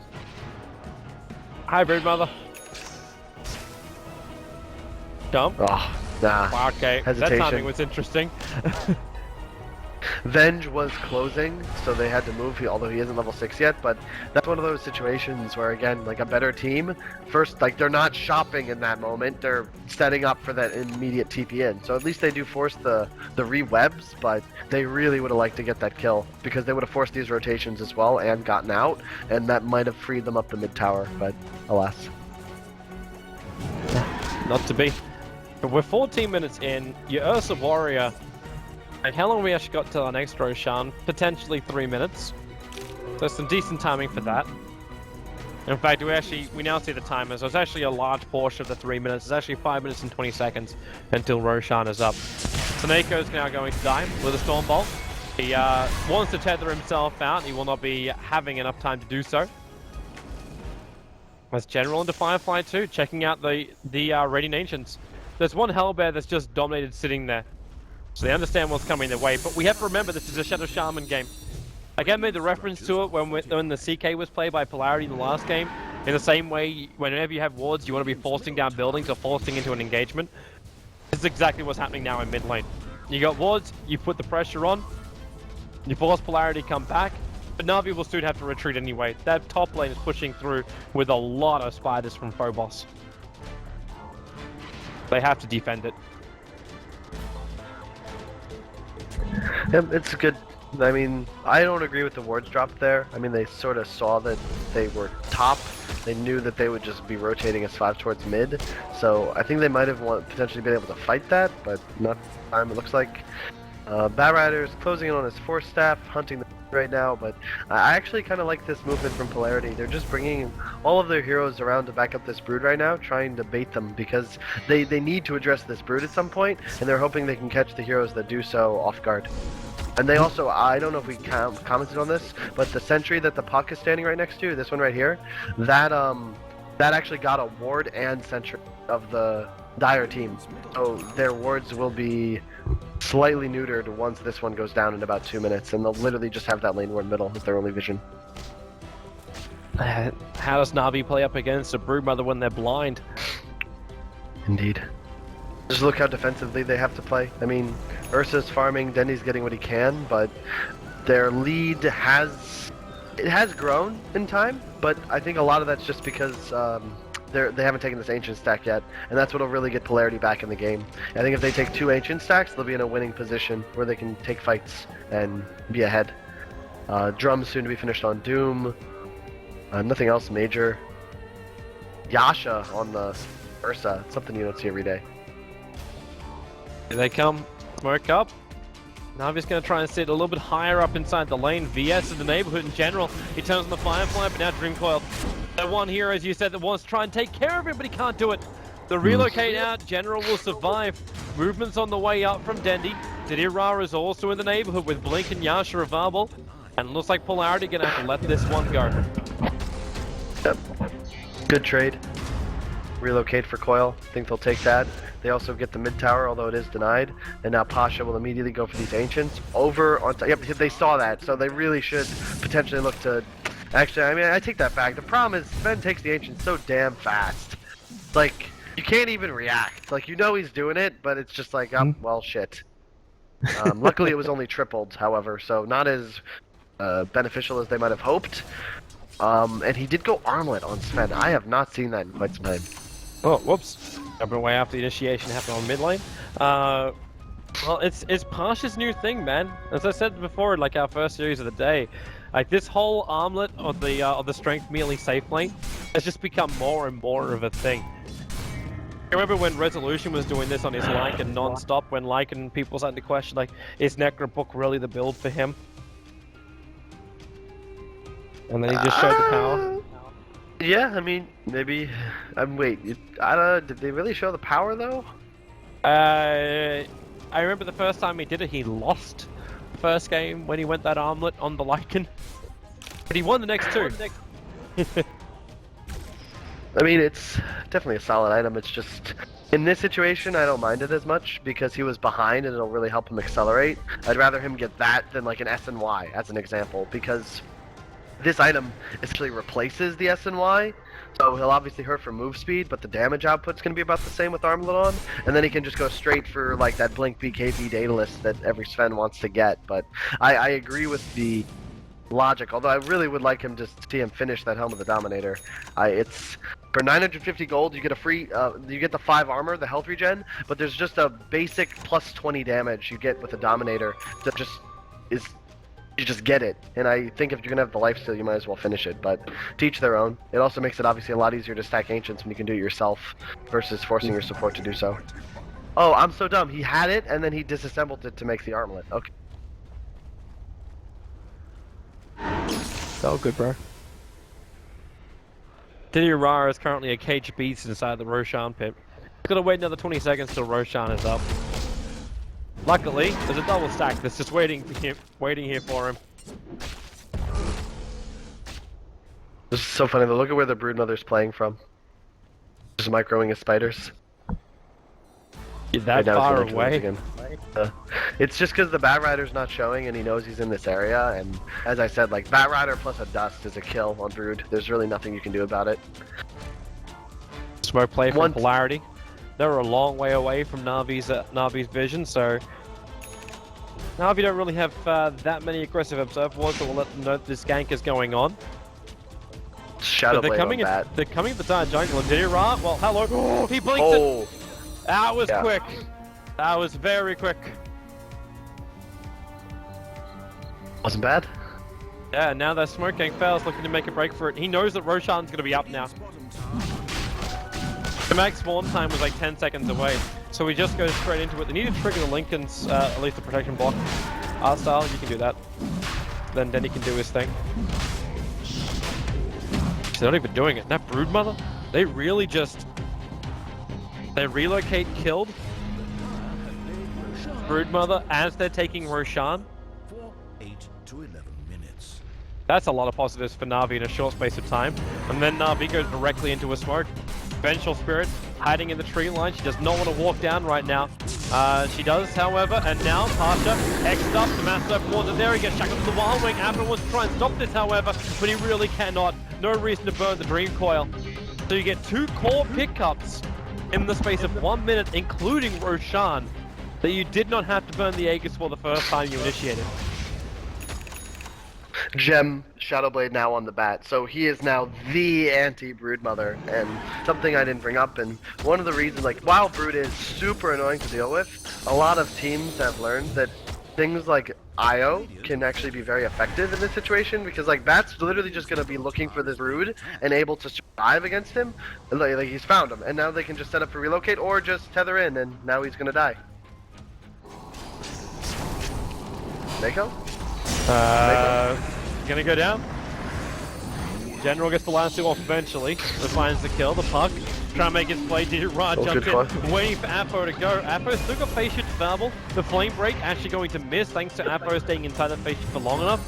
Ura also still has Aegis for the Immortal, so we can force him into a fight. They'll be okay with this. However, the Urn charge is going to tick him out. Thanks to the VS, the swap.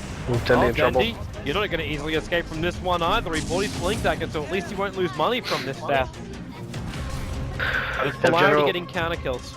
General got greedy, didn't want to use his lasso, so they end up losing the IO and then the fight pretty hard. That was Aegis and Dendi down, so again, I'm really frustrated that Pasha hasn't finished his Dom again, because these Ancients are consistently not being stacked. We've taken 3 Ancient spawns thus far on our Sven, and it's 23 minutes almost into the game. And there's a reason he's at 8,400 net worth instead of above 10,000. It's straight up just because they've been inefficient in stacking their Ancients. Another thing that just better teams will not forget to do. And yeah. Well, tier 1 tower in the middle lane is now also going to belong to Polarity. At least that's one way you can get some money in. Are they waiting on... No, it's Lil on bottom. Haven't really felt the presence of Doom at all in these fights. As you said before, like, a lot of it you're not going to feel because of the IO. But even just Doom walking around with an aura in the fight, like, I'm not even feeling that kind of presence. I mean, it's another reason I'm not a huge fan of these Sven lineups when they have all of these with like a puck. I like Sven when he's comboed with something like an Invoker, you know, not only does it boost the damage of the Sven, but it obviously can create a lot of its own. But now you're in a position, I feel like, with Polarity, even though they're doing okay in the game, their Sven is their only real source of damage. And I just feel like it's the same as the previous series, where Na'Vi have really good heroes to just kite around a Sven, and I think Polarity's in a tough spot, even though the last couple minutes went okay for them. Got another big group up on top. 3 heroes. They keep checking for wards. And also, regarding Doom, I think that if you're gonna, as you said, like, he's just kind of been running around. I would have liked to see him actually go for the Max Devour this game instead of Max Infernal Blade. They get a coil up, by the way. They're going on Dendi. Dendi needs a little bit of space here, however. Shaq will do a little bit of it, so a win run. Saneko relocate, save out. Keep his core alive. They use so many cooldowns. They're gonna fight this. Tiran looks ready. And you might have to actually have a fresh, and apparently he's going to jump in right now. Phobos waiting for it. Snako comes back in. Phobos jumps up. And he actually focuses on the VS. The shackle from Teddy, hitting Apo and Phobos in. And now General dragging him over. Pasha needs to be part of this fight, but he's already used his Stormhammer. Snako on 30 life is regenerating. If he can keep this run going, he'll be able to tether himself away to safety, juking around the tree lines. Pasha, you just got work, son. Snako, get out of here. What? Head it back up to the creep, and the TP, no it won't. The VS will be there to survive. 3 heroes lost from Na'Vi, however. They did lose the Ursa, who went pretty deep into the fight, and now you see, even though I wasn't really watching it, the presence of the Doombringer, he picked up 2 kills in that fight. I don't understand like, Dendi started that fight flawlessly for Na'Vi. He hits a shackle on 2 heroes, kills the puck by himself, and in the meantime, his Manta Ursa is just sort of blinking in and feeding, like he just gets doomed in the face. I don't know, man. I'm just questioning the item choices, really. I don't understand. Are you wondering why it's not a Lincoln Sphere instead of a Manta Style to stop that Doom from having that effect? a BKB, lifesteal, like anything but Manta. The only purpose of it is to get out of Puck Silence, Juke Avenge Stun, and maybe the Orchid, but I just feel like BKB... Oh, they found somebody bottom, by the way. I think Pasha might be in trouble. Nope, you're right, but in comes Ampho, the Dream Call, trying to hold him in. Now Ampho takes considerable damage. Snako won't get out this one, but Tira still with enough work. They last two over on Pasha, dragging him back through the Firefly. He'll burn out as well. As Tira, he still cannot fight. He's surrounded by 3 heroes. Dendi really wants to go for more. Doesn't have a lot of mana up his sleeve, but he's still got the physical damage to get through that Broodmother. And now turn his attention over towards a small little vengeful spirit. But again, no mana over on Dendi. He has to bail out of here. General's hanging around just in case someone else comes out. In fact, now he's underneath the Sentry Ward, blinks away from the Magic Missile stun. They'll lose their aggressive Observer Ward for their play. Sorry, I'm trying really hard to like disguise the sniffles with my mute button. You're coming doing well, through. man. You're doing well. Well, I think it's gotten worse as I've been casting with you. Something about your influence. I just make mucus flow, bro. Dendi. Oh no. He's gonna get doomed. He thought he could go for this. He saw both Lil as well as the VS before the fight, before he started that initiation. And now, with him on the sideline for almost a minute, Polarity can get their space back and get control of their lanes again. The problem is that even though Navi keeps making like all of these mistakes mostly through excess aggression, Polarity still aren't stacking their ancients. Their puck is gonna fall off so hard in this game that so I still feel like right? Navi's in a really good position. Oh yeah, for sure, especially with the Orchid build. Like, he has Orchid BKB. He's not gonna get much stronger for quite some time. Like, he needs a big item, and they're just not stacking their ancients, man. So this Sven is super far behind as well. He'll finish his BKB, but it sort of just comes back to the last few games where if they can kite the BKBs from the Sven and the Broodmother, they're just gonna win the fight. And they're always threatened by Dendi potentially getting off a Blink Shackle ultimate that just will kill everything except for Sven with his E-up for the most part. But obviously they also have Relocate for the Bat Lasso. Navi just has a lot more tools to find openings in the game. Polarity kind of has to continue doing what they're doing, where they're just prepared for Navi's aggression, and they get counter kills and reinitiations. This is just It's really weird to look at a lineup and just think, okay, well, in about 15 minutes time, most of Polarity are not going to do much against Navi, apart from this event. And that they keep giving all the farm over to the other heroes instead. Like, the Doombringer obviously do a lot. It looks like he's actually gone for Purge creep. Over having that Alpha Wolf, he's willingly picked up the Purge. I actually like it here. You can purge Hex off of your teammates, I believe. And you can also purge yourself of the Napalm and things of that nature. Okay. I'm okay with it. It just means now the damage output of this Ven just dropped a little bit. To an extent, but they have Avenge, so I think it's okay. I think it's way more important that they're able to kite and effectively keep their their fellow heroes from being controlled. So a Purge is, for example, on Ursa, after Ursa ults, will just completely nullify his ultimate and give his team space. Batrider is gonna get doomed and coiled. That Doom already. You still got the Relocate that can bring the Ursa into this fight if they want to, but General, he's currently just walking it off. He may have actually gets 9 parts, jumps forward, almost 2 hits down Arthur. Didira will arrive, but it's already a little bit too late. We've already lost 2 heroes from Na'Vi. Didira tries to focus on Lil, and where is it? Lil can't even keep on with the enemy heroes. So it's a double kill for Pasha. The Puck will die because he came a little bit too close to the Mass Serpent wards. The Na'Vi, it just seems like everything just came together a fraction of a second too late, and Polarity drive to wedge right between the players. So Polarity make the right move there. They initiate on the enemy team's initiator, recognizing that Io is top, waiting to relocate someone into the fight, so that he's not there for that counter. And it's just really a misplay from Na'Vi. They need Io in the fight, otherwise that'll happen every time. The Doom goes off, and that hero is dead. Isolated, coiled, etc. If the IO's there, Navi's just gonna take that fight, win it, and maybe Roach, but instead they just kind of lose 2, and then the relocate comes in anyway, and Ursa got purged right as he popped his ultimate, and they just kind of ran the circle around him, then he died after it faded. And Polarity got so lucky too with the early Roshan spawn, because it means now they can take it. You can see Na'Vi. They're trying to come out, but they got scattered out. Lil will be here with an Invis rune, and he's still got the gem available. Purge is over on Dendi, who will blink himself away. Now the last 2 over on top of Lil with a focus fire. Lil will go down on Willie. He actually gets himself away thanks to the swap coming out from the VS, and there was no return damage to Pasha with the BKB. Say goodbye to 1. They're looking for the second. The Doom and the VS are still down. General Arthur will play in that position of Phobos. BKB is going to wear off in a moment too. Afro Ninja is not a healthy man. The flame break bouncing around as Chickens All-Star looking for that last little bit of damage. Afro being chased now down by General.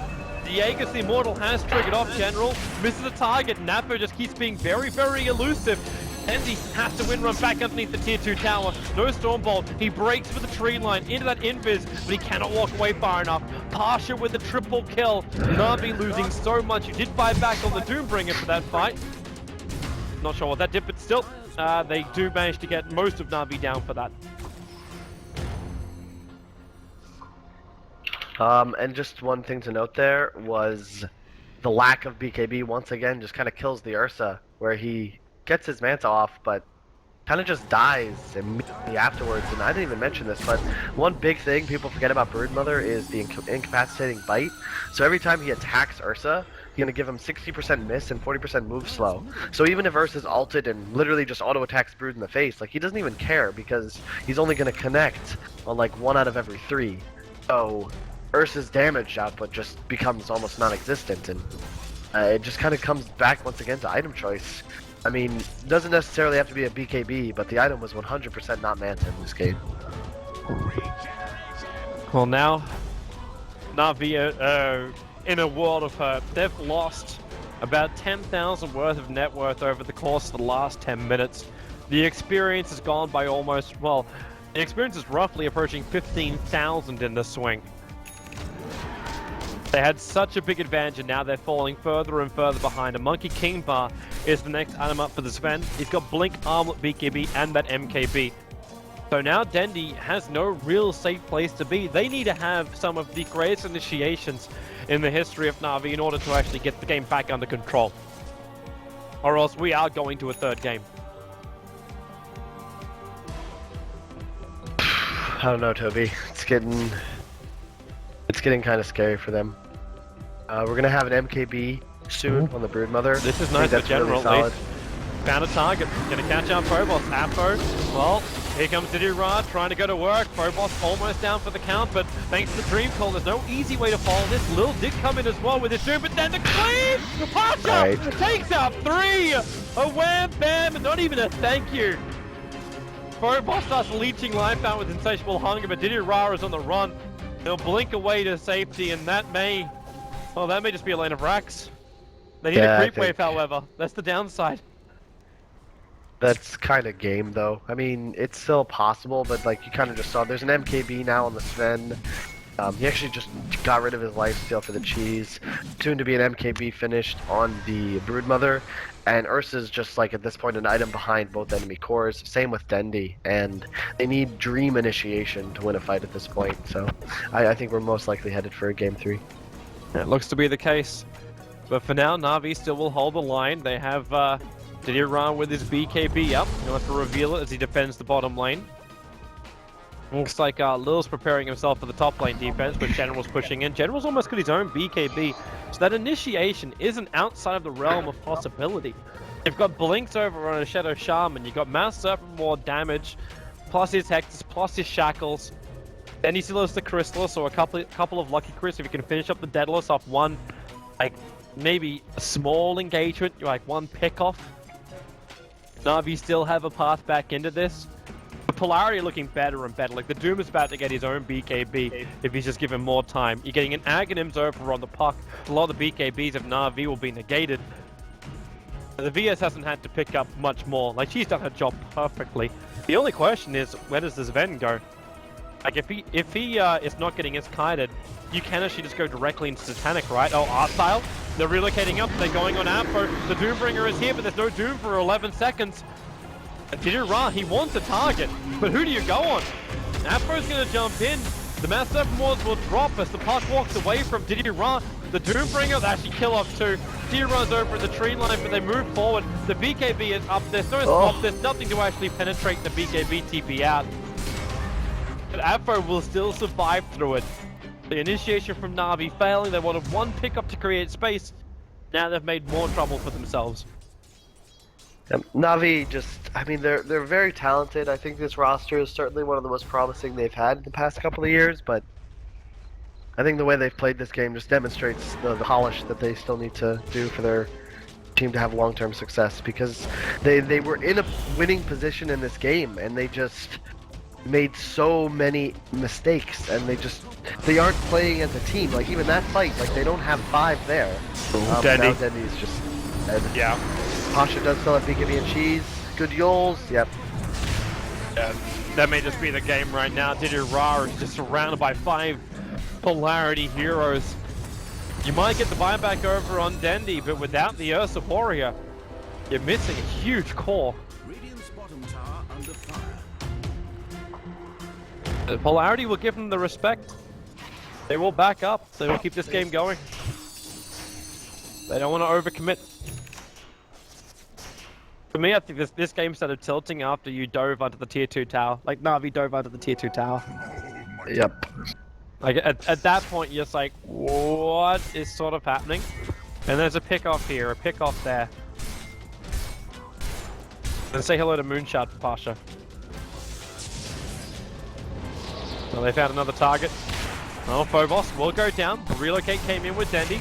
That relocate saved back out again from Snako. Might take a little bit longer, but the tether remains. The Snako, well, okay.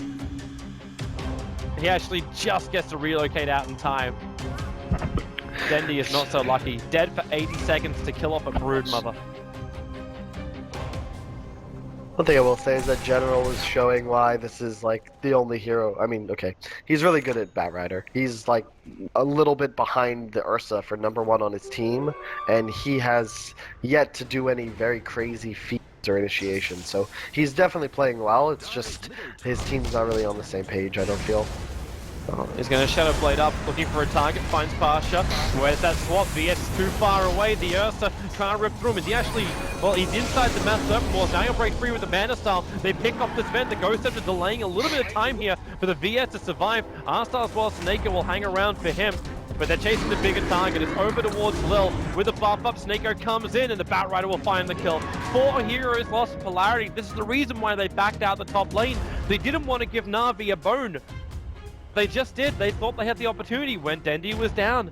And now, RV get the breathing room. Maybe not a lot of it, but it's something. Combination of really good heads up by General's Bat and miscoordination on Polarity's side, because the Sven was just hitting the racks in this area, and General Shadowbladed and recognized that the Venge was running from middle to top, and that he had like a 3-second window to grab the Sven and force him way out of position where they were then able to kill him off, because if the Venge swaps there, like, there's just no way they get even close to winning that fight. Ice Rock must really hate Na'Vi. Like, Polarity after their fight on bottom lane got an almost instant Roshan spawn. Na'Vi's first Roshan had to wait almost 2.5 minutes for it to spawn up, and now Didira, yeah, he has to wait a very, very long time for Roshan to come back alive. Almost 2 minutes still left on the clock for him. So R-Style and Snako, they run over, they're trying to get some wards down. There's no gem vision over on Polarity unless they just bought a new one. Nope, they actually bought 2 smokes and 2 obs wards. They're trying to come over, they're probably assuming that Roshan should already be up. Yeah, they're just hoping they get lucky, but as you said, they won't be. Yeah, 1 minute 15 seconds now for Roshan. Start counting it down because, oh, Dendy is pushing out the bottom lane.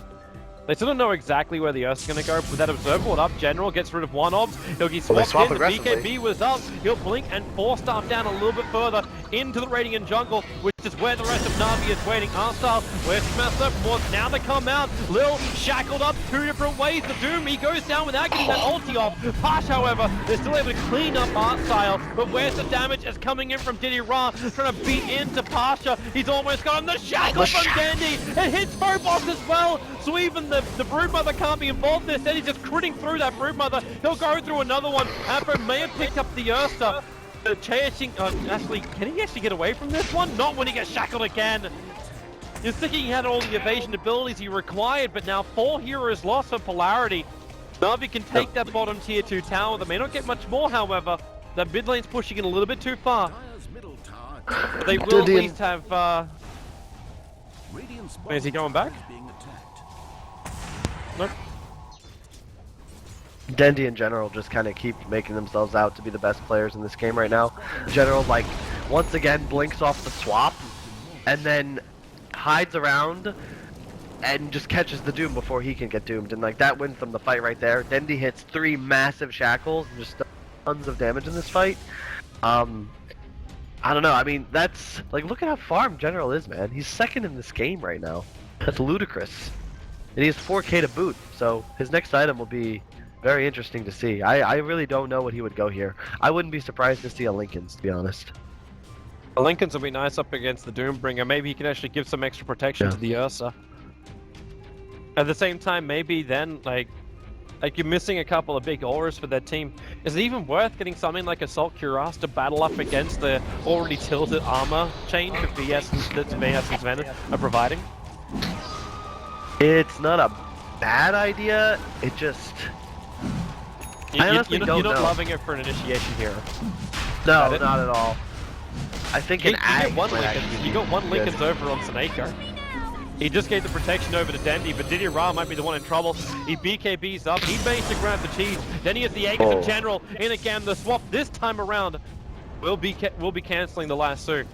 But again, the timing of that was excellent. I mean, he goes in, he's safe, like... He just that's what you want to do. He gets a hit, forces the swap, same cooldown, whatever, move on. They do get the Aegis, as you said. Now Dendy has that and a Daedalus. Lincoln's on Seneko, which I really agree with. I think that's a solid pickup. Somebody had to get a Lincoln's. The main thing for me is going to be when Artstyle gets his level... Well, he has his level 16, but when is he going to get his Ags? Because once he gets that, their ability to go high ground increases significantly. Would you call for the Ags, or would you actually call for a BKB? Because what's more important, the ability to actually have the high ground push, or the ability to have a BK beat up hero? You're already up against the Ags of the puck, so yeah, maybe I'm actually for the Ags as well. I'm just thinking like who controls as Ven if it's not Artstyle, apart from Dendy Mythical Shackles. I just feel like he's just going to be targeted every fight. I'd rather put down really strong wards. Blink, blast through back, Dandy, look at the damage coming out from him and Pasha. He'll jump in for the double stun. D-Run's got Lincoln Spear on him, but the damage from Pasha is just so big until Seneko can actually stop most of it. He enrages up, Pasha's still not down yet, they'll swap out. Another shackle. Just say goodbye to Diddy Ra. Dandy is doomed up for the moment. Apo's just trying to beat him out. The Mule Scepter up into the air. Remember, Dandy does love the Aegis, the Immortal, and he wants to fight. Just that physical damage. It's looking good. Seneko comes in. He's got 1 bottle charge up here. They'll keep Dendy alive. They keep the Aegis up for now. General's in the neighborhood. He has that side to fight the fresh item picked up. And Lil, the flame break timing in the shackle. They actually managed to turn 1 into 2 here.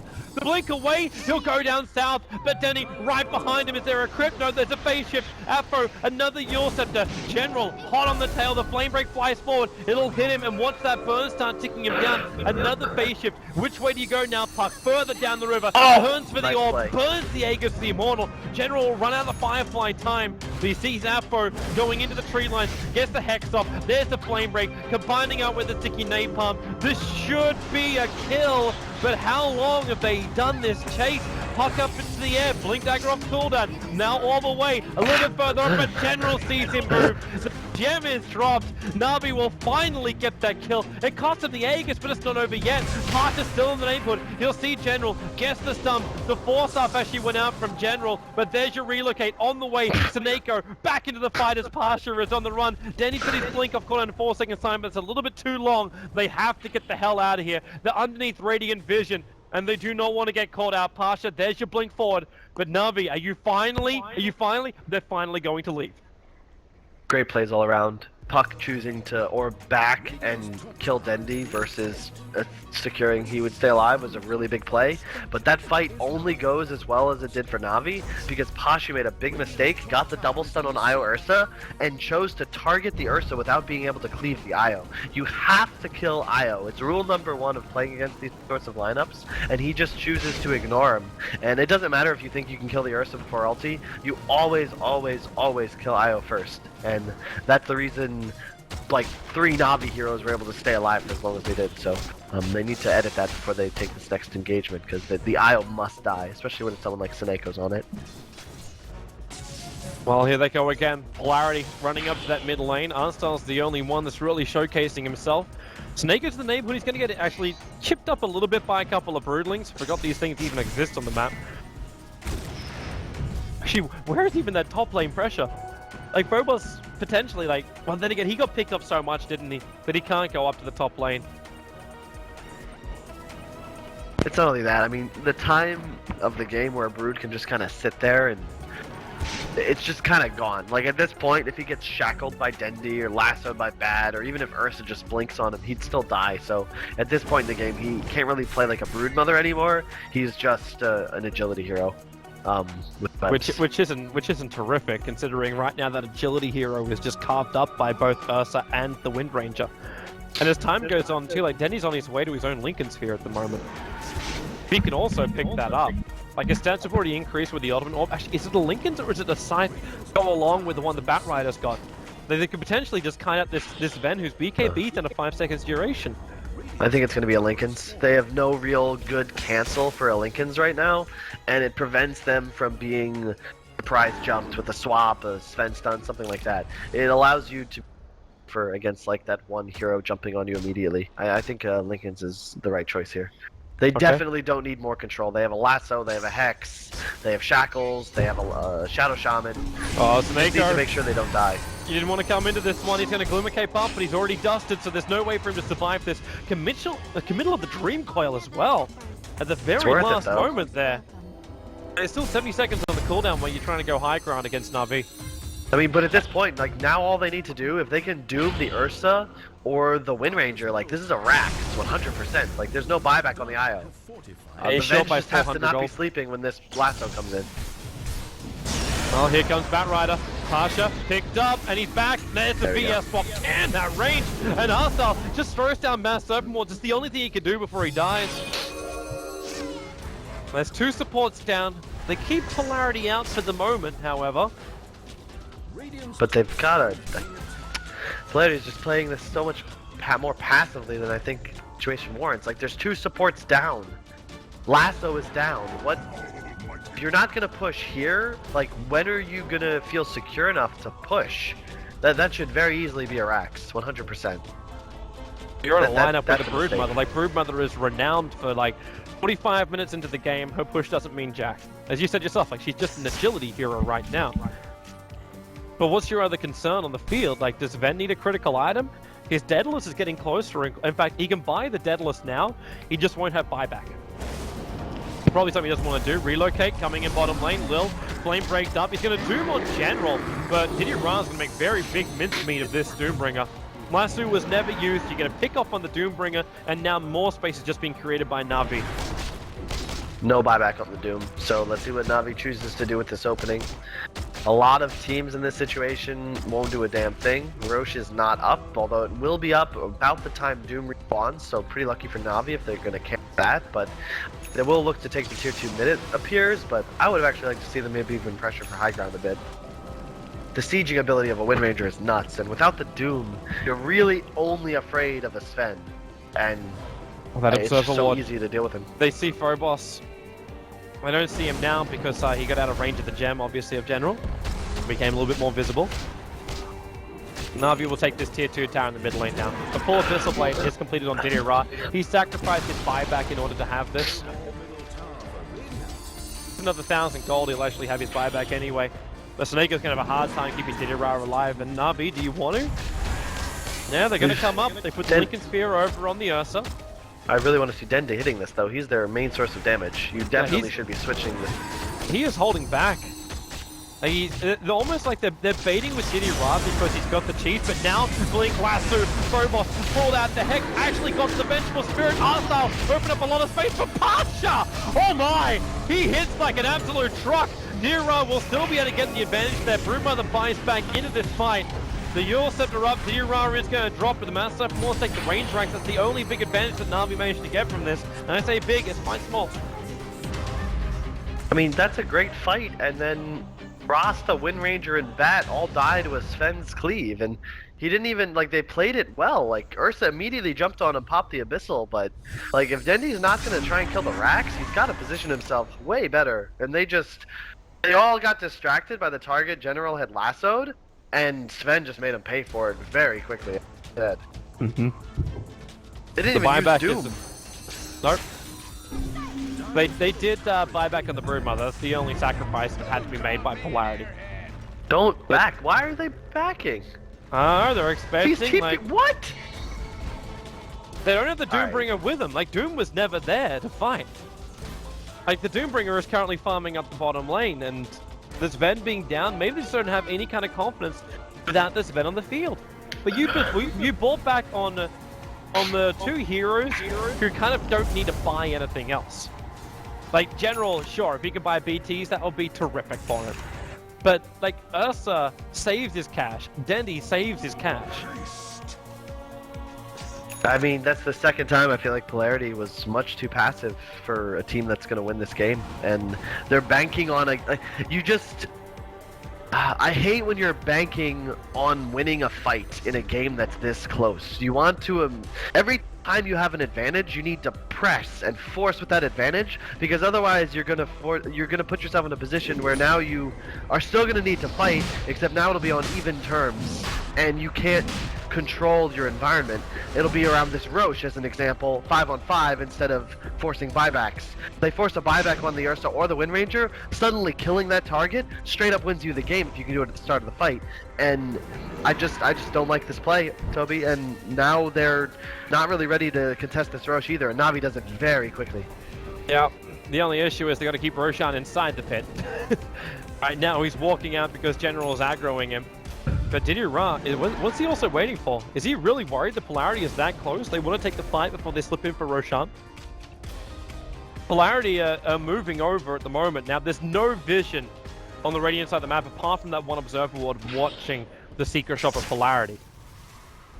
The Polarity actually have no idea what's happening inside of Roshan, and Na'Vi's in exactly the same boat. They actually put down a defensive observer ward. It's like they're waiting for Polarity to walk up this hill and have smoke break.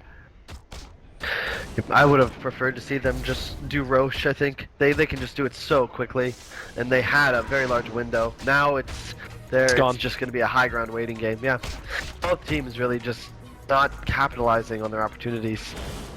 Well, it's almost a game of fear at the moment.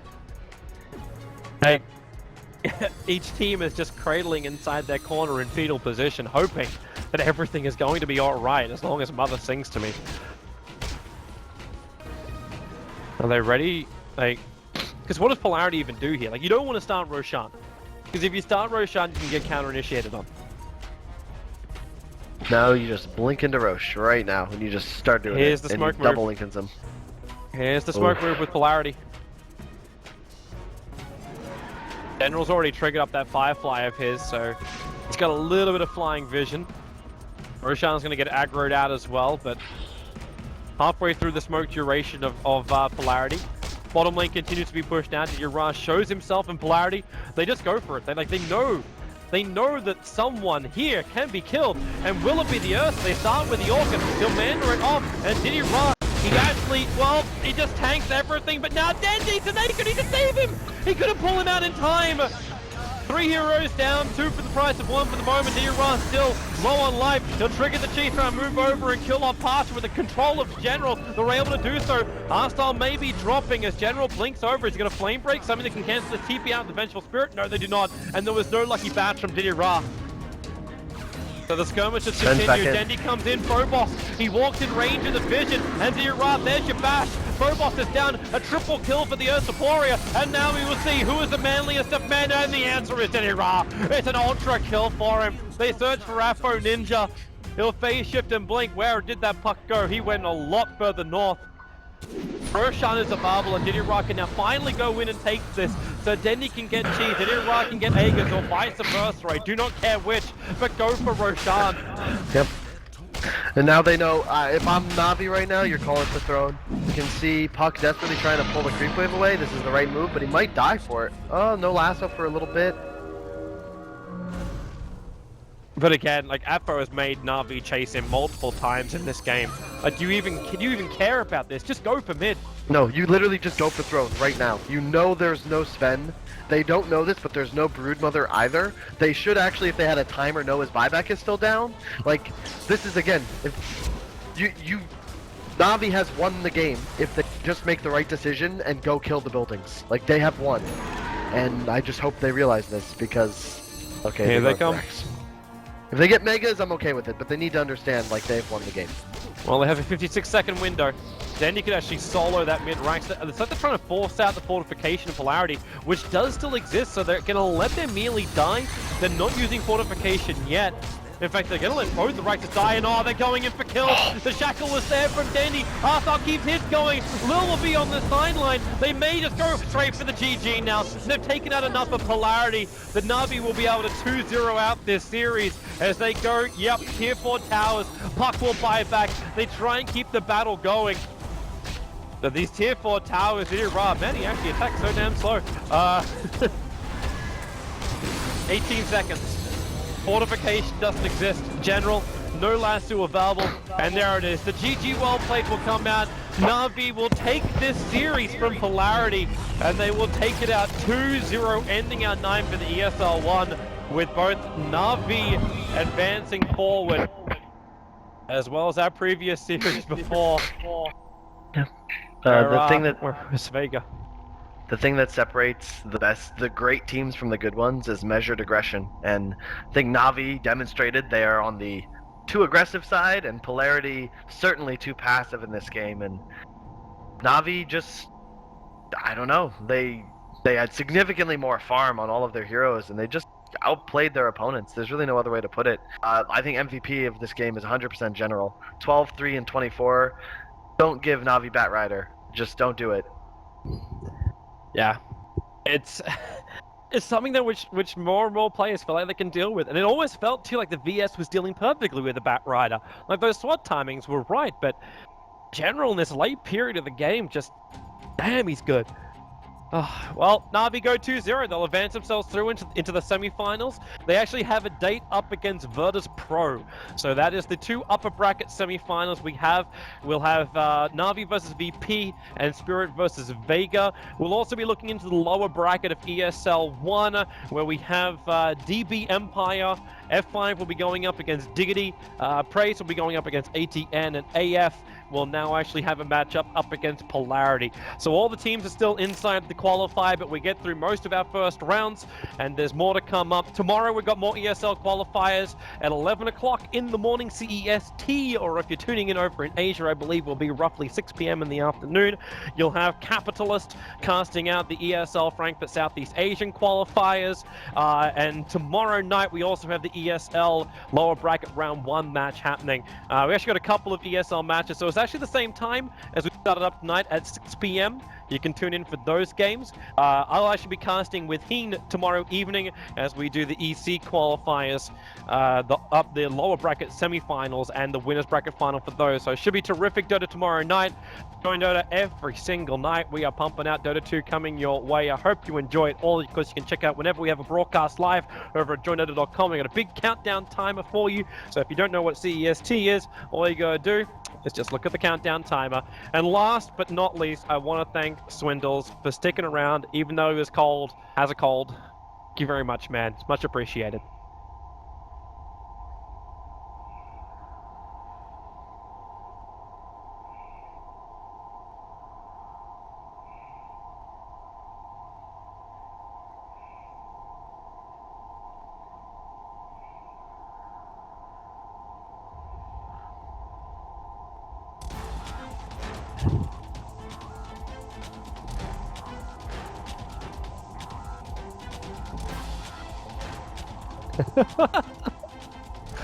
All right, well, Hell swindles on his cause to sell his dignity. Thanks for watching, everyone. We'll see you back here again tomorrow for the stream. We'll see you next time.